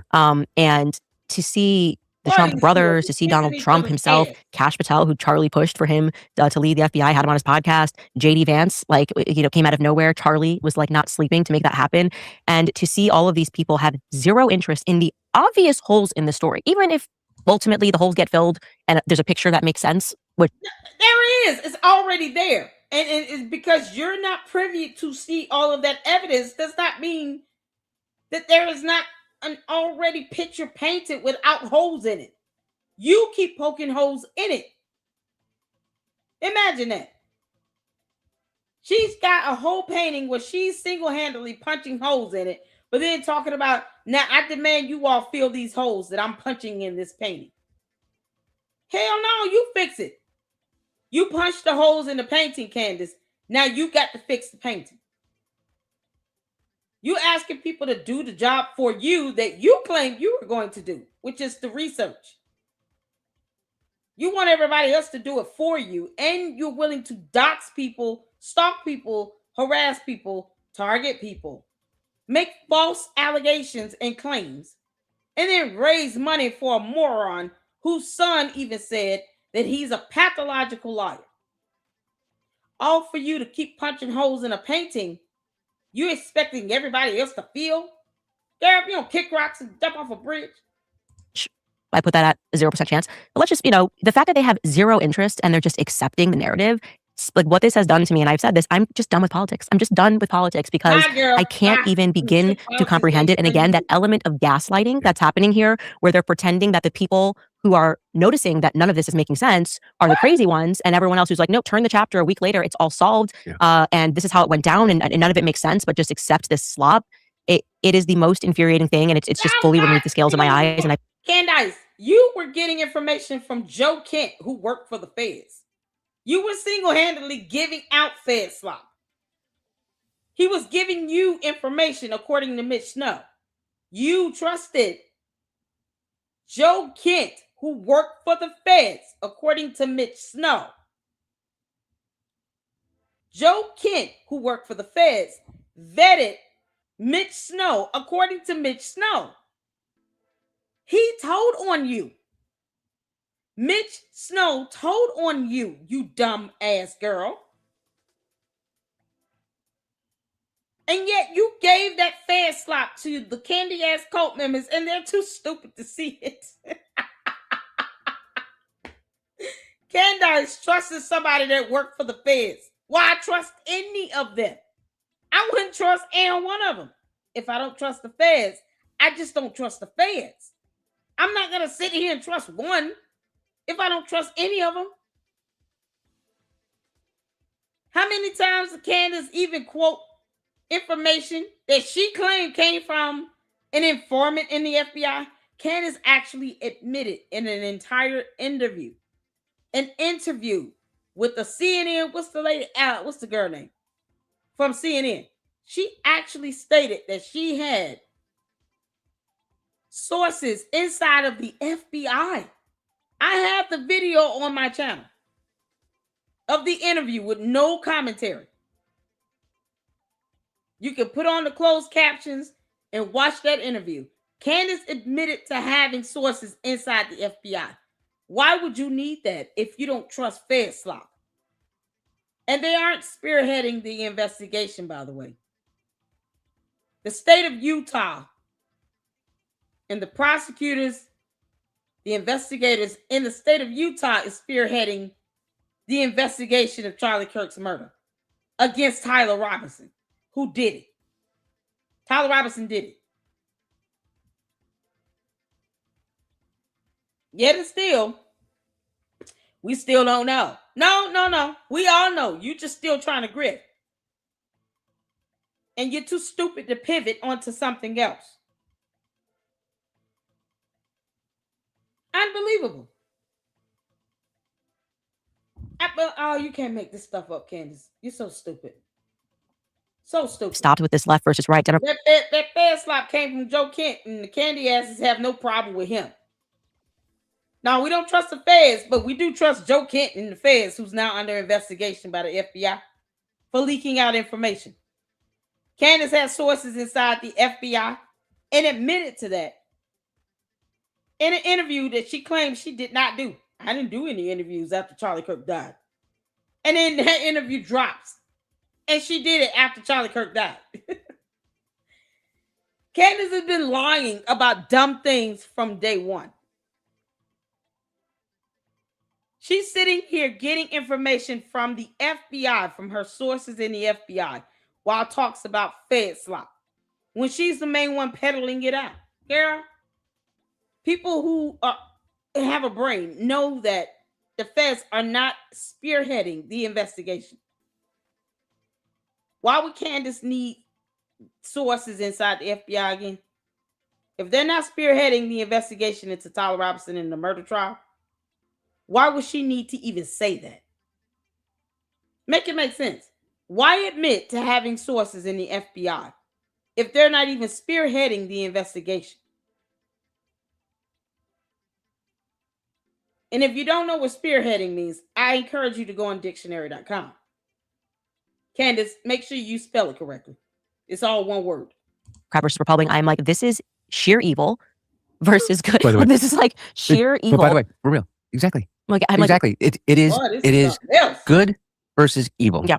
They have torn the mask off of this. I said to you before, is that I pray to God that by the end of this, that you think of me as a friend, because if anything ever happened to me, I want you and Melissa team up.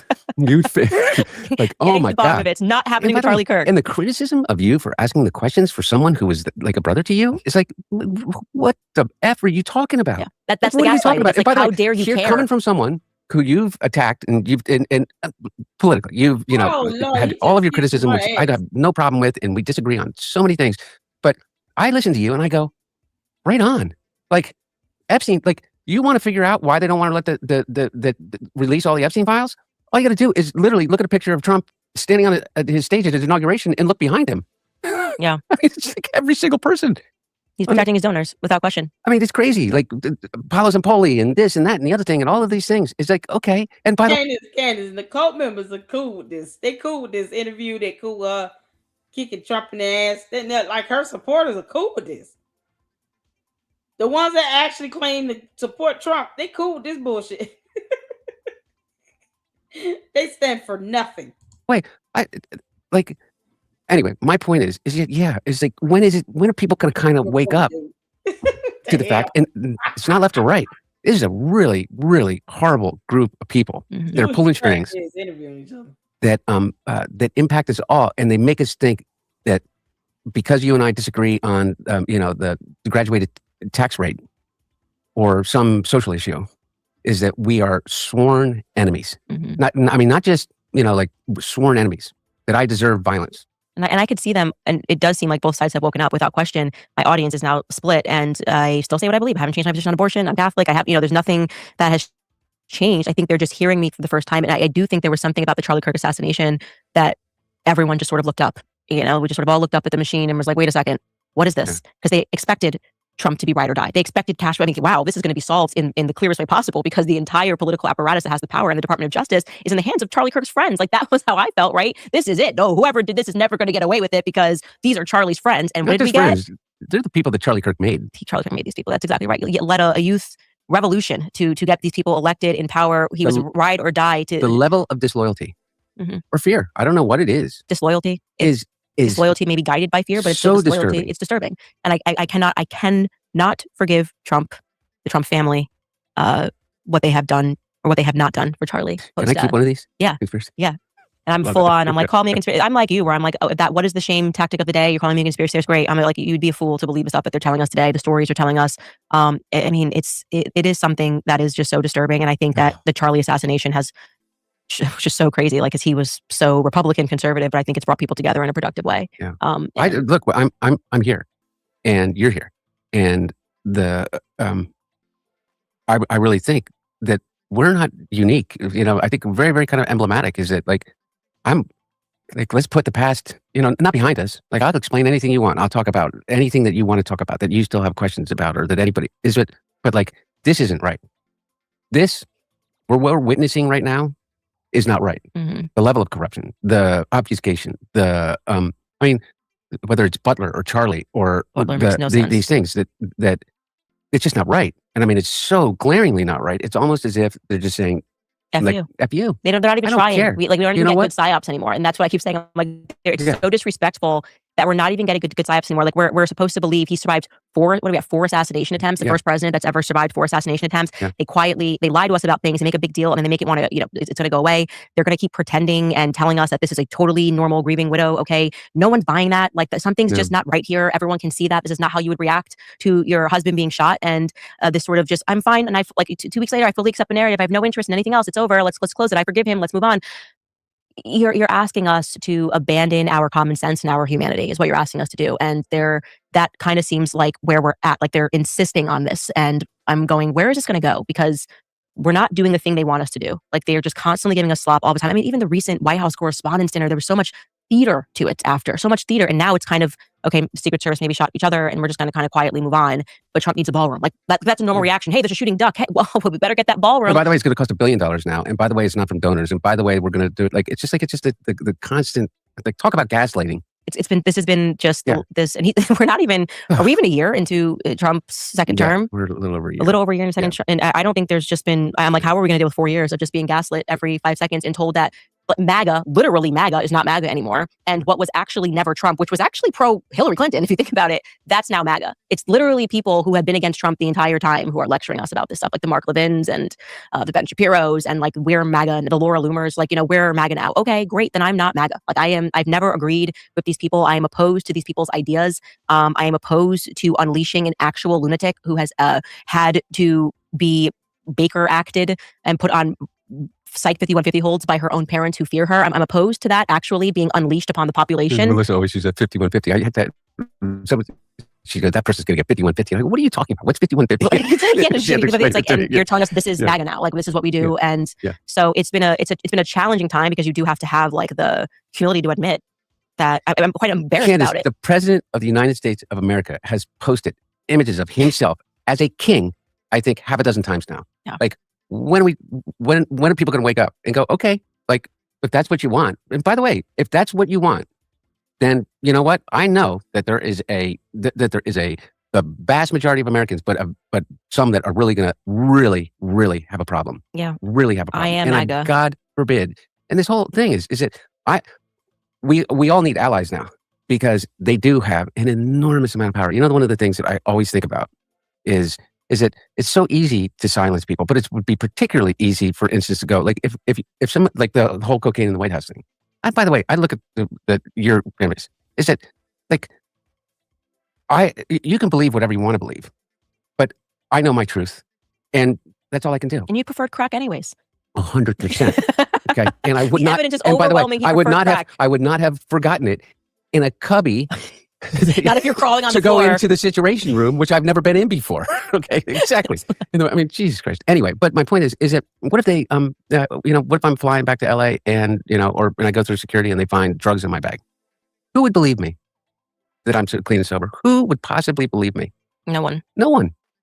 No one. And I could take drug tests and I could prove it and I could, I mean, literally, I pack my bag in front of a witness everywhere I go so that at least I would be able to say that. Here's the crazy part is the idea that I would think that there is a government in power capable of doing that. Says everything anyone needs to know about where we are. Yeah. The idea that you feel unsafe in the United States of America because you disagree with the current. Oh, okay. So Candace, because this charade thing, y'all. Oh, child. It's like they both vying to see who can kiss each other's ass the hardest. She literally said, I never agreed with these people. Was she talking about Trump supporters and conservatives? Because Candace, we don't put words in your mouth. She said, I never agreed with these people.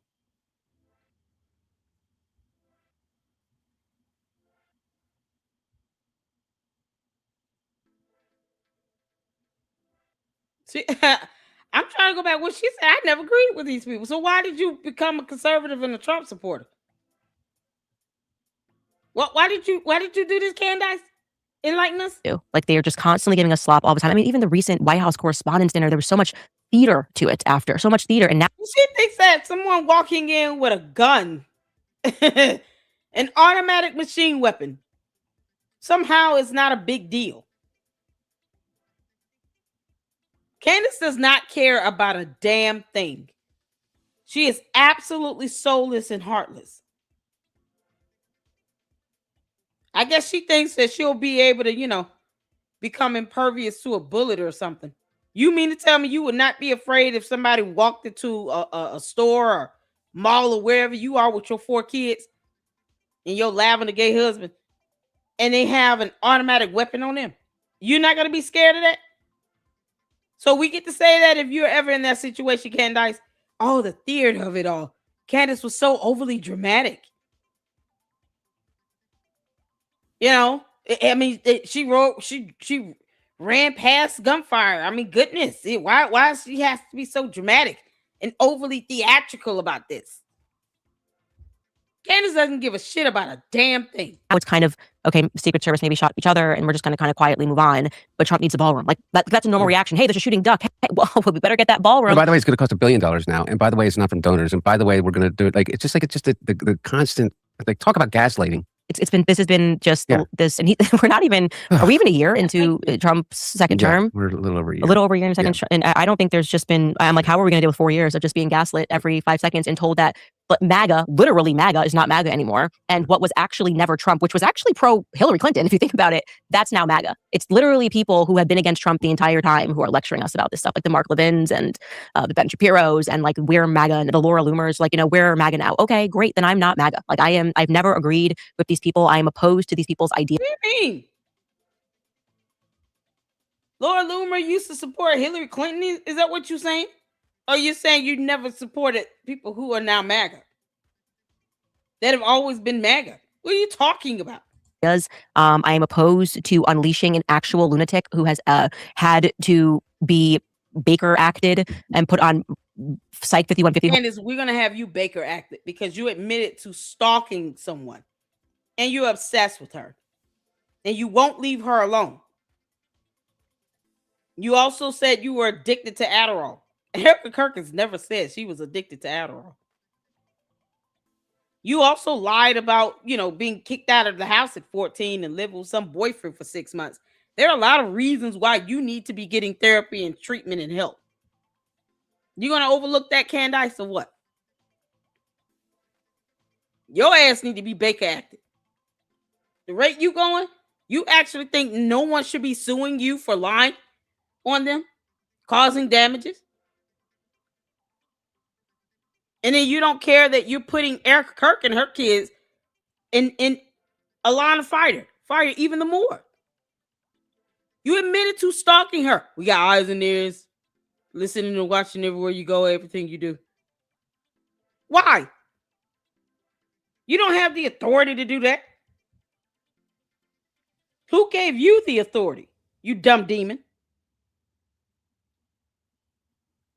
Candace is absolute pure evil. By her own parents who fear her. I'm opposed to that actually being unleashed upon the population. Melissa always uses 5150. I had that. She goes, that person's going to get 5150. I go, what are you talking about? What's 5150? And you're telling us this is MAGA now. Like, this is what we do. And so it's been a challenging time because you do have to have like the humility to admit that I'm quite embarrassed Candace, about it. The president of the United States of America has posted images. Candace. So, you know, obviously you were never a Trump supporter or anything. You just use these people to get up to the point where you are, to build some platform. Unbelievable. I'd rather be honest to say I'm apolitical than to lie about taking one side or the other. Once again, the beauty of being apolitical. But Candace lied. She lied about it. And now, I've never agreed with these people supporting them anyway. What? What? So we can all see clearly who's all now supporting Candace. Clearly, it's not Trump supporters. You know, the candy asses are cool with this. You know why? Because the majority of them never were conservatives or MAGA or Republicans. They weren't any of that. The moment she realized she could get views and make millions of dollars by actually dragging Charlie and Erica Kirk in TPUSA and now dragging Trump, she just went full-blown mode. She's not even hiding it anymore. Not even hiding it. It was just a matter of time till you got to this point, Candace. Can't make this stuff up. Of himself as a king, I think half a dozen times now. Yeah. Like when are people going to wake up and go, okay, like if that's what you want, and by the way, if that's what you want, then you know what? I know that there is the vast majority of Americans, but some that are really going to really have a problem. Yeah, really have a problem. I am MAGA. God forbid. And this whole thing is that we all need allies now. Because they do have an enormous amount of power. You know, one of the things that I always think about is that it's so easy to silence people, but it would be particularly easy, for instance, to go like if someone like the whole cocaine in the White House thing. And by the way, I look at your images. Is that like you can believe whatever you want to believe, but I know my truth, and that's all I can do. And you preferred crack anyways. 100%. Okay, and I would not. And by the way, I would not have forgotten it. In a cubby, not if you're crawling on to the floor. go into the Situation Room, which I've never been in before. Okay, exactly. I mean, Jesus Christ. Anyway, but my point is that what if they, what if I'm flying back to LA and or when I go through security and they find drugs in my bag? Who would believe me that I'm so clean and sober? Who would possibly believe me? No one. No one. No one. And I could take drug tests. And I could prove it, and I could, literally, I pack my bag in front of a witness everywhere I go. So that at least I would be able to say that. Here's the crazy part, is the idea that I would think that there is a government in power capable of doing that.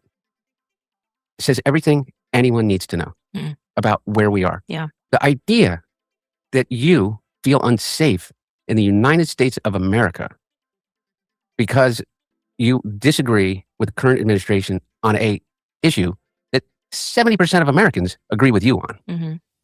Like, I think we all can agree is that we need to stop the wholesale murder of a population in Gaza. Hold on. 70% of the people in this chat does not even agree with Candace. You mean to tell me 70% of Americans agree with Candace doxing people and stalking and obsessing over Erica Kirk? To the point where she can't allow this girl to be left the hell alone. Man, to the point where it's obvious that Erica Kirk should get a protection order against Candace. Erica Kirk is already getting death threats and kidnapping threats against her and her kids. And all Candace is doing is antagonizing them while lying about assassination attempts on her life. If the assassination attempt is fantastical and made up and not real, then she's not under any real threat. F that nonsense. Good grief. He might as well just say, you know what? Welcome back to being a Democrat again, I guess. I mean, what is he trying to do here? You have crazy people everywhere. The last thing you need is to sit here and to dox people, target people, create websites where you're, exposing minor kids, subjecting them to being bullied and harassed and targeted and doxed. All these cyber crimes happening all over the place. And Candace does not give a damn because reasons, and she's scorned and Charlie Kirk didn't pick up. Yep, Candace, are you going to go to Russia or what? I mean, we rather just you go on at this point. No one talking about you don't feel safe in your own country. We don't feel safe with Candace in our country. How about that? I think we can all agree. None of us feel safe with Candace in the United States of America. She has no shame in actually stalking people. We don't feel safe with her here. Candace, why don't you get the hell on and leave the U.S. and leave us alone? Take your cult members with you. I think that's a fair assessment. I no longer feel safe with Candace Owens living in the United States of America. I'm tired of sharing my country with her. All this nonsense she's doing. And it talks about she would rather be Russian. Oh, okay. Get your ass home. Bye. If we can find a way to Brexit her behind off of our planet, we would. Why should we feel safe with Candace Owens living in the U.S.? She admits to stalking people and that's it. And then nothing should happen to her. Is this guy for real? Two crackheads interviewing each other, y'all. Whatever you think about my father's policy as it relates to, I always say to people, one thing he didn't do? He didn't greenlight to turn Gaza into a Trump golf course, with the maitre d' being Jared Kushner with $4 billion in Saudi money. It's despicable. Despicable. Yeah. It's just like they did the deal before. I mean, when he posted that, I'll never forget that. I posted the Trump, like, here's what Gaza could be. And like, I could have anyone in a building. And I was like, but literally that's what they're doing. This is dead children. Like, you're literally saying this is all going to be fine because we're going to get up a Trump resort or something. Positively despicable. I mean, just positively despicable, tasteless, indefensible. And it's not a yes, joke, though, and Jared, it wasn't a joke. And that is the deal. And that's what they're doing. Literally doing. And by the way, they're doing it out in the open. I mean, it's not as if they're hiding it in any way. I mean, they are making deals as they go through. Like I always say to people, it's like, you had such a problem with me. I didn't do any business. I'll take the paintings. I didn't do a single business. Every single person that bought a painting from me during the time my dad was there in office. I had 2 shows and probably sold a total of 20 paintings and 13 of them to my best friend. And that's it. That's it. And you had a problem, not you. Well, you too, but they had a problem with me as being this emblem of corruption. These guys, okay, Don Jr. got the single largest loan guarantee from the Department of Defense ever handed out of over $600 million for an energy company, a fusion energy company, of which he has zero experience in. They have gotten Jared Kushner, who's never run a private equity fund, has now a $4 billion private equity fund with 80% of the money coming from the Middle East, of which he continues to raise as he is the ambassador at large on behalf of the Trump administration, not as a political appointee, but simply as a son-in-law of the president, to come to a peace deal of a war in Iran that they started that has cost the economy billions and billions of dollars. Boy, this is something else. For a war nobody wanted. That every president before him, was pressured by the Israelis to get into. And every single one, regardless of what you think of them, from Jimmy Carter, through President Reagan, through both of the Bushes, through Clinton, through my dad, said, you're out of your damn minds. And here's the reason why. This is what's going to happen. So who benefits right now? You know who benefits? The people that are making trades of billions of dollars on market manipulation that occur. And we all know it's literally out in the open. But who's gonna Candace is hiding money in LLCs. Are you gonna ask her about that? She ran Brexit in the ground,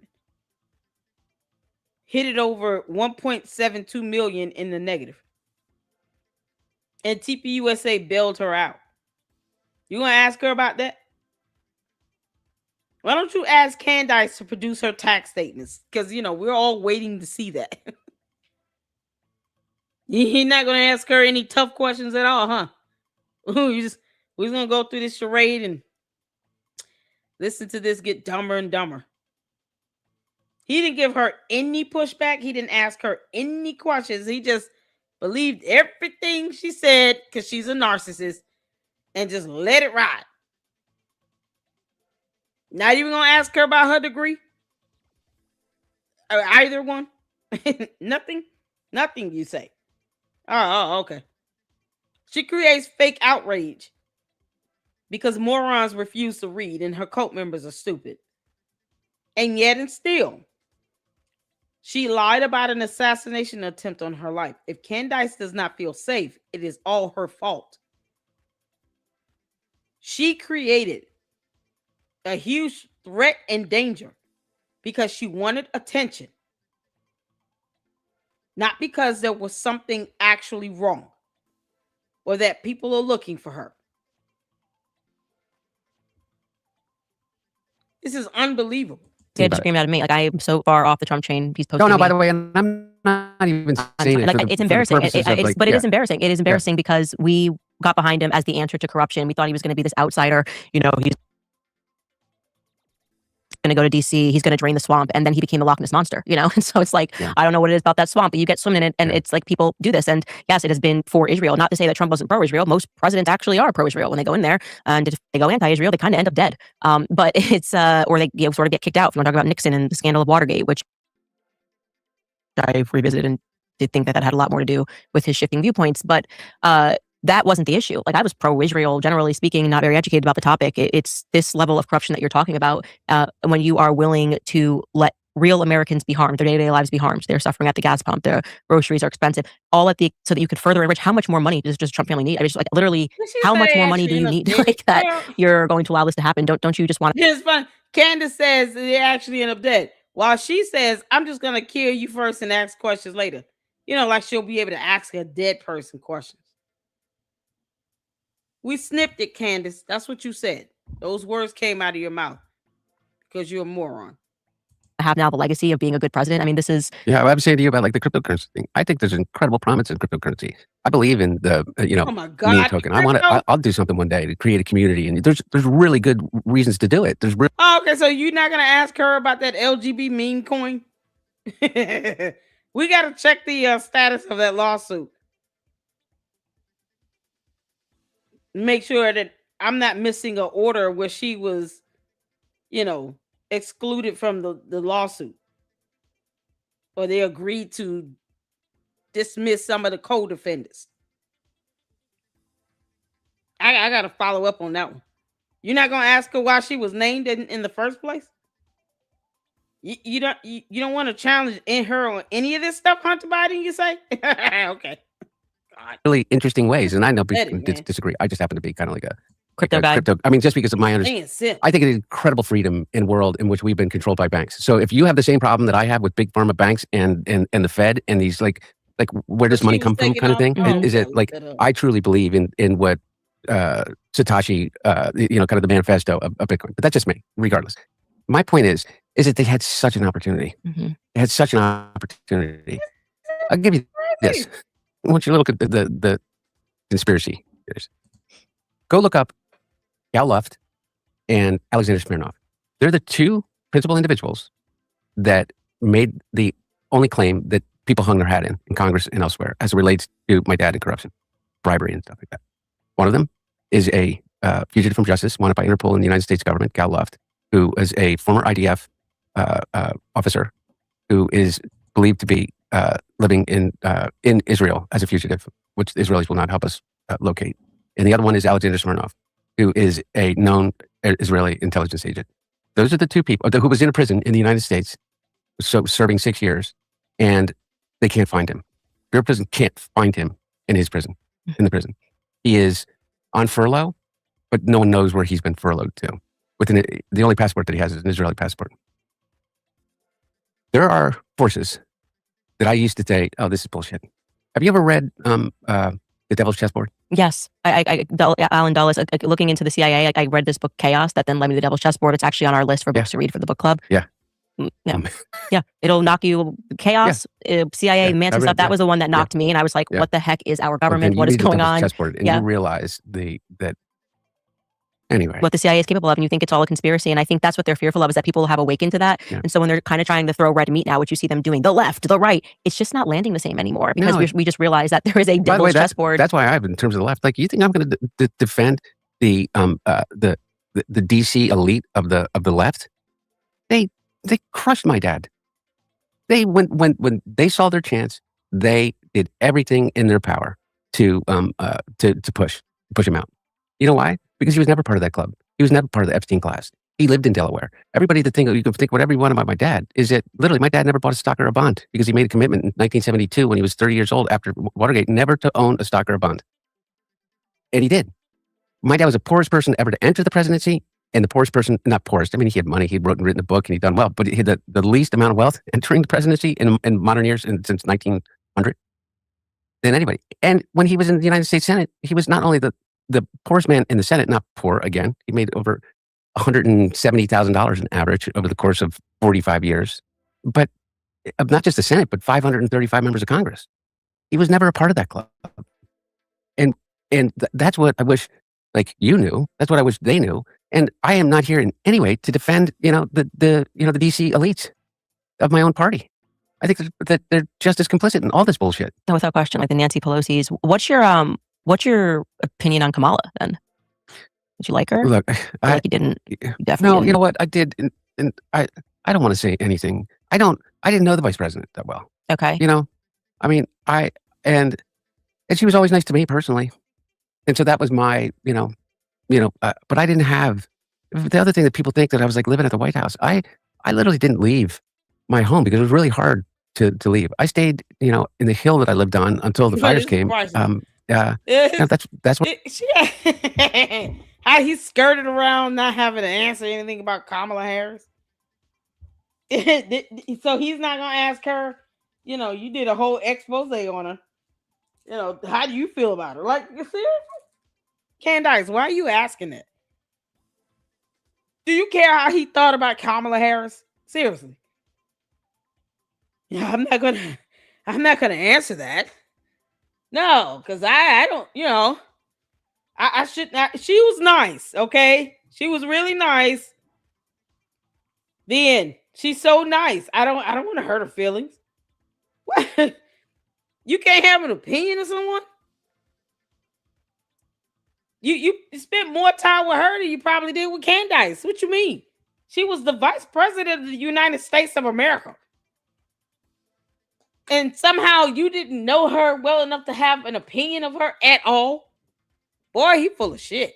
You can't make where I was with Bo and Melissa, and trying to make it through, and not trying to make it through, thriving, making it through what would otherwise have seemed like a horrible life from any outsider's perspective. So I'm not dodging the question, but I don't want to shit on the you're dodging it, vice president, because I have no reason to necessarily. No, she did nothing personal to you. She was nice to you. Okay, but you're not shitting on her by saying, with a couple policies that I did not support, her pushing out, because it did not really provide any benefit to Americans overall. I didn't really care for those policies that she put in place or that she championed for. But that's on a professional level. On a personal level, she's never done anything to me. She doesn't pay my bills or anything. I think she's nice. Like, why is that so hard to say? Never did anything personal to me. Yeah. I think that she is, so kind of really don't machine stuff. Yeah, exactly. And I don't, in terms of all of that stuff, I'm, I think I'm tough enough to realize that, that's part of, like, when you get to politics at that level, people kind of, I think, have this misperception of me, is that for 50 years I was a crack addict and I was that picture. I mean, I went to Yale Law School. I served in the Clinton administration. I was chairman of the board of the UN World Food Program, which is the largest humanitarian organization in the world. I served on 16 boards before I ever joined the board of Burisma or anything. I taught at Georgetown taught at the master's program at the School of Foreign Service for 4 years. I actually didn't know that. Yeah. And that was something that surprised me, to not to be rude, but Wait a minute. Y'all didn't have a conversation before this interview? Didn't he say that they went out to dinner? that him and his spouse went out to dinner with her and George, and she didn't know he taught at a class at a college university? Are you going to ask her to show proof that she attended school? Can you tell Candace to post up photos that she actually took on a college campus and show proof that she attended school with transcripts, with evidence and documentation, with people who were like teachers and classmates that could literally look at a photo of her and say, yes, this person with this name went to these classes and attended this school? Can we get that evidence? Because right now, really all you have is her word. And her word is garbage. Candace never proves anything. Candace, you went to college for 3 years and you never took one photo at college? You out your damn mind. You don't rock a University of Rhode Island t-shirt or anything. You claim you earned 2 degrees and we can't see either degree? Why lie about your education again? So he's not going to ask her any of these questions. Okay. I thought you were dumb. Yeah. Because I don't And know, it's maybe just because Meghan still McCain was on The View for too long or something. And I was like, here we go, just like rich political kids. Like, I mean, she's just so dumb. And yet she's just always here. Like, they're just giving her stuff. And so I think there's also that perception where it's their By the way, rich kids don't work, aren't smart. And Yeah. so I was kind of expecting you to be sort of a Meghan McCain. And then when I watched it, I was like, oh wait, he actually has brain cells, which is, by the way, remarkable that you didn't kill them all off when you were on crack. I told you before. I think they got pickled all the vodka. Or something like that. So I was like, this is interesting. He's not a total idiot. So there are the stereotypes of rich kids who just keep getting handed all of these awards in life. I say to everybody is that if there's anybody in the history of America that benefits from low expectations, it's me. Is that people are like, oh my God, like you're not a dumb. complete moron. You haven't pulled out your crack pipe yet, which is really crazy. But that gives you an idea, by the way, of the level to which I was muted because they didn't want. And you have to subvert yourself to a machine to a certain degree, and like it wasn't up to me if I wanted to go out and like rail at the machine or rail at go on and argue with Jake Tapper or Because it would harm your dad. Yeah, because then I become even more of the story. But you give up your voice in that way, and it's incredibly emasculating. And particularly when the portrait that is being painted of you as a ne'er-do-well that never did anything in their life, like you want to talk about experience? Go look at my goddamn resume. I have 10 times more experience in 10 times more things, and I know I am 10 times more well-read than either one of the Trump boys, regardless of what you think about them. Now, you know what I can't do is that I'm not a great shot, and I don't know anything about real estate. And I don't know anything about making money, and that's why I'm about a few $1 million in debt. And I don't. I need to change that one around in some way at the age of 56. Hold on, he don't have a job. That's about it. They hiring at McDonald's and Publix and Chick-fil-A. Like you're in debt. Why you don't have a job? What does he do for a living? He's not teaching anymore. You might want to go back to teaching. You need to get a job. How are you living? What is he? Is he disabled or something? What the hell? He's 56 years old, millions of dollars in debt, and he has not said one time what he actually does right now. Does he still paint? Where are you working at? He should be working. The portrait that was painted on me has given me this incredible gift that I can walk into your house, into your studio, and I guarantee the people afterwards are going to go, I still think he's but my God, he's not. You know what? Like, can you believe it? He didn't go do lines in the bathroom. No, that was my reaction when I watched Andrew Callahan. I was like, wow, he's actually thought through his addiction. He's talking about the ritual. Like, this guy's not an idiot. And you're right. I guess you do benefit from having exceedingly low expectations. Exactly. But it was sort of like you said the first time you spoke. And of course, you did sort of have to be quiet because otherwise you would have definitely hurt your father. And there's a machine that's kind of bigger than you that you have to submit yourself to. The rage was there. You could tell that I even went back. My dad just said, honey, that was really beautiful parts of it. Do you have to use the F word that much? I was like, coming from you. Which the thing about my dad though is he at least from the different generation, he never talked to us that way ever. Like even around my mom or But anyway, so I'm trying to curb the F word for my mom and dad. All right, you guys, summertime expenses in 2026 are stacked. Ooh, child. Candace, why are you putting ads in this? my sister Aspie was about 18 months, and who my oldest daughter's named after, Naomi, and yeah. Probably shouldn't name his kids. I mean, seriously. You might not want to put their names out there. If you don't have to, don't say their names. Just let them be kids. Do you have any memory of her? Yeah, I don't know. No, he doesn't. For certain whether the things that I have, which I believe are memories, are memory, because it would be very rare at that age. I have distinct memories of my mom carrying us around in picnic basket, and I even have a distinct memory of the car, not the accident, but of the car.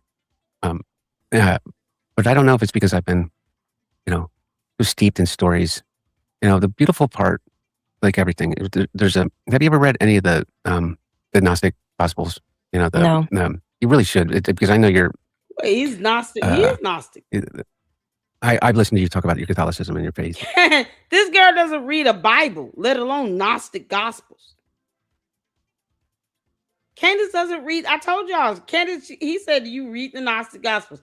Isn't that okay? What? Somebody right quick before I have to Google this. The Gnostic Gospels versus the regular Gospels. Like, what's the major difference here?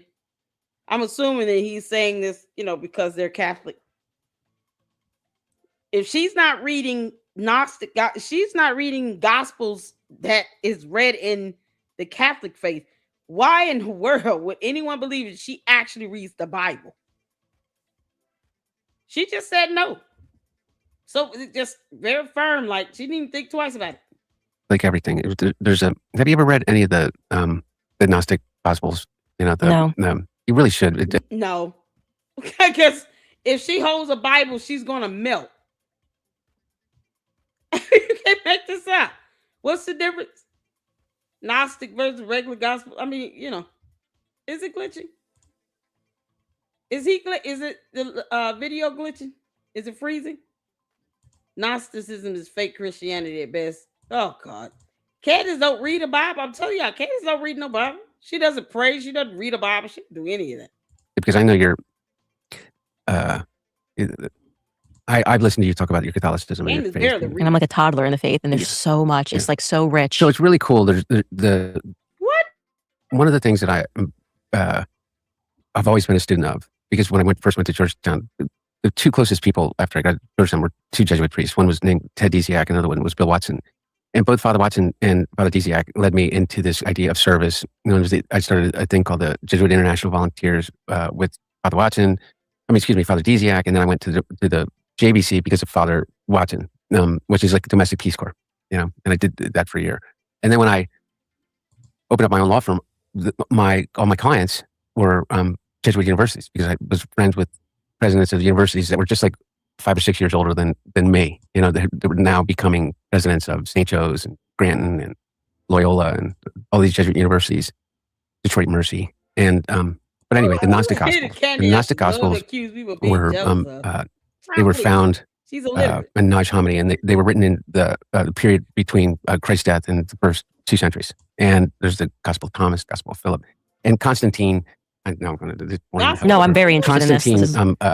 Emperor Constantine converted to Christianity. Yep, the end. But what he did, and really what it was about, was not a true transformation of faith. It was a way to consolidate power. So he made the Christian bishops, who were 200 years into the very, very early church. He made the Christian bishops his lieutenants and enforcers as it related to the religion, so that he can control the more radical elements of it. And so that is when they came to an adoption of just 4 gospels. Mm. And there's all of these other writings that became, that you could get excommunicated for promoting.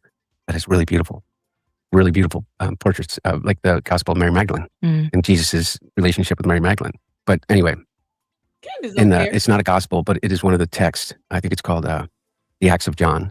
There is a thing that Christ says, and he says, I'm paraphrasing, you must learn to suffer as I do in order to be able not to suffer. And that is the greatest lesson of everything. is not having gratitude for all the good things in my life, for having immense gratitude for all of my life. Like, I wouldn't be here. We can have this honest conversation. I couldn't get to know you as a human being if every single thing didn't occur behind it. I would not feel this gift of being alive on a daily basis the way that I do if I hadn't overcome committing suicide dozens of times in motel rooms, in places that I could never afford to be found dead.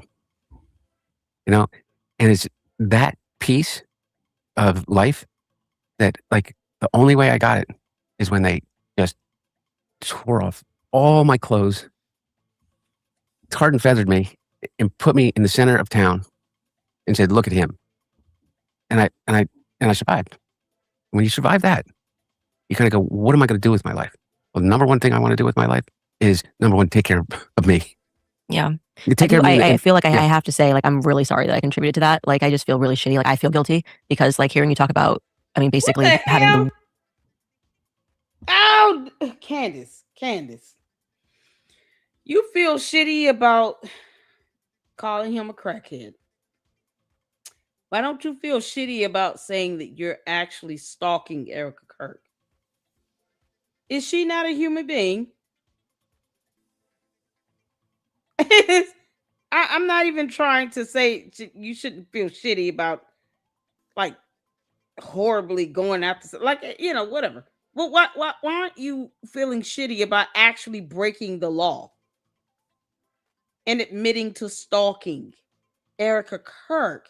Why do you go after her and not feel anything about that? Look how quick she is to, you know, subdue herself to a man. But with Erica Kirk, oh no, she's lied so much, but she can't prove how she lied. Takes her words out of context and then tries to flip them around. And the cult members know they can't read well enough to know that they would never be able to prove how she lied in the court of law, especially when you are infamous for forging texts and emails, not playing full videos because you wanted to try to pass off someone for being weird, for not saying word car or vehicle or automobile or whatever. But then they actually say the word at the end of the video that you never play because you're lying by omission. I mean, can't say exactly what Erica Kirk has said that was an actual provably false statement. But she doesn't feel shitty about stalking this woman or lying on her and insinuating that she was involved in some cover up of an assassination, which is a crime. You don't feel anything about that, Candace? Oh, Lord. God is even insulted at this. worst moments of your life. Like, I always speak about on my show how a lot of these kids growing up aren't going to even know what it was like before social media, where you make a mistake and like have that be over and you got to grow up, and now it's like they're digging and they're finding people's tweets from when they're 17. They're an idiot. They wrote the N-word once and they like want to hang them when they're 40. And we don't even, did that actually happen, Candace? Why haven't we seen any evidence on that? Funny how the NAACP swept in and got you a settlement and they just kind of went away. Where's the evidence of that? Where are the court documents on Georgia's DUI? You make stuff go away to cover things up because all you care about is PR. And you take no accountability on anything. And here you sit apologizing for calling him a crackhead when he's called himself that 4 times in his interview. I just saw you as a caricature, and it was definitely, like I said, like feeling gaslit by the political machine, convinced that it was just the left that partook in this political machine. And I just like really want to say, like, genuinely, like, I'm so sorry that I just didn't even consider he's a crackhead. And like, you know, like that's actually a very relatable thing, and he shouldn't be, you know. No, I didn't consider at all that he's a crackhead.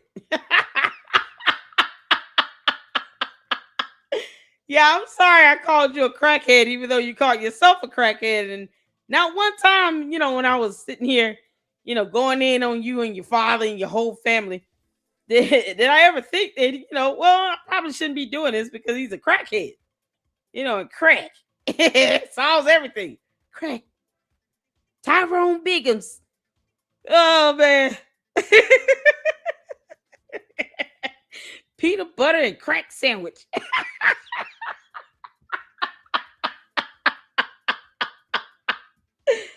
Oh, man. Where's Dave Chappelle when you need to hear it? Okay, Tyrone. Okay, kids. Today we gonna learn about crack. What the hell? This man literally called himself a crackhead and talked about doing lines in the bathroom at least 3 times in this entire interview. I don't feel bad about my thumbnail that I'm going to be putting up, Candace. You and Hunter Biden can kiss my ass. You ain't got to like my thumbnail, but it's going up. To have that is just unbelievable to consider every worst thing you've ever done. I am, like I told you before we started. Unbelievable. But I just feel like it's not who I want to be. And I think I've come a long way from that in general. And but I did partake in just the inhumanity of just look at this guy at the worst moment of his life, like with prostitutes, he's on crack, he's on drugs, and we should make fun of him because it makes us feel good. Or it makes us feel like we're something. Why do you keep calling Erica Kirk a liar? She hasn't done any crack at all. What are we doing? No. You can't make this up, Candace. You don't go and attack people because you believe they're doing crack. You go in and attack people because you have no soul. Your heart is black. You don't give a damn about none of this stuff. What are you doing? Oh, man. And the candy asses are all cool with this shit because, they deep down, they never cared. They don't care. They don't know. We want her to go in on Erica Kirk. What you mean, Lady Luck? Yeah, okay. Never mind those 2 kids that, somehow she's having stalked. Candace is stalking Erica Kirk. Did y'all know stalking was illegal? Oh my God. How being the machine, and that it was, I think, a really warped viewpoint. And hearing you speak about it today, I'm just like, wow, it's so gross that I partake. I should have done that. I didn't know he was a crackhead. So much, and I mean this in a good way, so much power. Because I think that your audience absolutely trust you. And the reason that they trust you is because you've shown an enormous amount of courage of speaking your mind, particularly as it related to someone that you love like a brother. And no, she loved him everything like a that has husband. transpired since then. No, you're mistaken. She loved him like a husband. She wanted to be with him. No, she lies when it comes to this whole, oh, he's like a kid brother to me. Ask her, why did she unfriend him? Why did they unfriend each other? Oh, even better. And Hunter Biden, you should ask Candace, why didn't you go to his memorial service? You didn't have to talk to TPUSA or Erica Kirk, but you still should have went because of your love for him, right? Why weren't you at his wedding? They came to your wedding. Why didn't you go to Charlie Kirk and Erica's wedding? Why weren't you invited? What happened with that? You weren't invited to their wedding. Why weren't you invited to their wedding? Was it too hard to ask her that? All of a sudden, when it comes to asking hard questions, well, I'm a crackhead, so I can't think of those words. Just a immediate rejection of power and an immediate rejection of... If you're new to here, to the Lady Luck Club, I'm going to be perfectly clear. I am apolitical. I don't lean Republican or Democrat. That way, I can go in on everybody. Equal opportunity over here. Period. Clearly, they both have 2 different political views, I guess. Who knows? Candace might be whatever she still claims to be. He clearly claims to be a Democrat. And I'm going to go in on both of them. That's how we do here. This is the freedom that I love having and being apolitical. I don't care what side of the aisle it's on. Politics do not get you into heaven either. God will not be asking you on Judgment Day, did you vote Democrat or Republican? Somehow that matters up here. He didn't care about that. That's not the ticket to heaven. It's more problematic for Candace to not even read the Bible or follow the word of God or say a prayer, have a relationship with Jesus Christ, than it would be for her to sit here and talk about being a conservative or a MAGA or Trump supporter or a Republican. Candace is doxing people like she's committing cyber crimes. And she's never apologized for that. And yet, she has shown that she's capable of saying the word sorry or apologize. But it's because I didn't know you were on crack. But you won't do this to Erica Kirk? Yeah, so Erica Kirk is going to have to sue you, Candace, is what you're saying? Oh, okay. And knowing that you were just going to get the shit beat out of you. Oh, God. And for you to say that to me, I truly mean it. Just from a purely selfish point of view, it means the world. And no one and says that, it was, I truly didn't come here for that. I came here because, you know what? I ask forgiveness every day, without any expectation that I will be forgiven. But I know the people that I hurt, and I still do, and I'm not even remotely perfect, and I still screw up, but God, if conversation and genuinely, authentically believe that, I think just opens the door for and a few other people, without being, with all humility, maybe a few other people. And there is a freedom in it too. There's a freedom that your worst moments of just there's nothing else. What are you gonna say? Yeah, you know what I mean. You got me butt naked up with the crack pipe. So Yeah, I mean, I survived it, and so you have it. And Hold on. I'm not questioning you being out here. Are you talking to me? I love all my mods. Are you kidding? You all right?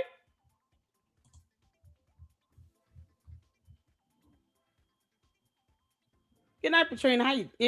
Thank you for tuning in, honey. Make sure you hit that like button. You okay, Francisca? Let me know. No one's. I'm not questioning you being in my here. Maybe you're talking to somebody. I don't know. Oh, okay. All right. I just want to make sure you're okay. Somebody said, did he get coached? Candace always coaches people. This is why he kissing her ass and not asking her any questions about, the transactions on that assassination attempt, or why did you say that you got sources in direct contacts that live in Erica Kirk's residential building? Why is that? Why are you doing that? I mean, since he wants to relate to everybody on a human level. Erica Kirk has 2 small kids as well. Are we going to just ignore that, or what? I mean, what are we doing? Candace is one where everything's pre-recorded, pre-scripted. He had to be coached on this. He probably got a script that said, here's what you should say and do, so you can make our cult leader happy, because Candace is an idiot. It allows you to kind of return to who you are, because it's, addiction is... Yeah. I wouldn't wish it. I always say, people growing up and seeing what it's done to families, and seeing a lot of stuff when I was younger, really made me again, I'm wow, I can't even imagine. Imagine if you could talk about it. Imagine if you could have openly talked about it, and the person that you were confronting or doing it is we're able to say, this is, we got to do something about this. Come on, everybody, let's do something about it. I want to start an aftercare program for people for free, because the biggest thing that happens is people go to detox and they go to recovery center or rehab, and they get out after 30 days and they got nowhere to go. Look at this damn ET doll back there. Candace will put that up, but not her degree in journalism or English. Candace, where's your degree? Where's your damn degree? You got this ET doll back there, but not your degree hanging on the wall for journalism. And then you get mad when we call you stupid, retarded, and ignorant and dumb. But you won't show people that you got any modicum of education at all. Not even a little bit. But you'll put this ET doll back here to double down on the defamation against Brigitte Macron. Why is this damn doll back there? She really is into voodoo now, I guess. Oh. And so one of the things that I'm trying to do is start a free aftercare program. And there's a couple. There's one in Kentucky that is a really beautiful model. But if I could do that, I've worked with an organization called Boston Universal. I'm the development director there, and they do tenants' rights and homeless prevention. I know what we all can agree on. We can all agree on that, that people can't afford to pay the rent and need to be able to figure out a way to stay in their houses before it becomes a mother with 3 kids that are homeless. Mm. We know where that leads. But these kinds of things is what I want to use, what I'm doing. I want to do that. I also want to make a living. I also want to be able to pay my debt. I also want to be able to do the things that, I have, I also still want to make art, I started, finally, like, you know what, I'm going to put all my art on my website and people can come look at it. If they want to buy it, they can buy it. Mm-hmm. And because I don't really believe art becomes art until you share it with somebody. Until there's an observer of it. So I can, I can sit in my studio. Y'all notice how tight his pants are. Damn, his pants tight as hell. Dude, what's going on with your pants? Why are they so damn tight? Boy, he won't be able to fart good without busting the seam.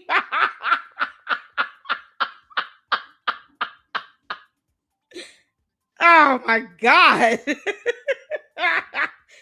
He got all these bracelets. What's going on with him? They're having a midlife crisis with these tight ass pants. With that dead gut. Man, come on, man. Do some sit-ups and some crunches or something. Y'all, we're gonna start our exercise walks. Oh man.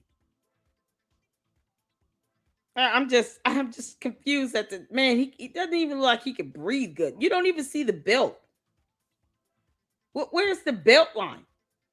It kind of fell inside of his belly somewhere. God damn, these pants are tight as hell. Which is my garage. But I want to do all of those things, and I want to be able to do it, and I want to be able to talk to you. You know what I mean? I want to be able to talk to the people. I want to talk to Dude, you got to get a job. Like that family, necessary conversation, and say to the mom, like, the stories your daughter tells you about the way that you adopted animals, it really moves me. The fact that you think I'm the spawn of the devil. I know, go on them boob walks. We maybe have a discussion about it, right? Yeah, it's a caricature, and I have a caricature of me that's been built up for years. So I should have been more empathetic to it, honestly. But it's when you're in it, you kind of don't really know that you're in it. I think. Well, not only in it, is that you're in it to win it. Yeah. And once everything is put in a political lens and life or death, and if we lose this election, this is over. And these, now I'll tell you this: is that we've never had somebody that is, opposed staying longer than they're supposed to. But regardless, is that I think that we all have a tendency to look at the time that we live in and say that it's worse than ever, absolutely worse. And the fact of the matter is if you know your history, is that like this is a cycle. There will always be really bad people. We will always be disappointed in the end with leadership. We will always have corruption. It doesn't mean that we need to accept it. It doesn't mean that we don't need to fight against it. It doesn't mean that sometimes really good people... Or perpetuate it, or to lie on people when they haven't violated the law and then demand that they be jailed or at least interrogated and they have not committed a crime and you can't prove that. Such as what Candace has done to somebody else who has kids as well. You can't make this up. Make the wrong choice. But what it does mean is that I have absolute hope. I really, truly still believe in America, even with all of all of its faults. I mean, even after reading The Devil's Chessboard, you read that and you go like, what is and this? that's not about Democrats and that's not about Republicans. And if you go back and you go back to Reconstruction, you go back to Andrew Johnson, and you go back to like the fact that the United States of America has not been truly the United States of America until 1964 at best. And this whole thing, but I still really believe in the illusion. And the thing that makes me so mad is you let Candace tell it. It was the Jews that enslaved everybody. He's saying the U.S. didn't really fully become the U.S. until 1964. Are you trying to say that it wasn't until anti-discrimination laws were passed? Civil rights was the focal point that the U.S. became a country. I mean, is that okay? Okay. They Oh Lord, completely done, dude. torn away that illusion, and people feel hopeless. They feel like there's no chance to change it. Okay, they gave this guy the reins to do it, and he was the one who was going to blow everything up and make it better for everybody. And they're kind of like, wait a second, what happened to Charlie?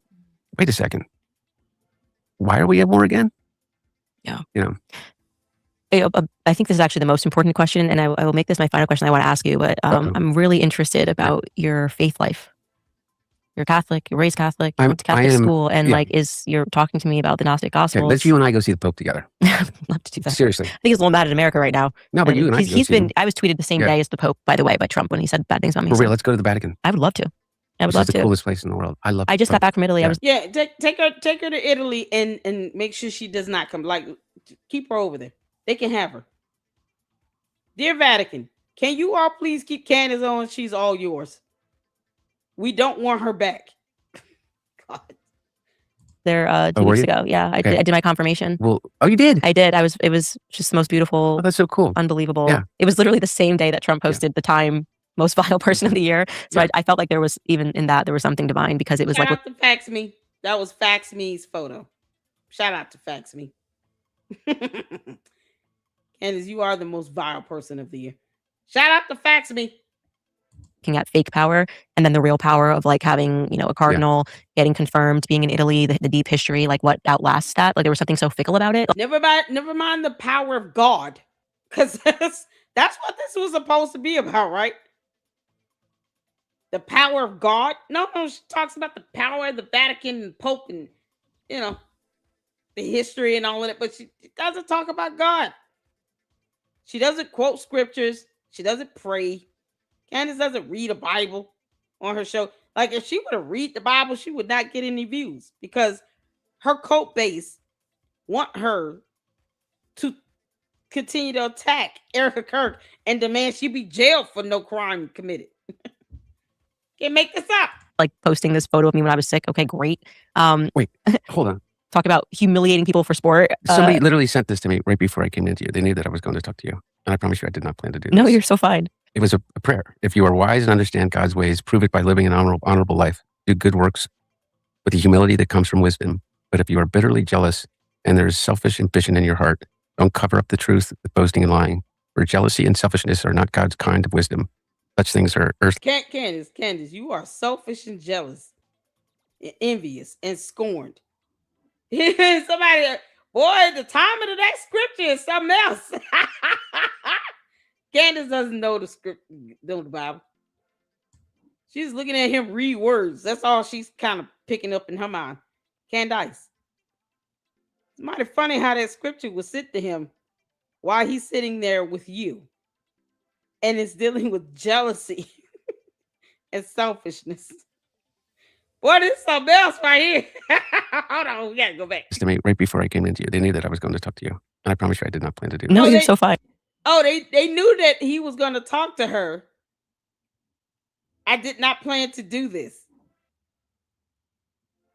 So that person sent that specific scripture because they knew he was going to be talking to this heifer who has been nothing but jealous and envious. Oh, Candace, I got to slow down the video on this one. Oh, man. We got to slow it down. It's the word of God. Let's go. It was a prayer. If you are wise and understand God's ways, prove it by living an honorable life. Do good works with the humility that comes from wisdom. But if you are bitterly jealous and there is selfish ambition in your heart. Candace, you are bitterly jealous and there is definitely selfish ambition in your heart. You want infamy and fame and money. And your dumb cult members keep confirming that every time they come to my chat, accusing me of being jealous. No, that's your dumb cult leader. No, Candace Owens is jealous of Erica Kirk, and she also wants her dead. I want Candace to be alive and well and to go to court and to lose her lawsuits. Then that is the penalty and the punishment she suffers because she defamed people. She lied. And no candy-ass cult member is going to change that in the court of law. They don't care how you people feel in court. Nope. You're irrelevant. Don't cover up the truth with boasting and lying. For jealousy and selfishness are not God's kind of wisdom. Such things are earthly, unspiritual, and demonic. For wherever there is jealousy and selfish ambition, there you will find disorder and evil of every kind. The whole first piece of that, when you were just talking, is what's my faith? If you are wise and understand God's ways, prove it by living an honorable. Candace doesn't care about God's ways. That's why her demonic ass sits in and does the things that she does that violates the Bible and the law of the land. She thinks she's above the rule of law. Candace about to F around and find out. She doesn't care about obeying the laws of the land based on what the Bible says. That girl doesn't read a Bible. Probably the first time hearing a scripture or a prayer like this since she went to Italy to get confirmed because somehow she couldn't get confirmed in the U.S. Whatever. I just want her to go to court. Life. And the thing that I recognized is that quote from Mother Teresa, I don't go to Mass as much as I used to. Grew up going to Mass every Sunday. I never would miss a Mass. You know, I went to Georgetown. I was Catholic. But what I realized is that my real faith is in that belief, is that just do the next right thing. That's it. Whether it's the golden rule. And that doesn't mean you have to be weak in your empathy, but always be compassionate. I believe in the perennial philosophy. I believe that same exact message from the Upanishads to the Gospels of Jesus Christ are all at base in terms of the red letter words of each of them are saying the same thing. Love your neighbor like you would want to be loved. And it's the hardest thing in the world to do. It's so hard. But that's my faith. And I think that there are certain people that arrive at certain times that are messengers of that. And like for instance, I certainly don't agree with the Catholic Church on a lot of stuff. I certainly have a but I tell you what, I really am so proud of Pope Francis and now Pope Leo in terms of just the notion of social justice. And I think that there can be a practical application of that in terms of our leadership. I really do. I think that faith that is used as a cudgel is really, really dangerous. I think that I know a lot of people that I personally love and very close to that are part of an evangelical church, particularly in the African American community, but that are horrified by the complicity of a certain section of the evangelical church and what's happening in the world today. Mm. So, to me, my faith is very personal, rooted in it's rooted in Catholicism, and it's rooted in the Society of Jesus, the Jesuit church in particular, which they used to always call the Black Pope until we finally got a Jesuit Pope. But, and with the eyes wide open too, that the church is as an institution is incredibly flawed and had been, but it's given me an enormous sense of community and belonging, just from a cultural perspective. Well, what I'm going to say is I really think you should go to confession. Yeah. You should do that. Candace, you should read a Bible. The audacity of you. And pray. You can't make this up. All right, y'all. That's the bulk of that. You can't make this up.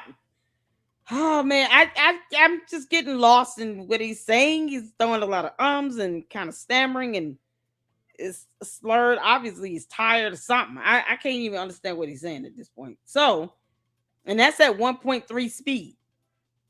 Normally, y'all, I'm going to tell y'all something right now. I listen to a lot of videos and I have to speed them up to be able to kind of get them in, especially the longer videos. And even if I can't go past that, some of you are just, like, oh no, you can't make it too fast. So I try my best to keep it balanced with that. But even at 1.3 speed, I can't make, what is he trying to say? I